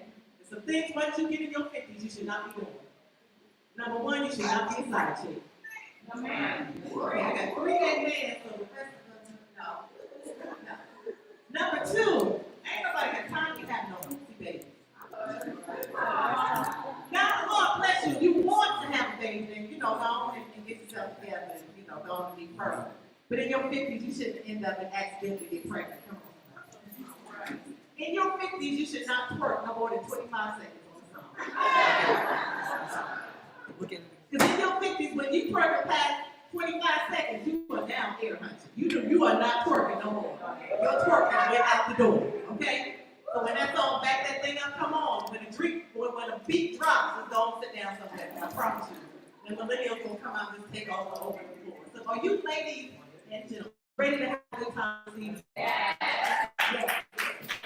3 people ready to have a good time. And I know some of us have been here all day, but it's okay. This is the best part. It's like the meat. The meat, the dessert and the meat and all the good stuff. And this is the after party. Let's call it. Y'all know how the after party is, right? Couple people been to the after party. The after party when you let your hair down, you get all this, all that other stuff just don't matter. That's what tonight is about. Tonight is the after party. I'm gonna name it that. Do you mind, Dr. Sweetie? I asked her after I named it. I'm good. Okay, so I'm good. So listen, we are gonna get started because we have some dynamic speakers on this evening. I've been reading bios and just doing some studies on myself, and I'm just so excited. I'm excited. I'm excited. Did y'all come with expectations? Yeah. All week I've been expecting this, and tonight will be my first.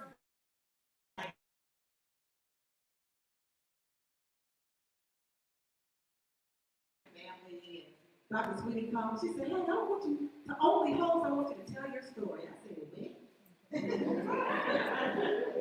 That's when Keisha came out. Your alter ego. I got a 2.5 ratchetness in me. So my 2.5 ratchetness came out like, "When?" But I'm so excited about that. I am so excited. But our first speaker is a beautiful young lady. I was sitting at my table, and she came to me with her little soft-spoken voice. She was like, I can't hear on the right hand, that turn to the left. She's like, "I'm so honored to be here tonight. I'm so honored to be with you." And I'm like, "Well, thank you, girl. You must be doing some research on me." I appreciate you. But as well, I'm honored to share a platform with all you beautiful ladies as well. So I'm going to tell you about Miss Evelyn Shaw. And I'm just kind of a little housekeeping out there. Most of us are speakers. Most of us have pulled out schools. And a lot of times we get our intro. Most of the time we get our intro from the audience. So when I introduce these ladies, they need to feel it. I need the thunderous roar of your applause. I need to yell. I need to woo-hoo. I need some you go girl and all of that stuff as they hit the platform all the way to the podium. So we agree on that? Yeah. Okay, so let's practice this. Come to the stage with me.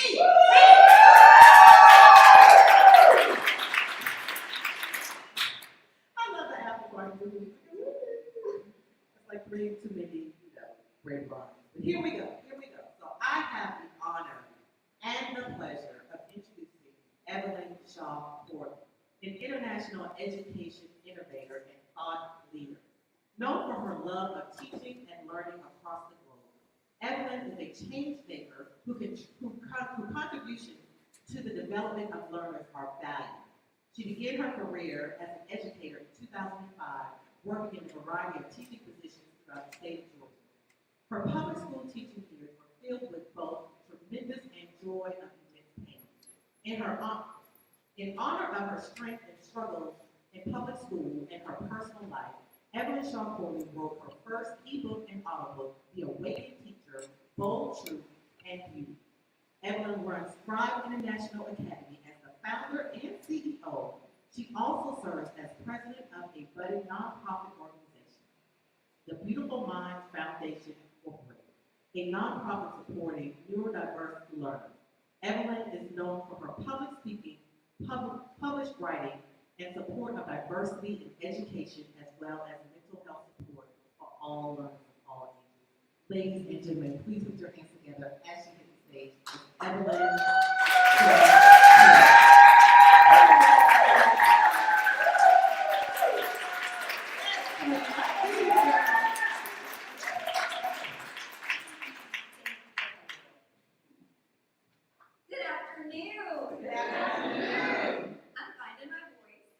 afternoon. Good afternoon. I know I was soft-spoken when I met Lady Q, but I'm getting soft-spoken again. Lady Q, you were amazing. Thank you so much for starting this off for us. All right, guys, it is my delight and glorious pleasure to be standing in front of you this afternoon. As queens, many of us may already live in bold beauty, but today we are going to take it deeper. And how are we going to take it deeper today? We are going to take it deeper by living. Now I have a disclaimer.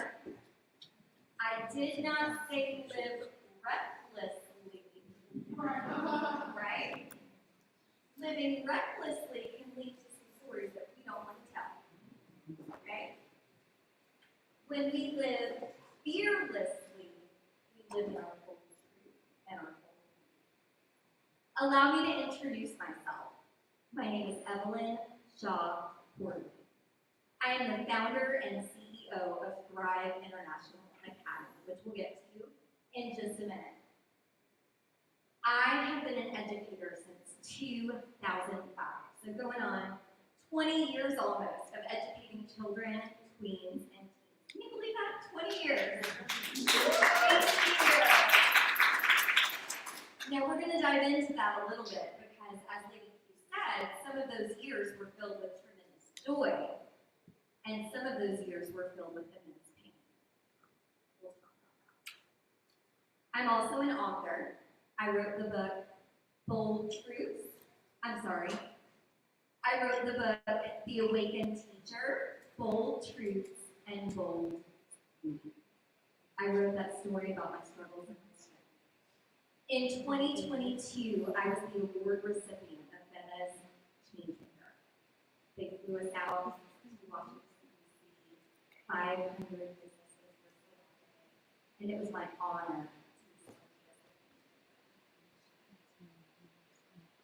If you guys would, take just a moment and scan this QR code. I would love for us to connect.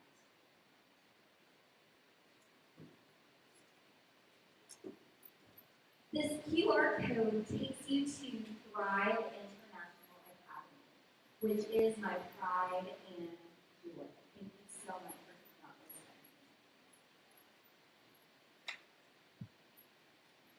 All right. Oh, it's okay. I'll share it again. Sorry about that. All right. So we're going to do a little activity. We're going to make friends. I have a little quotation for you. And in preparation for this make friends, I'm going to read the quotation, and then I want you to find someone at your table, and we all moved up a little bit closer, so you may not know the person at your table. I'm going to encourage you to take a look. When you are courageous enough to feel your pain and feel your fear, you become the most fulfilled. Take just a minute, turn to someone near you, and have a deep conversation about what this means to you.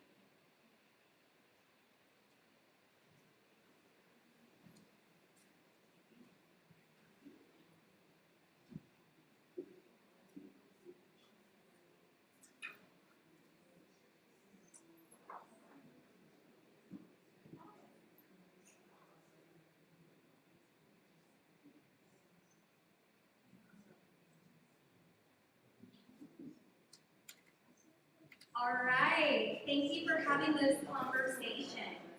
Is there anyone, love that we're having the conversation. Is there anybody who's comfortable sharing what this book meant to you, or maybe something that came up for you with this quotation? Kimberly, what you feeling? What came up for you? Just thinking that we take the time to be courageous and feel from our pain and feel our fears, that usually brings us to where our deep calling is. Absolutely. Absolutely. Thank you so much. All right, so why should we live fearlessly? When we live fearlessly, guys, we have great, big, bold, beautiful lives. That is why we live fearlessly. Now, my favorite author, I'm going to tell you a little story. My favorite author read her works first in high school, read her works in college, read her works as an adult, and over again in my life. Zora Neale Hurston. As we know, Zora Neale Hurston is the author of Your Eyes Were Watching God. Little did I know that the story of Janie would model much of my life. Little did I know that the struggle and the strength and the finding yourself that Janie so courageously, after fear, had to do. She was afraid when she was younger. She was abused, and so was I. As she found herself, and as I found myself, I looked to Janie and I said, you know what? The abuse is not going to define me. I am going to come into my own. I am going to live a bold, beautiful, glorious life like Janie. And one day, like Janie, I found my TK husband, Alexander Court, and he is amazing. So high school days, let's talk about it. I'm 41, but we're going back. We're going to go back to the high school days. So in high school, I was sweet. I mean, you know that I'm sweet. I've always been sweet, but and very unsure I was cute, and I was everybody's friend. That's the thing, when you get everybody's friend. I remember there was one time there was this beautiful, beautiful girl, Rochelle. And she met a group of the guys, and the guys were like, okay, he was so great. She said that she didn't have any friends at her school because, you know how she didn't have any friends because she was so gorgeous, and the girls were intimidated by her. Well, the guy said, let me tell you something. I may not be perfect, I may not be a lot of friends, and I love you.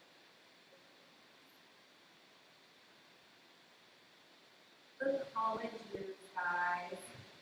So I came into my own in the college years, but not in a good way. Not cute at all. Not cute. I blossomed. That's what. Boys were noticing. All the things. But in September 2001, I'm a sophomore in college. On September 13th, 2 days after 9/11, I lost the one and only person who was the closest to me. I was raised a little bit differently. I was raised with my uncle and my severe special needs. My uncle was my heart. My uncle believed in Santa Claus. My uncle believed in Easter Bunny. He was magic. And when he passed, a person passed with him. Now, after this happened, I turned to binging and dating one unsavory character after another. And we have heard, and Ms. Peter told us, we were just talking about this at our table, that God will teach you the same lesson over and over and over. So I dated one unsavory character after another, over and over and over. And then I married one. I was done. Went to see my therapist after years of terrific abuse. And my therapist said, Evelyn,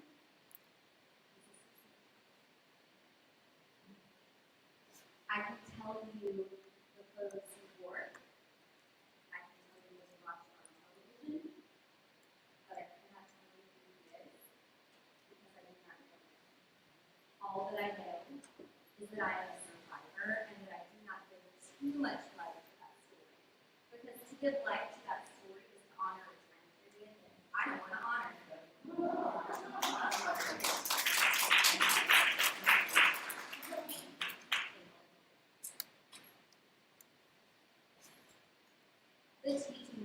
guys. Okay, we make it through college. We're trying. I was in my middle school education diploma. I didn't say this earlier. And while we are not our accolades, I do want to share that I have my bachelor's degree, my master's degree, and my leadership certification. And I do think while we are not our accolades, that matters. It matters. So I make it to the teaching years, and I am either amazingly awesome, having the best year ever, or I'm in the principal's office. Yes, I'm in the principal's office. And here is why. While I did my very, very best, I have a struggle. I have struggles with anxiety.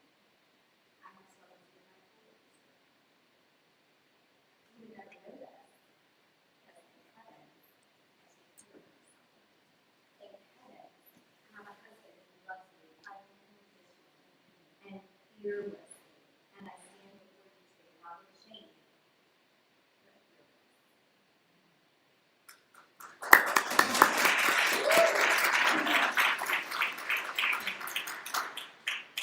So I teach, and like I said, it was either amazing or it was unsavory. It was tough. We won't go into too much detail. I don't have to be cognizant of time. I left the traditional path.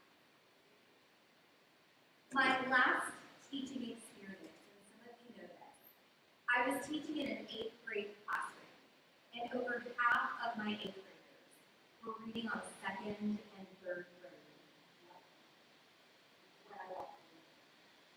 And I would love to say that they were only reading on 8th grade, 9th grade, 10th grade level when I left the classroom, but that's just not the case. They were not.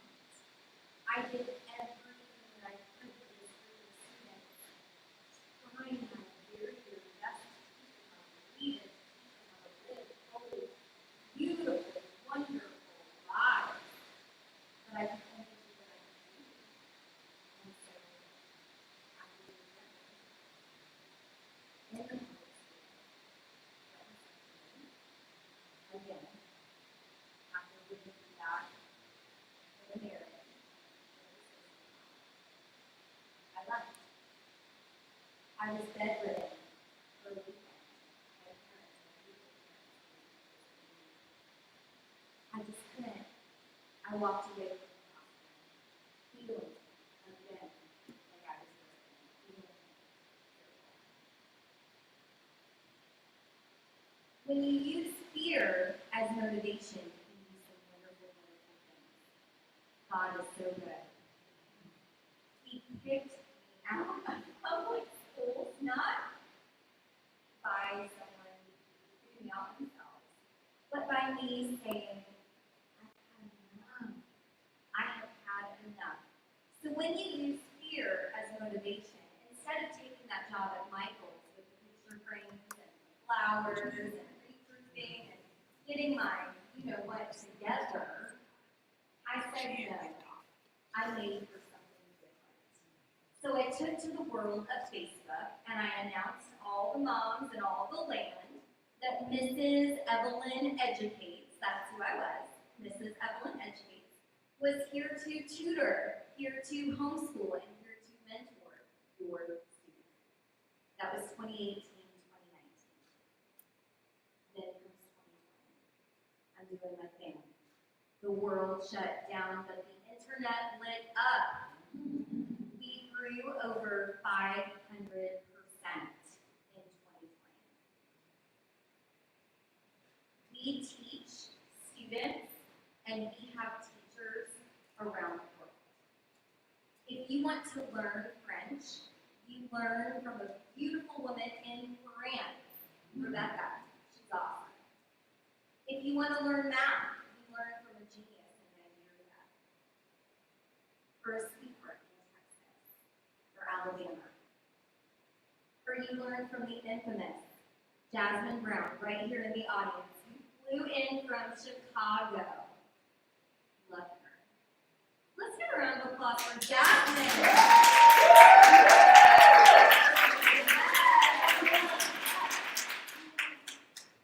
So, failure is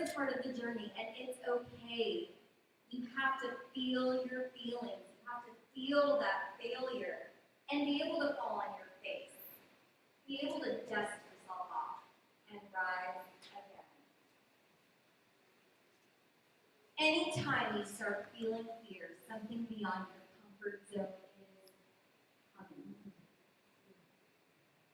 Something beyond your comfort zone is coming. You want to feel the fear. You want to feel it, and you want to do something with it. You have to feel it to keep going.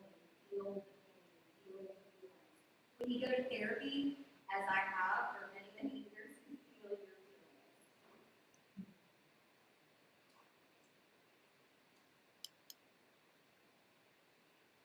Now, surround yourself by powerhouse women, which you did today. Yes. Yes.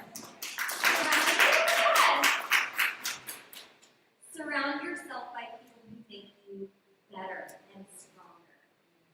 Now, you will find that sometimes people are in competition with you.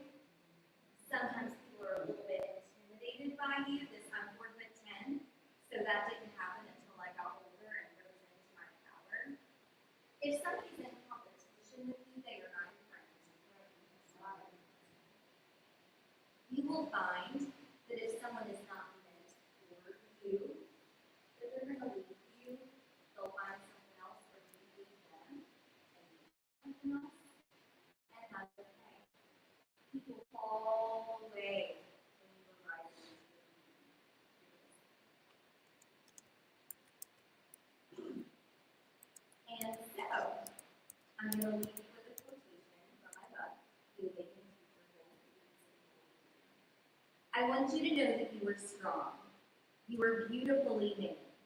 Your pain leads to your purpose, and I believe you are being prepared for a greatness you cannot even imagine. This is how you can connect with me. This is all of my social media details, information, all of the things. Feel free to take a screenshot or a photo if you want to. Or, she's fast, I know. There's only so much time. But this one, I will leave. I will leave this up for you. It has been scary and exciting and amazing to be here with you. Thank you for welcoming me with loving arms, with hospitality, with grace. And I really hope that something that I shared with you today resonates, stays with you, and I hope it will.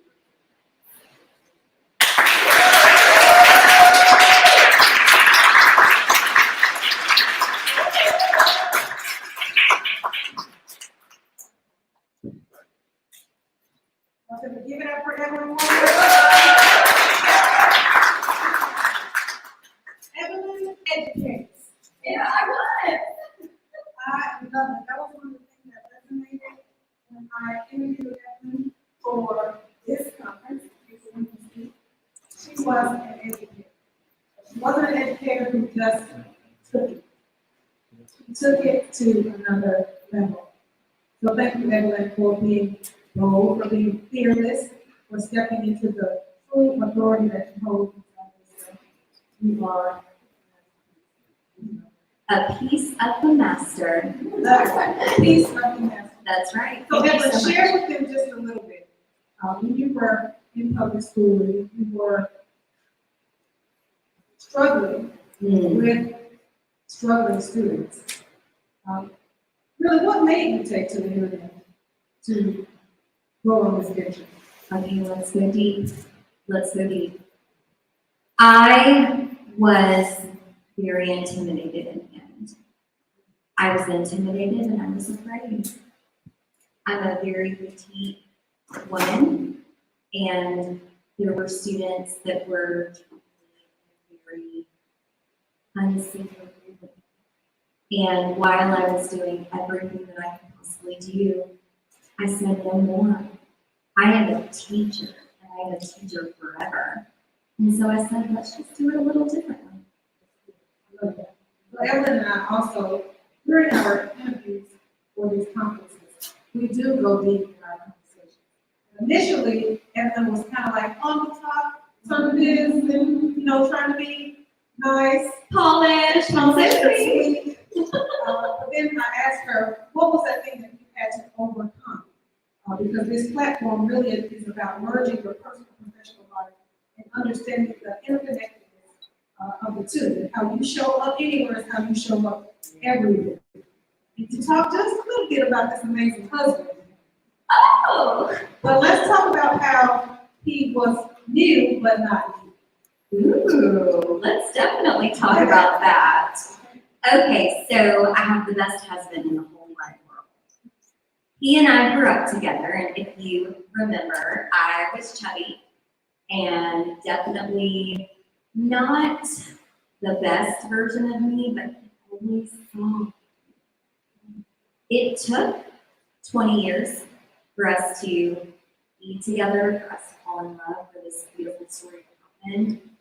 He is my tea cake, as Zora Neale Hurston would call him. He loves me in immeasurable ways. So, like Ms. Lakeisha said, Lady Q. Lady Q. Amen. Amen. Amen. Amen. All right, let's give it up for Evelyn.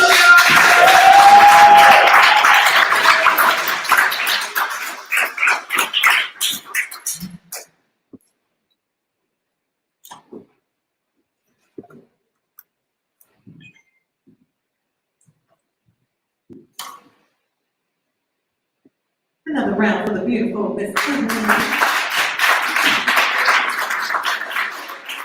Keep this thing popping, because some good stuff going on here. I'm all full, getting chill bumps over there, teary-eyed, thinking about my little story. You know, people say little if you hate them, right? I had a pastor hate on me one time. He said, "What's up, Lady Q? You still doing your little comedy?" Oh, I said, "Yeah, pastor, still doing your little preaching." That was the second church I got to. Moving on, I have the honor, the privilege to introduce our next keynote speaker, Dr. Erica Pooler. Dr. Erica Pooler is a dynamic individual who consistently exceeds expectations in multiple areas of expertise.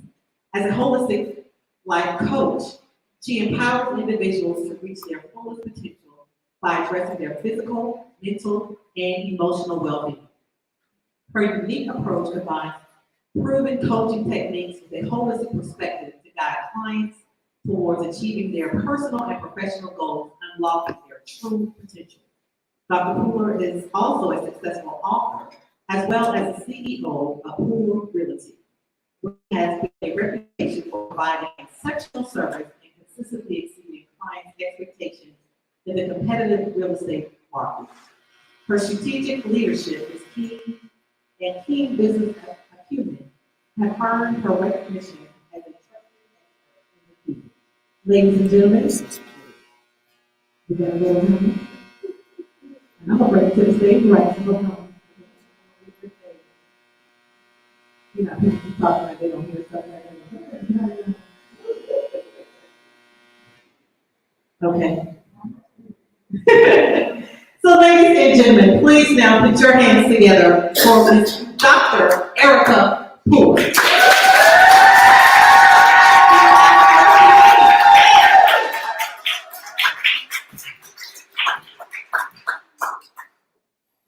you so much. I'm so honored to share the stage with you guys today. I'm Dr. Erica Pooler, as you've known me before, and a lot of times we talk about the words that follow your I am. I am Dr. Erica Pooler. That's something that a lot of us have to work on, to say the I am. A lot of times when we talk about who we are, we talk more about what we do. I'm a mother of 6 with my husband of 24 years. We have 6 children. I'm an educator. I've been an educator for 20 years. I'm a realtor. I'm all these different things. But what follows your I am shouldn't be what you do. It should be what you are. I had to learn a lot about those words. Because you came from starting from a little girl, when you grow up into a woman, your I am begins to change. You see, I am where I once was broken to the very core of my existence. I was a product of my environment and a bad as makeup of my upbringing. I allowed my past to define me like brick walls blocking my path and impeding my success. You see, statistics have me bound because they clarify the road that I was supposed to take. Blaming was my agenda, and making excuses to fail was my story. The ability to press forward with the weight of the world dragging behind me was a burden that I could no longer carry. And the ability to breathe when I no longer wanted to live was also completely out of my control. But at a distinctive moment in my life, the I am for me, I had to learn to be the conscious. It changed my outcomes and it helped me to overcome. Because my I am needed to evolve into a person that wasn't about where she's been, but more about where she's going. You see, I was born to a mother who was addicted to crack cocaine, and then there was no good for her. Born to a father who spent most of my childhood in prison, and upon his return to society, he didn't make any efforts to get to know me as his daughter.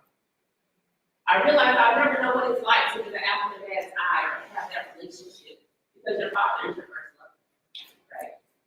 So you don't have that experience to be able to attain to when it's time to grow up and love someone else. You don't have that nurture. So growing up, when I started out, it was already on a bad note, right? At the age of 4 or 5 years old, my mom would leave us at this person's house or that person's house. Sometimes my mom would be gone for days, sometimes weeks, sometimes months. We would be left from place to place. And when you're left from place to place and people don't feel like you're loved and you feel abused and abandoned and alone, you get vultures that take advantage of you. So my sister and I were abused, neglected, and molested. And when I got the courage to tell my teacher, we were taken to the foster. So all of those different things had my I am very. We were in foster care, and all I could think about is, where's my foundation? Where's my stability? I felt that God owed me that, right? I eventually was taken in by my great-grandmother. She stood 4'11". She was born in 1918, and she raised us like it was 1980. When I say that, I mean she had a washing machine and dryer, but she made us go in the backyard and wash our clothes by hand and hang them out on the line. She had an air conditioner in Florida with 110 degrees weather, but she only used it when company came over. So I joke about my grandmother, but I really don't know where I would be without her. So although I had a rocky start, she really gave me that foundation of stability. She taught me through her actions what it looked like to be a powerful woman. She only had a 3rd grade education, but she would say, Erica, go to school, get an education. It's the one thing that no one can take. I'm going to keep that if I didn't get it till later. Go to school, get an education. It's the one thing that no one can take. My grandmother said she couldn't go to school because she had to spend time in the field. She had to spend time with her family. But my grandmother was so smart, so bright, so fruitful, and she didn't play. She didn't play at all. But what I learned from her is that her hard work and her dedication, she wanted to own the land or the lake, she wanted to own the property. And now as I'm an adult, I'm just like, how was she able to do it? She taught me about the power of God. She taught me about having that internal dialogue in myself that I can still work with. Eventually, we wound up getting back and forth with my mother in her custody as we kind of grew up. And, my mom was well for a while, and she get back on her. Well for a while, she get back on her. So, growing up in that situation, it made you feel like you weren't good. I would say, why haven't you enough? Especially being a mother now, it's like I wouldn't do anything. That was her internal dialogue. She had no control. And after being an adult and talking with her, so I think sometimes as we go through life and as we navigate, we have to learn to people. You don't know what they're going through. The next kid's acting a fool and you invest and doing all those things, you ain't got to get I was at the end of that teenager. I started to get into so what I went through several different paths. It's not making me exclusive. And you know what? When I said blaming was my agenda and making it fulfill was my story, it's because sometimes I didn't even have to make an excuse because people made excuses for me. They gave me a plan. Oh, she didn't do that.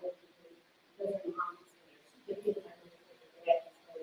But I want to tell you that you don't do this because you have to learn to use that circumstance as a people to succeed rather than to fail. To take your obstacles and overcome them and let that be your reason why you need to change. We've got to learn to get forward and I just want to challenge you to give your personal best. To make sure that your work ethic aligns with goals and expectations.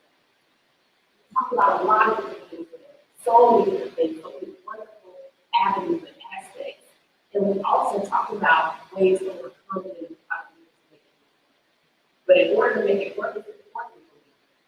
It's important because a lot of times we're in those judgmental mindsets and we've already formed who are which know that everybody deserves an opportunity. And just be careful of how you continue to navigate the community spaces. One of the things that I talk about with my talk about that in dialogue is how you show that you're here to say I can or I can't. But you have an opportunity to choose what you want to do. You have the opportunity to choose what you're going to do. One of the things I talk about is it's like what's in the name. We talk about what's in the name. You define my I am, my is for your life. I want to learn and get to the spaces that you ever seen somebody walk in and everybody's like, what kind of energy are they bringing? You know, when I come in the room, I want to feel really good about it. I want to be able to get you to live in somebody in the space that people are encouraged. You know, I want to get you that there's something like it. And my arm was so resilient. I feel like I have been hard and things that come to me every time I try to. Tears rain down your face. You gotta keep going. You can't make excuses. You gotta pick up the pieces. So resilience lets me know that whatever comes my way, it may hurt. I might have to be down and drug out, and as Dr. Sweeney say, in the closet on the floor, snot running down your nose. But I know when I get up, something's gonna change. Because there's something moving. Because is not an option. Giving up is not in our vocabulary. So you have to continue to say, okay, there's something so resilient in me that no matter what part is the limit in my path, we'll be able to overcome it. And my eyes on my little grandmother's out was telling me what I know you cannot touch, what I know you can't take. Know your business. Do your business. Work on your ethics in whatever area that you're working on. Be the expert in that area. Real estate is my thing. I want to be the go-to girl. I want to know my stuff. So that when I'm preaching and talking to a client, I can be the best version of myself. Because they're depending on me to do what I need to do. So, and also when you talk about your intelligence, it doesn't have to be formal education, especially this day and age. There's so many ways to get knowledge that you need, but don't get it. You deserve it. We're going to be sure that you don't allow anything else to stop you from what it is you want to do. So that intelligence, that education is ready to show yourself. Show yourself. My seat is for courage. Because I feel like I'm a roll through something now. I want to do something, I put my mind to it, I know it will be it. So continue to work on being courageous. Don't be afraid. Don't be afraid to travel. Fear. We talked about fear today. You've got to break down the wall of fear and figure out how you're going to move past that obstacle. Let me tell you, what's on the other side of that journey is life changing. I don't know what's holding you back, but when you get over it, you can change your whole world. One decision can pilot you in a whole different territory. So whatever you think you're holding on to, don't have fear. Get you in a stagnant position is for accountability. I've seen people come and I say, you know, you teacher and coach tell you, pick up with your teacher and so on and so on. I know you have coaching.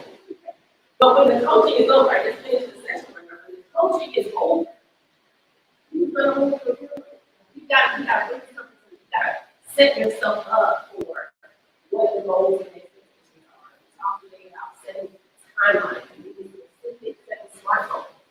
Be specific, be measurable, make sure it's attainable, you've got time, really timeline. And not only that, making sure your smart goals that you have people in your circle that help you get there, or you really start. You know, you gotta make sure people are sharpening their iron with so that you can continue to move to that next level. So that was my, you know, as an educator, you know, learning devices, all kinds of things to make you remember. So when I did my therapy and wrote it out, when people call my name, that's what they're calling me. But that's something internally. I know, okay, I'm enlightened, I am resilient, I am intelligent, I'm courageous, I'm accountable.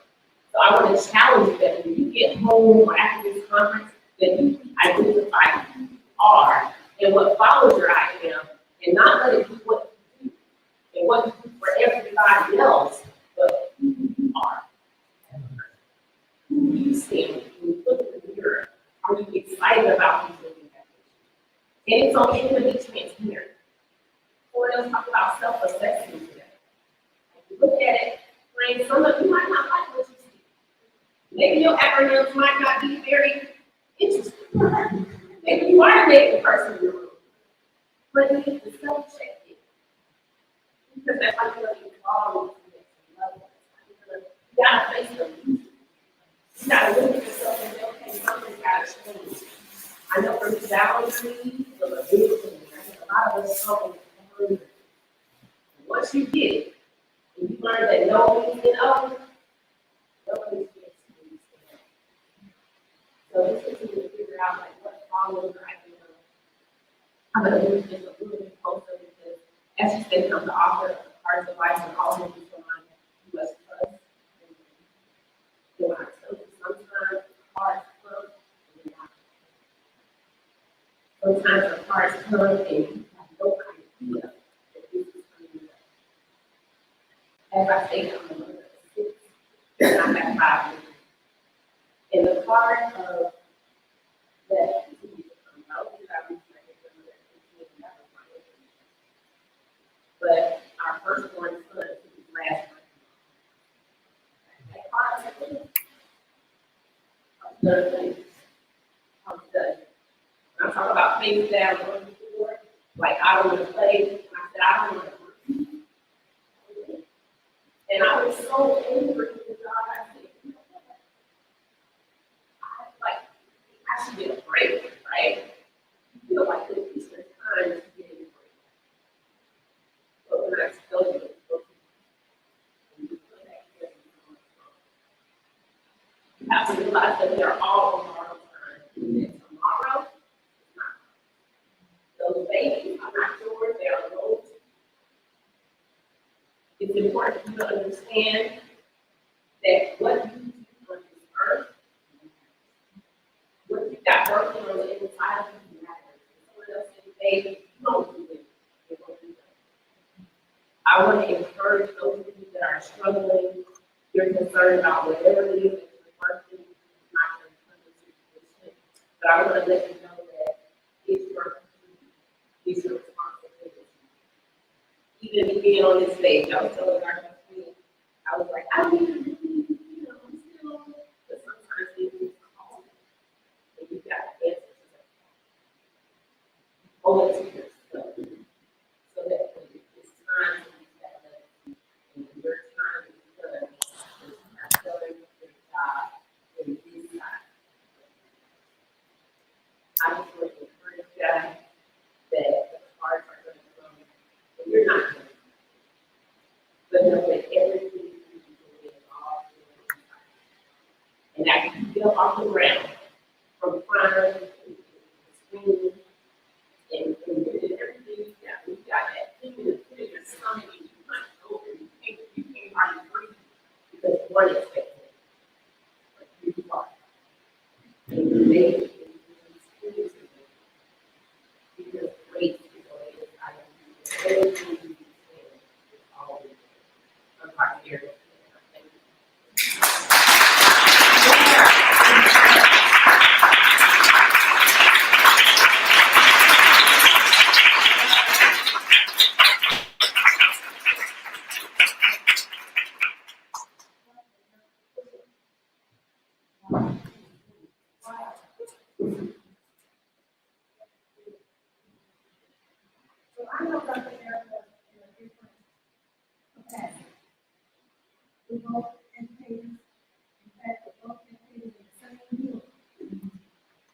did not know this. You talk about, you know, the importance of having a after that. And when she and I were talking, when she went to the interview, she knew that this was what she wanted to do. And when my coach asked, so Dr. B, what are you doing to close? I really don't know, or I don't think I'm gonna have to do anything. I think when they come in there, if they're ready, they're gonna get ready. She came in there ready. She came in there to get what she needed to get. And she talked about being passionate and going for the thing. Sometimes you don't get to want to.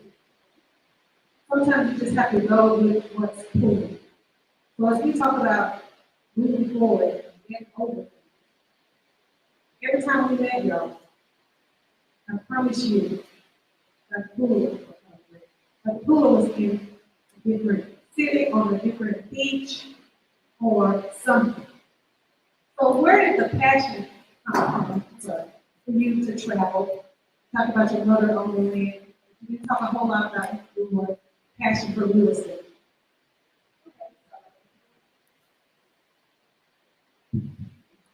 So, my passion for real estate, the crazy thing is, a couple of years ago, I decided to take a trip to Arizona by myself. And my husband was like, you ain't going nowhere by yourself. I was like, you know what? When you wear a lot of hats, and you got as many kids, as many things going on, you gotta take some time to like, okay. And that trip was life-changing for me because I never got to like really, you know, watching sunrise. All these different things, and like having that alone time, have dialogue.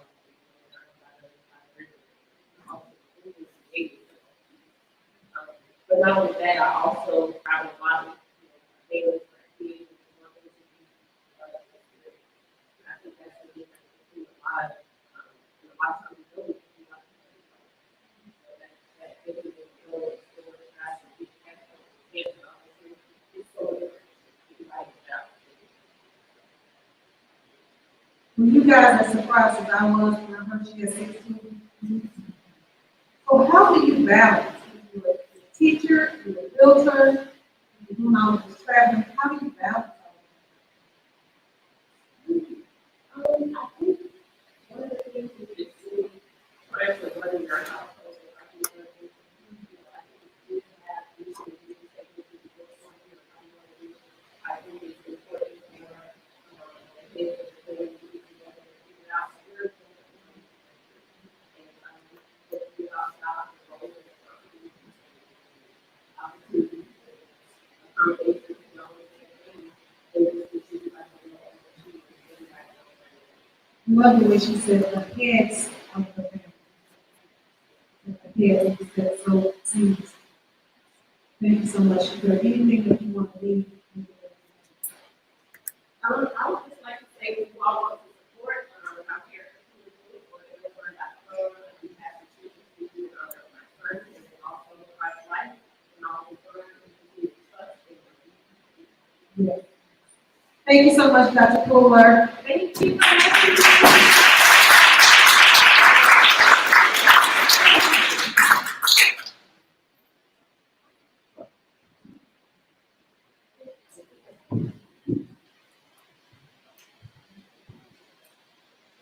Let's give another round of applause.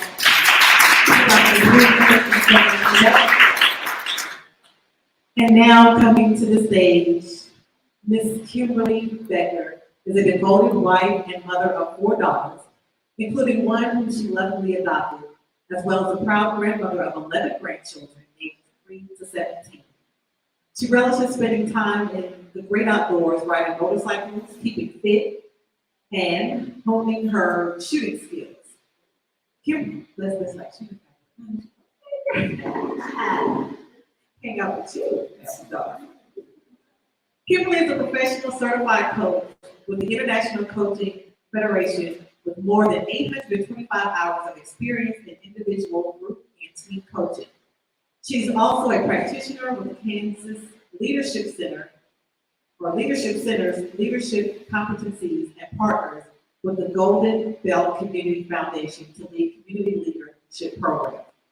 Kimberly relishes working with teams and organizations to provide leadership training, facilitate board retreats, resolve conflict, cast vision, devise strategic plans, and help clients navigate obstacles that impede their growth and fulfillment. At the heart of Kimberly's values is a desire to help individuals feel seen, heard, and valued, and to unleash their untapped potential.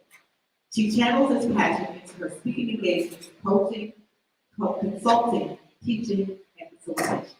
Ladies and gentlemen, please welcome Ms. Kimberly Becker to the stage.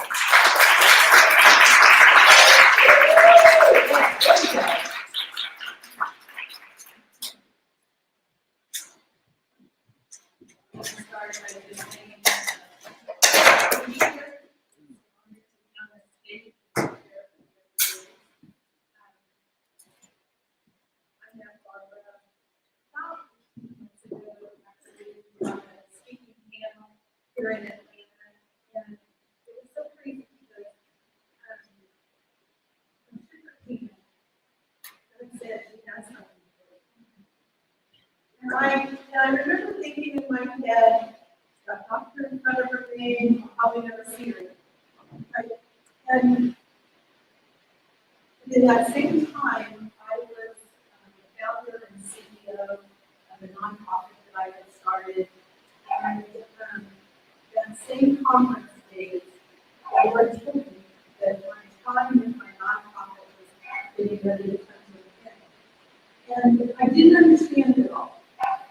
But through this time, since being in that conference, I was laid on my heart every once in a while to reach out to Dr. Augustine. And our conversation has been really fun. It's been like iron sharpening iron. And so when I learned about this conference, I was in the middle of a transition.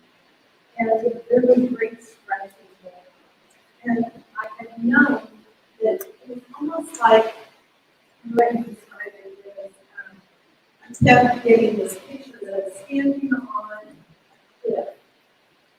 And I was standing on the edge, and below was this open meadow. And God just kept saying, step off the cliff.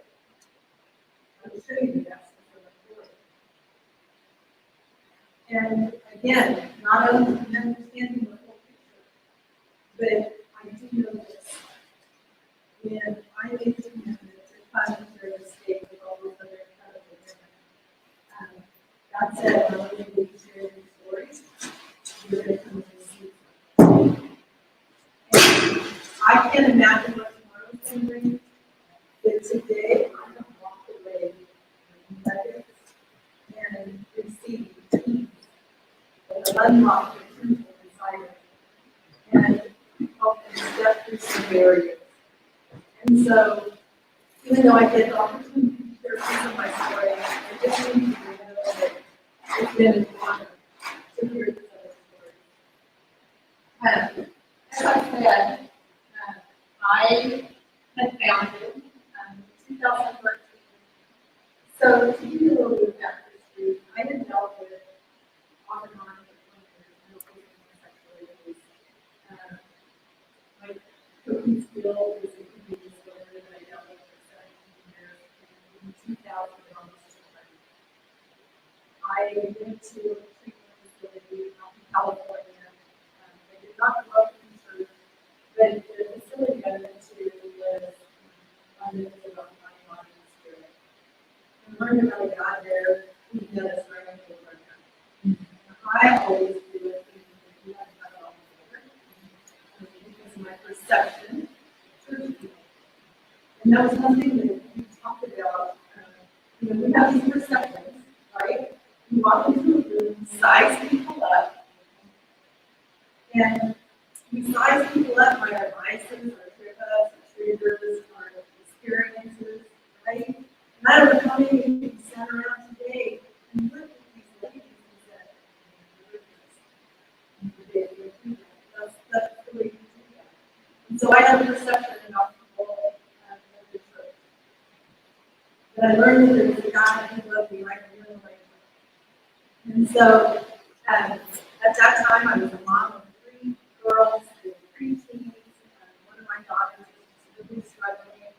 And so I was supposed to be in treatment for 90 days, and after 2 weeks, I got on a plane and I had to go.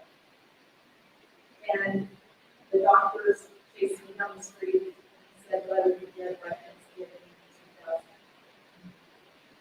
But on that plane, I cried out to God and I said, if you're the God that I met there, and you saved me, you saved my family, I'll serve you all the days of my life. I had 6 mental health diagnoses, 2 severe disorders, and a lot of issues with my body because of my eating disorder. God radically saved me. I no longer have seizures. My body was healed to the point that in September of 2021, I was able to go to Stranger So we serve God here. So just to give you a little back history. So when God called me to start a nonprofit, you still have no experience with nonprofits. I have worked with mental health, I have worked with teenage girls in all kinds of facilities, I worked in mass prison. So I have dealt with struggling people. I've never run a nonprofit. But when you're called to something, it is so deep inside of you that you can't get away from it. Not only could you call, right? You're called to you call. And so in 2010, I had the opportunity to start a nonprofit writing. Nonprofit is involved in hurting, homeless, the addicted, and trafficked. And we had everything from soup kitchen throughout the residential programs and programs for high-risk pregnancy. In 2021, I was at a place in the foundation of the nonprofit was at a place where I knew God was calling me to do my hands-on and daily stuff and to partner with the ministry in a different way. And one of the things that I ran my nonprofit for 9.5 years, about 5.5 years in, I hit a wall. I don't know if you've ever done that in personal and professional life. Just hit this ceiling and I felt like I was stuck. And that's when I learned about coaching.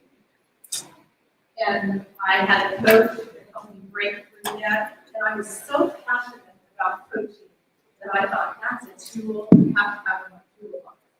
Not only for myself, but for the people I serve. And so in 2019, I also started my private practice, which is Move Your Mountain Coaching and Consulting. So I was running a nonprofit. I was trying to build a coaching practice. And I felt like God was leading me to start shifting my nonprofit and pass it on to other leaders, and then to partner with them more in a consulting mode to take it to the next level. So in the fall of 2021, we had identified a new director, an assistant director. I was getting ready to donate my kidney and take a month off. And 2 days before I donated my kidney, my director gave his resignation. And that was, his last day was going to be October 1st. I donated on September 3rd. So, needless to say, you wake up from anesthesia, you're like, I can't get back to work, right? And so I went back to work early. He ended up staying until October 3rd, which was a Monday. On Friday morning, I got a phone call that my assistant director's house was on fire. And we were trying to find her, she was a and couldn't find her. So I went over to her house and found out that she was in a room out of the hospital. 3 hours later, I wanted to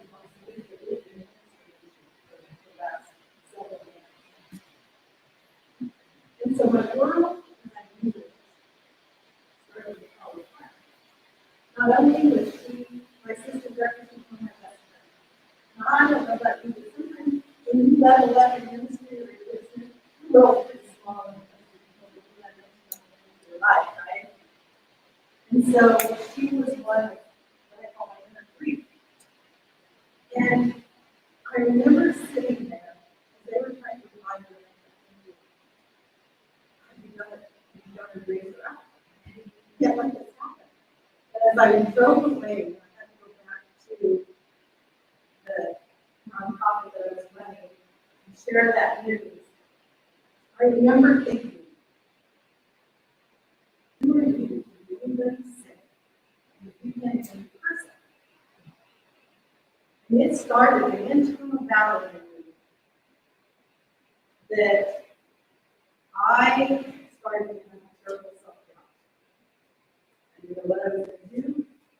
And that day, people just kept flooding in, right? Our old students, our old staff, and we were just flooding in. It was like our organization became a family room. When there's a death. And I remember thinking, I don't have time to deal with my own stuff. The anger, the frustration, the grief, the anxiety. And I remember in my spirit just packing it away in a box and putting it on the shelf. And I thought, I have people who need me. And it started me on a journey when you don't face your stuff. That I started dealing with horrendous anxiety. I started buckling down and trying to do things in my own because I realized now, not then, that I started pushing God aside and thinking, you aren't there for me for this, I gotta do this on my own. So anyway, we found a new assistant director. Our board accepted a new director. And in that process, the new leadership decided that they wanted to do it on their own. That they had a different path with the organization.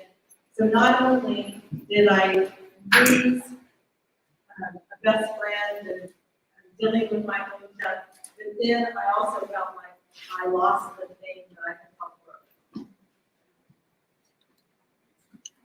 And in July of 2022, my world, as I knew it, came crumbling down. It came to a total halt. And what I realized was, as I started kind of unpacking my own grief, was the CEO, the mom, the pastor, all of those things got stripped away. And then you go, who am I? Who am I? And I had to go through a process of trying to figure out, who am I about this thing? And I remember feeling isolated. People didn't understand the transition. I'm in a small community of 18,000 people. So people have their perception, right? They think they know your thoughts. They think they know your actions. People communicate together. And so my world became really small and I became really isolated and alone. And but through that process, one of the things that as I started to unpack that, and one thing I did was hurting people are my love. Helping people be the best them they can be is just what burns inside of me. But when I left the organization and when I was no longer a part, I thought I had to leave that with the CEO. And so what God showed me over several months was your passion never leaves you, right? That calling, that passion goes deep. And so I actually want to, I'm gonna,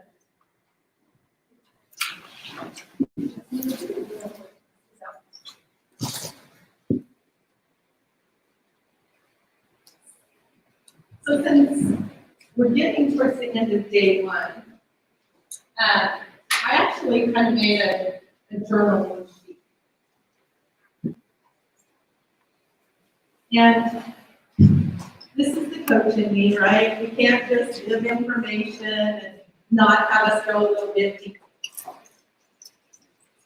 So what I wanted to do is I wanted to look at the first question, and I said, so ladies, I'm wondering, what is that thing that wakes you up in the morning? And I don't want you to say, my children, my dog that needs to go out, the alarm clock, right? What is that thing that stirs in you, that wakes you up in the morning, you're excited?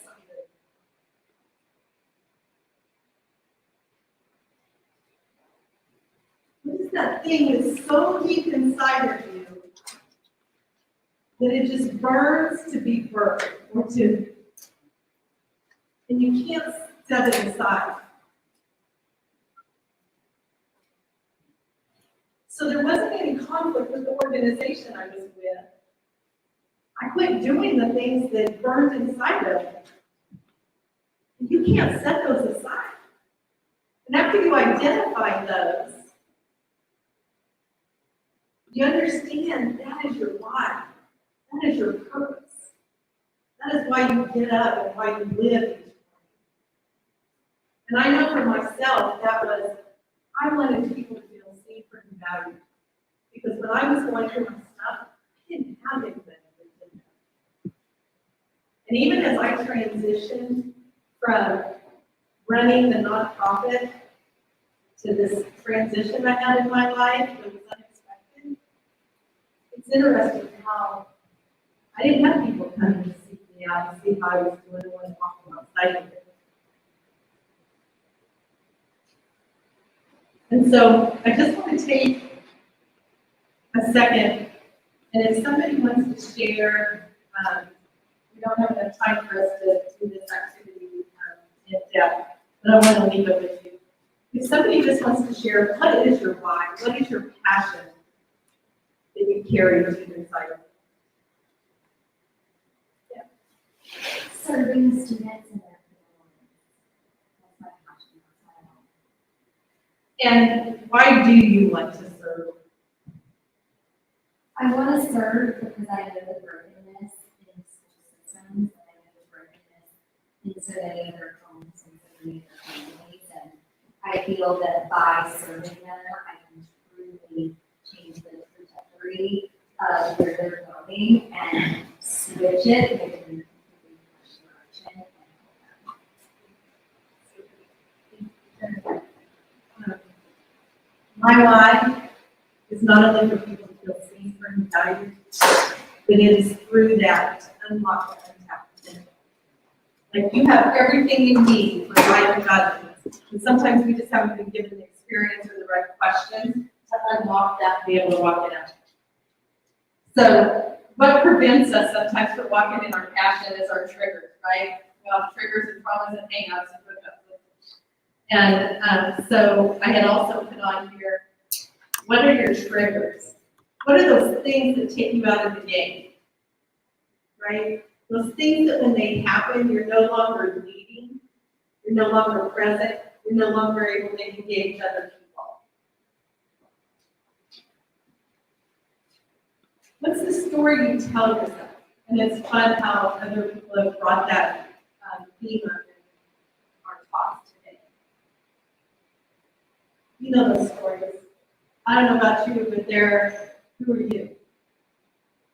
You think you can do that? If people only knew. So what's the story you tell yourself? And then challenging yourself, is that story true?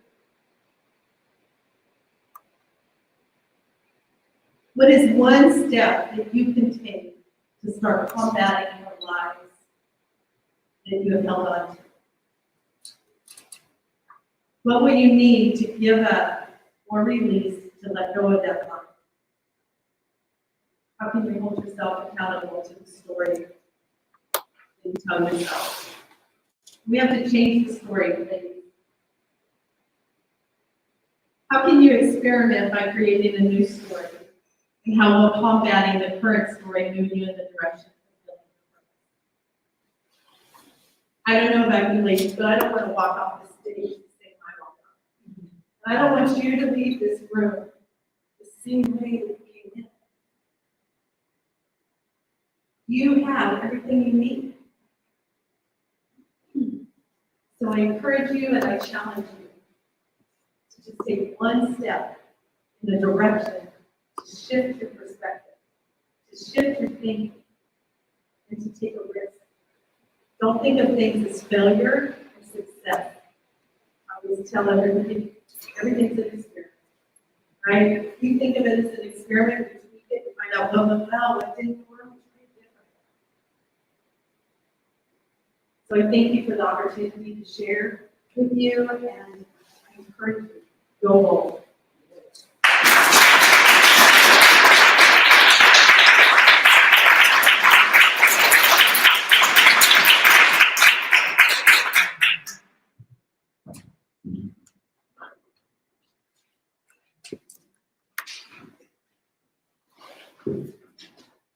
Man,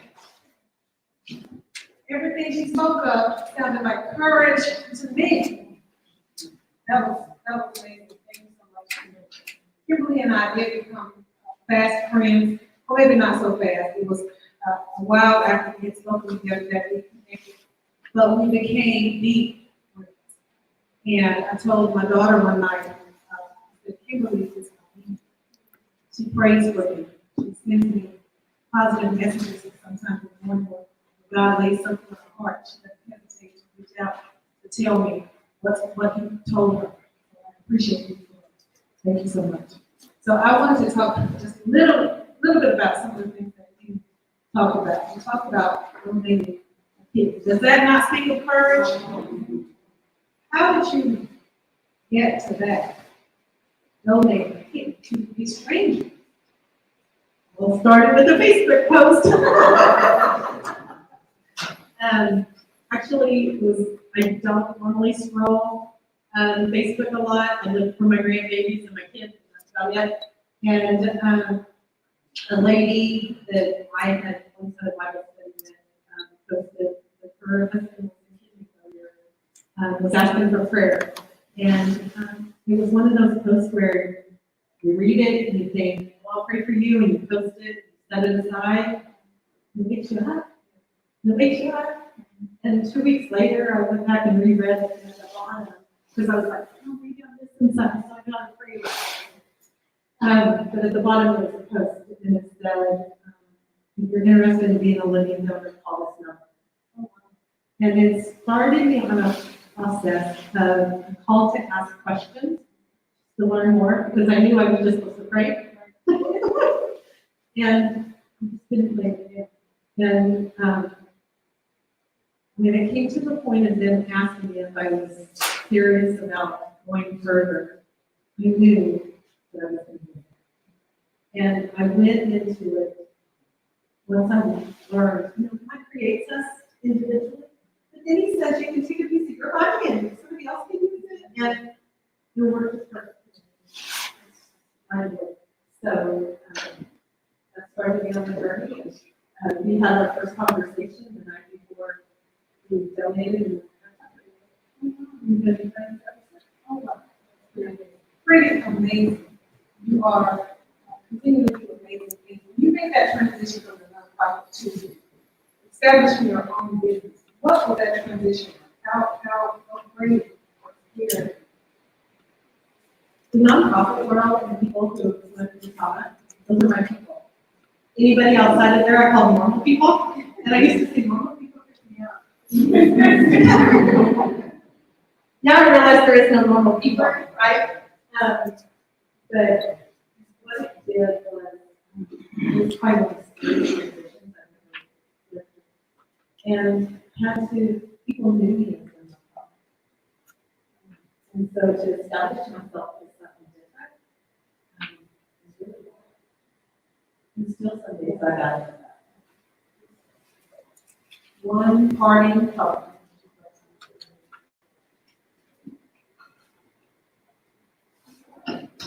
Don't leave a dream or a vision.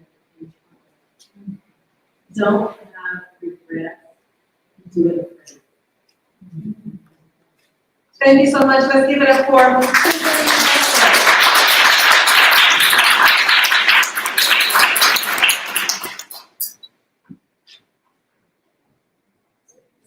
know that this is a two-day event. We're coming to the close of day one, and it's going to be amazing and awesome. But I want to bring to the stage our host for tomorrow, Dr. Antoinette N.T. Thornton, I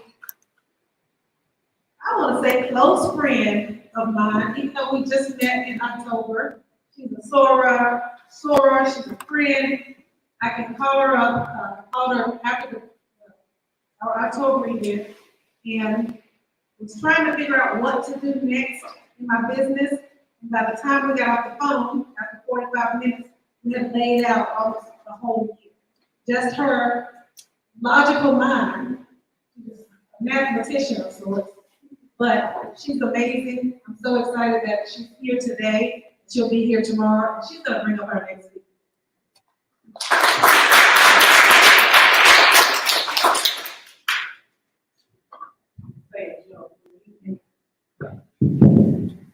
When you're in the world for about 5 decades plus, you gotta make sure you always bring your friends with you. Well,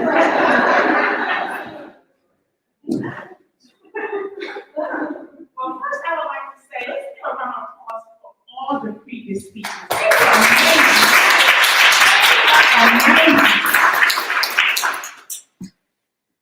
They allowed me to leverage, they leveraged their stories, I took some copious notes today, so it's a wealth of information. But however, without further ado, I'm gonna bring to the stage Miss Comedian Lady Q.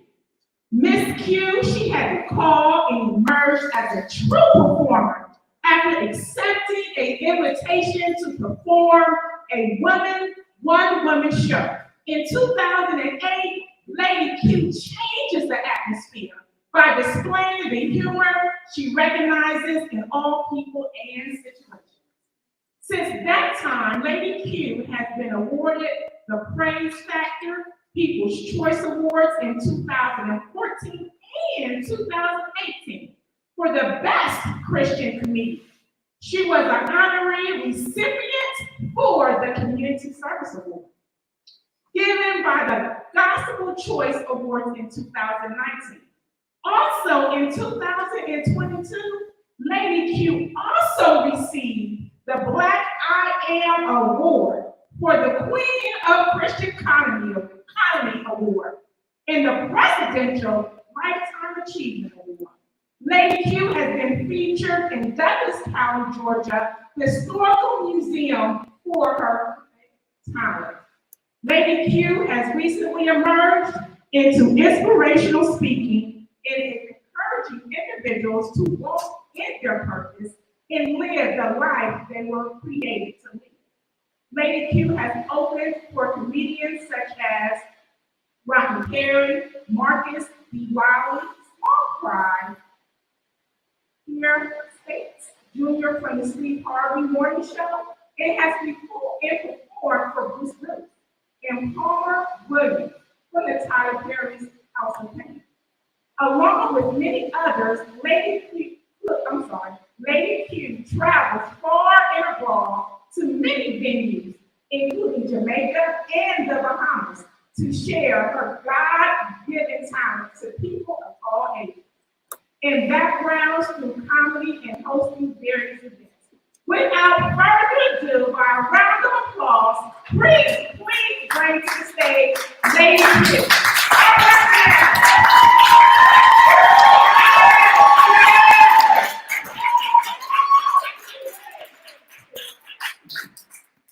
Thank you.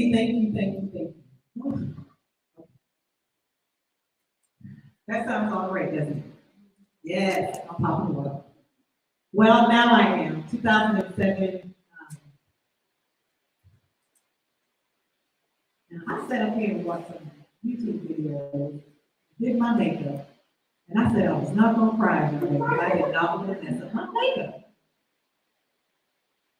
As I was in the shower Thursday, and I was asking God, what do you want me to say? What is my story? What is my testimony? Growing up in Charleston, South Carolina, we could never say the word lie, because lie was a bad word. So we had to say, you tell a story. So a story to me is about the truth. So God said, I don't want you to tell your story, I want you to tell the truth. My truth is dark, it's ugly. It's not funny all the time, but I make it funny. And I grew up with a mom and a dad. I grew up in a Christian home. I grew up Pentecostal. Holiness. Y'all know anything about the Pentecostal faith? That's when we went to church Sunday morning at 9 o'clock. We didn't leave till Thursday night around 10 p.m. You was gonna find Jesus one of the revival nights. So I grew up in church, and all I knew was church. We went to church 12 days a week. We had revivals for a whole year, so the whole world got saved, and Jesus left and came back. But I was that child. I was that one. My name is Keisha. Do you know any well-behaved Keisha? So I was that child that challenged my mom. I think from the day I was born, she was always saying, I was born 3 pounds, I lost a pound, so I was 2 pounds. I stayed in the hospital forever. I gave my mom trouble even doing birth, okay? So I go off to college, I go to high school, live my life, did what I wanted to do. Came to Atlanta, went to Morris Brown in the 90s. Woo! So when that documentary come out, that is not me. That is not me. I went to Morris Brown, an all-black college down at the AU Center. And going into my second year of going to an all-black college, I got pregnant by a white woman. Y'all can laugh, it's part of the joke, but it's true. I did. I met a white guy. I was working at the Marriott Marquis. And we had an entanglement. That's word now.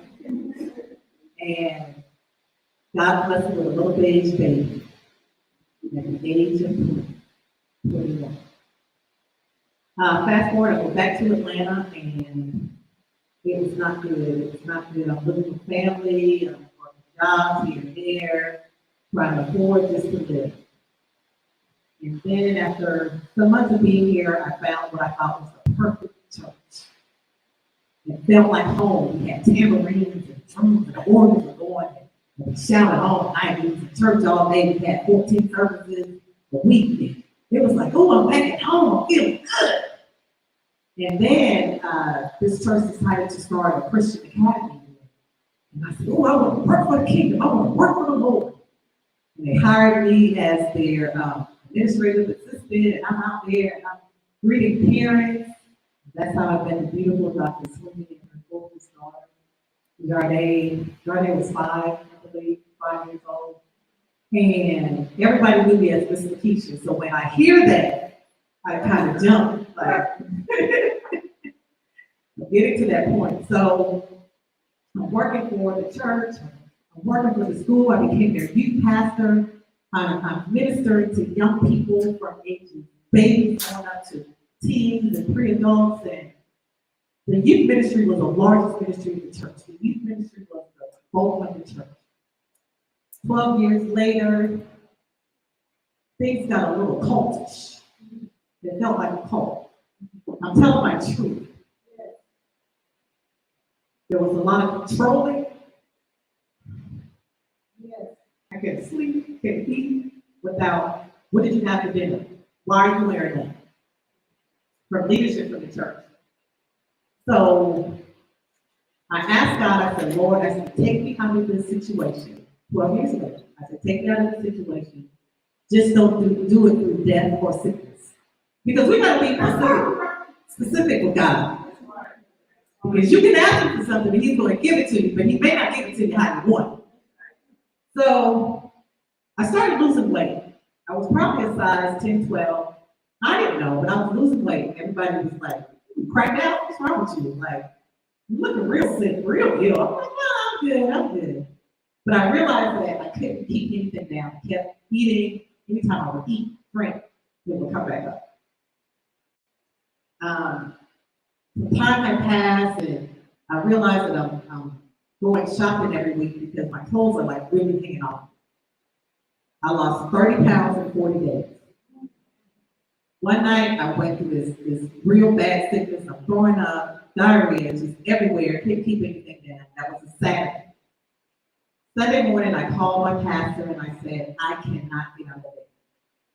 And his response was, I wish I could take a day off. Everybody want to have some time off. Wish I could take a day off. Everybody want to make excuses why they can't come to church. I dressed my 2 young children. I'm driving from Douglasville to Atlanta, slumped over 40 miles an hour on the slow lane. That's the slowest you could go. I wake up, I'm in the back of an ambulance. That's what I remember. The doctor comes into the ER. I go into the ER. Doctor examines me. He touches my stomach. I almost come off the bed. I'm screaming. He said, you have Crohn's disease. I go to my primary care doctor. They go through 3 months of testing, MRI, CT, scans, endoscopies, colonoscopies, multiple. My mom comes down. She starts packing my clothes. She said, they're killing me. I don't know what's going on. And you know, Mother Washington don't play with her kids. Like, she had on that white stockings and she was ready to handle some things. And so my sister came. She's a top seamstress in South Carolina, and she's altering my clothes, and the tears are streaming. And she told me later on, she said, when I looked at you, I like to see the spine in your back. I go to my doctor, and he's like, do you need to talk to somebody? I was like, talking to you. He said, no, you need to talk to somebody. And I said, well, I don't think so. And he said, whatever you're doing, you're dying. And he said, you're dying physically. My last colonoscopy, they told my mom they would have to put a feeding tube in me because I kept keeping it down. And if I continue to lose weight, I would die. I recover enough to go back to work. At this time, some years down the line, I'm still at this church. Now they're a preschool lead teacher. So I go back to work, and then I call a meeting with the pastor, school administrator, which is also the first lady, the care pastor, the deacons, like the whole leadership team. Church only had about 35 people, half of it was leadership team. And so I said, I'm putting in my resignation, I quit. And they denied my resignation. Not only did they deny it, they said, no, you ain't going nowhere. And the pastor proceeded to say, you better be lucky God allowed you to live through your life. He said, I was taking everything that I went through. So I kind of looked like, okay. And let me tell you something, I fight. I'm a fighter.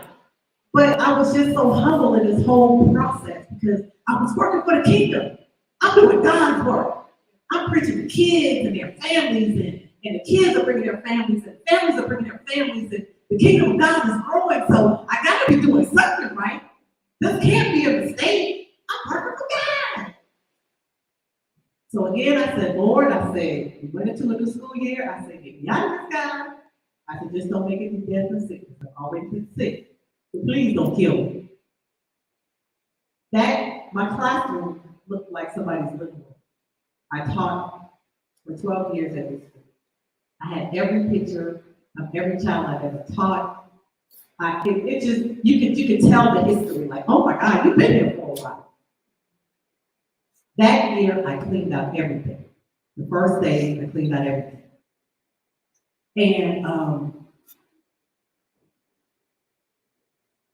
3 months later, the administrator came and handed me a letter and fired me in my classroom in front of my students. And I walked out, and when I walked out, I went, I felt as though an elephant was standing on my chest for the past 12 years and stepped off.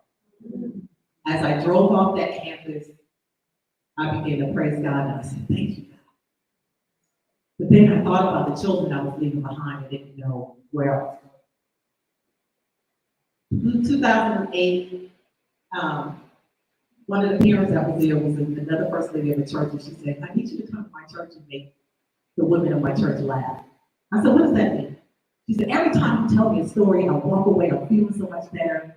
I'm just laughing. So I said, okay, I didn't know what I was doing. I went to her church, made the women laugh. Somebody in the audience saw me. I need you to come to my open mic. I went to the open mic, then people started to book me. I didn't know what I was doing for the first 3 years. I was going around making people laugh. I wasn't a stand-up comedian. I was going around telling stories, making people laugh. I called Mother Washington. I said, Mother Washington, I'm going around making people laugh. She said, you better not quit your job. At this time, I'm working with Georgia Power. And she's like, you better not put that good job.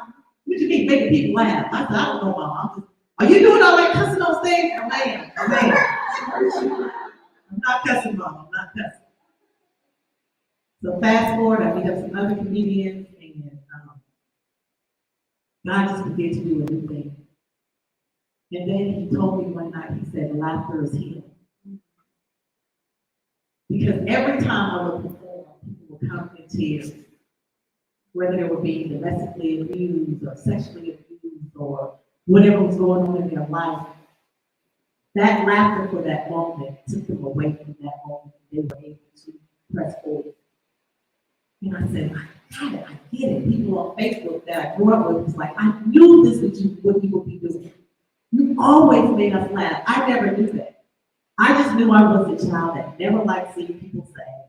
I never liked being sad to this moment. If I feel a moment, I'm going to Google Sanford and Son, and I'm going to watch every episode till I cry and laugh and cry again, right, husband?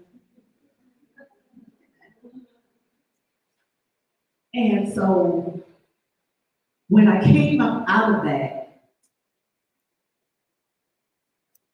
a few months ago, God, I go through my morning devotions and God convicted me to pray for your enemies. I said, what? I said, well, how I gotta pray, God? Because you know I'm petty. I said, how do you want me to pray? And he said, pray for your enemies. And I went to the scripture and I started studying it. And he brought that school administrator to my spirit. I said, you mean the one I want to stomp in the ground? You want me to pray for her? He said, yes. I said, well, you want me to pray like, oh Lord, I just pray over her and just fall out right now. So you know, I said, do you want that? And you know, God didn't know me. He gave me this gift. And I could just really see him like. So he said, I want you to pray blessings over her life. And every Wednesday night, I do a radio show called You First Praise Radio Show, and I do a segment called The Tape, and this news gossip and comedy. And I was telling them, I said, y'all, God want me to pray for somebody. I want to stomp in the ground if I see out in the street. You know, I'm saying with a little bit of hood. And they were like, well, you got to do it. And I said, do I got to do it like right now? I said, I got to like build up to this prayer.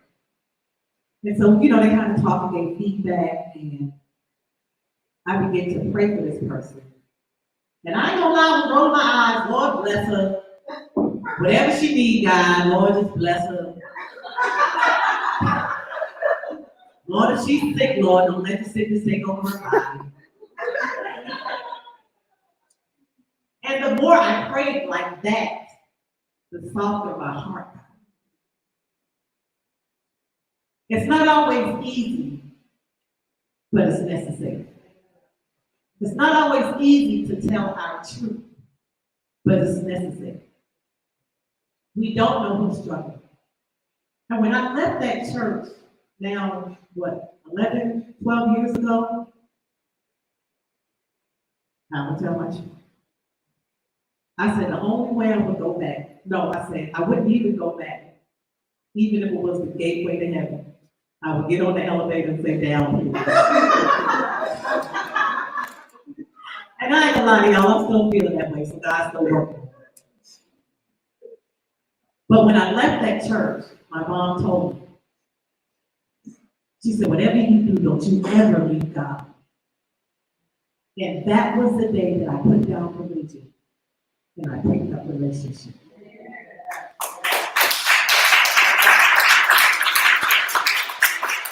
And I have a relationship with God. So I admonish you, it's not always easy to tell our truth, but it is necessary. I am comedian Lady Q. Laughter is healing. That is my purpose and my passion. Thank you.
know a part of the story. It's one of youth part of what so basically courage to share the story here. Courage to prove coming because God not really God not really. So thank you so much for that.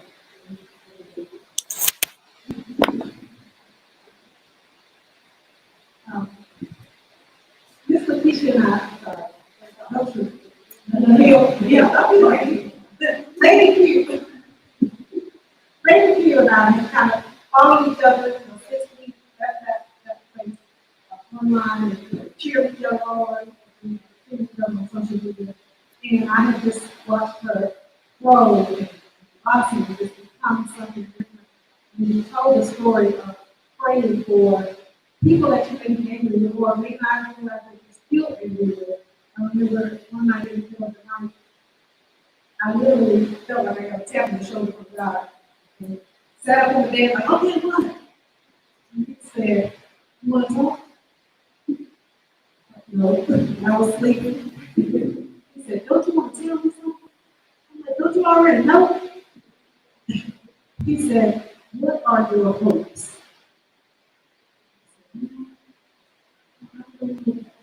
Started racking my brain, trying to make sure I was giving everybody, making sure I was honest with this answer. And I said, no, I think I'm okay. He said, no.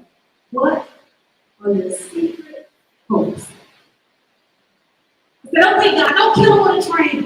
Don't make him lose his job. Let him be okay. So as you talk about praying for the enemy, how freedom was that? How was that shift? It shifted me to really walk this way. To not put on the mask, to be who I really am. To not be a hypocrite. That part. To not be a hypocrite. I'm up here, there are times when I still minister to people. There are times where, I'm singing to people. I'm at church and I'm in the presence of God, and now I can freely be naked before Him. Because we all know forgiveness is really not about that person. Forgiveness is about us. So it brought freedom, it brought liberty. And it even brought me closer to Him. As we continue to do this journey, of course we're going to get more.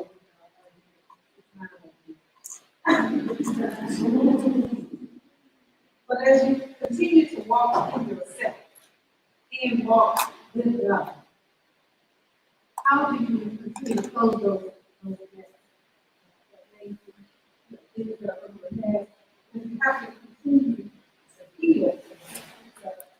The thing that you have to keep doing, part of our evolution. What are your healing practices? Platforms like this, tell my story, and tell my story that you individually, often. Because I did it on social media the other day. The comments, the views that I got was like, okay, more people can hear. So I have to continue to share. So it's never stop. It's always. Ladies, you probably have heard today the comment where most of us, even though we're doing this thing, we also have that we do. But somehow operating your purpose expands your capacity. Somehow you get the passion, and something comes over you from 4. Somebody said 5 tonight. Is that you got to go?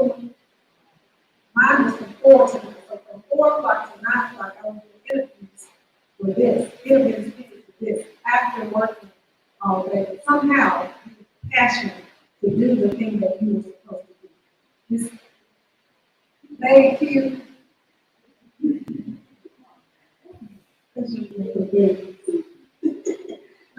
Thank you so much for sharing your story. If you want to leave anything with the ladies, one parting word.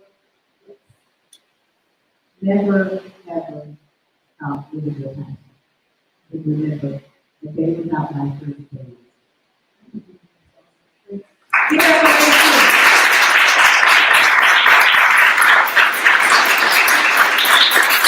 If you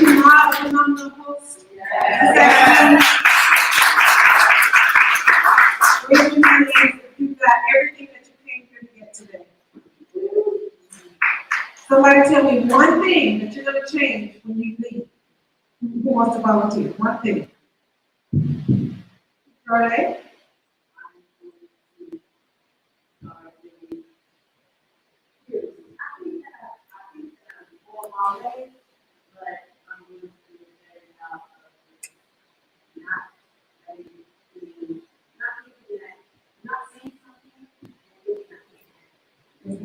That's good, that's good.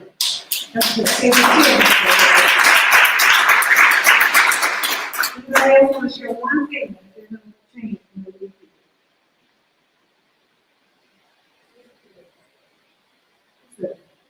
Oh, fearless. Live fearless. I love it. You got to make any bold, audacious goals. I love it. I love it. Thank you so much for coming out today and spending this day with us. We're going to get started again in the morning. Registration starts at 6:15. We'll have a few more people will be joining us as people are also Saturdays. So they're free to come. So make sure you are here at 8:15 to start registration. Oh, let's give it up. I want to recognize another one of our hosts that's in the building, Dr. Leona Allen. Praise the Lord. Dr. Leona is one of our expert panelists for tomorrow, but this afternoon, she actually, while you guys were in session, she facilitated one of our private Deeper Conversations podcast. So thank you so much, Dr. Allen, for hanging out with us. And we will see you in the morning.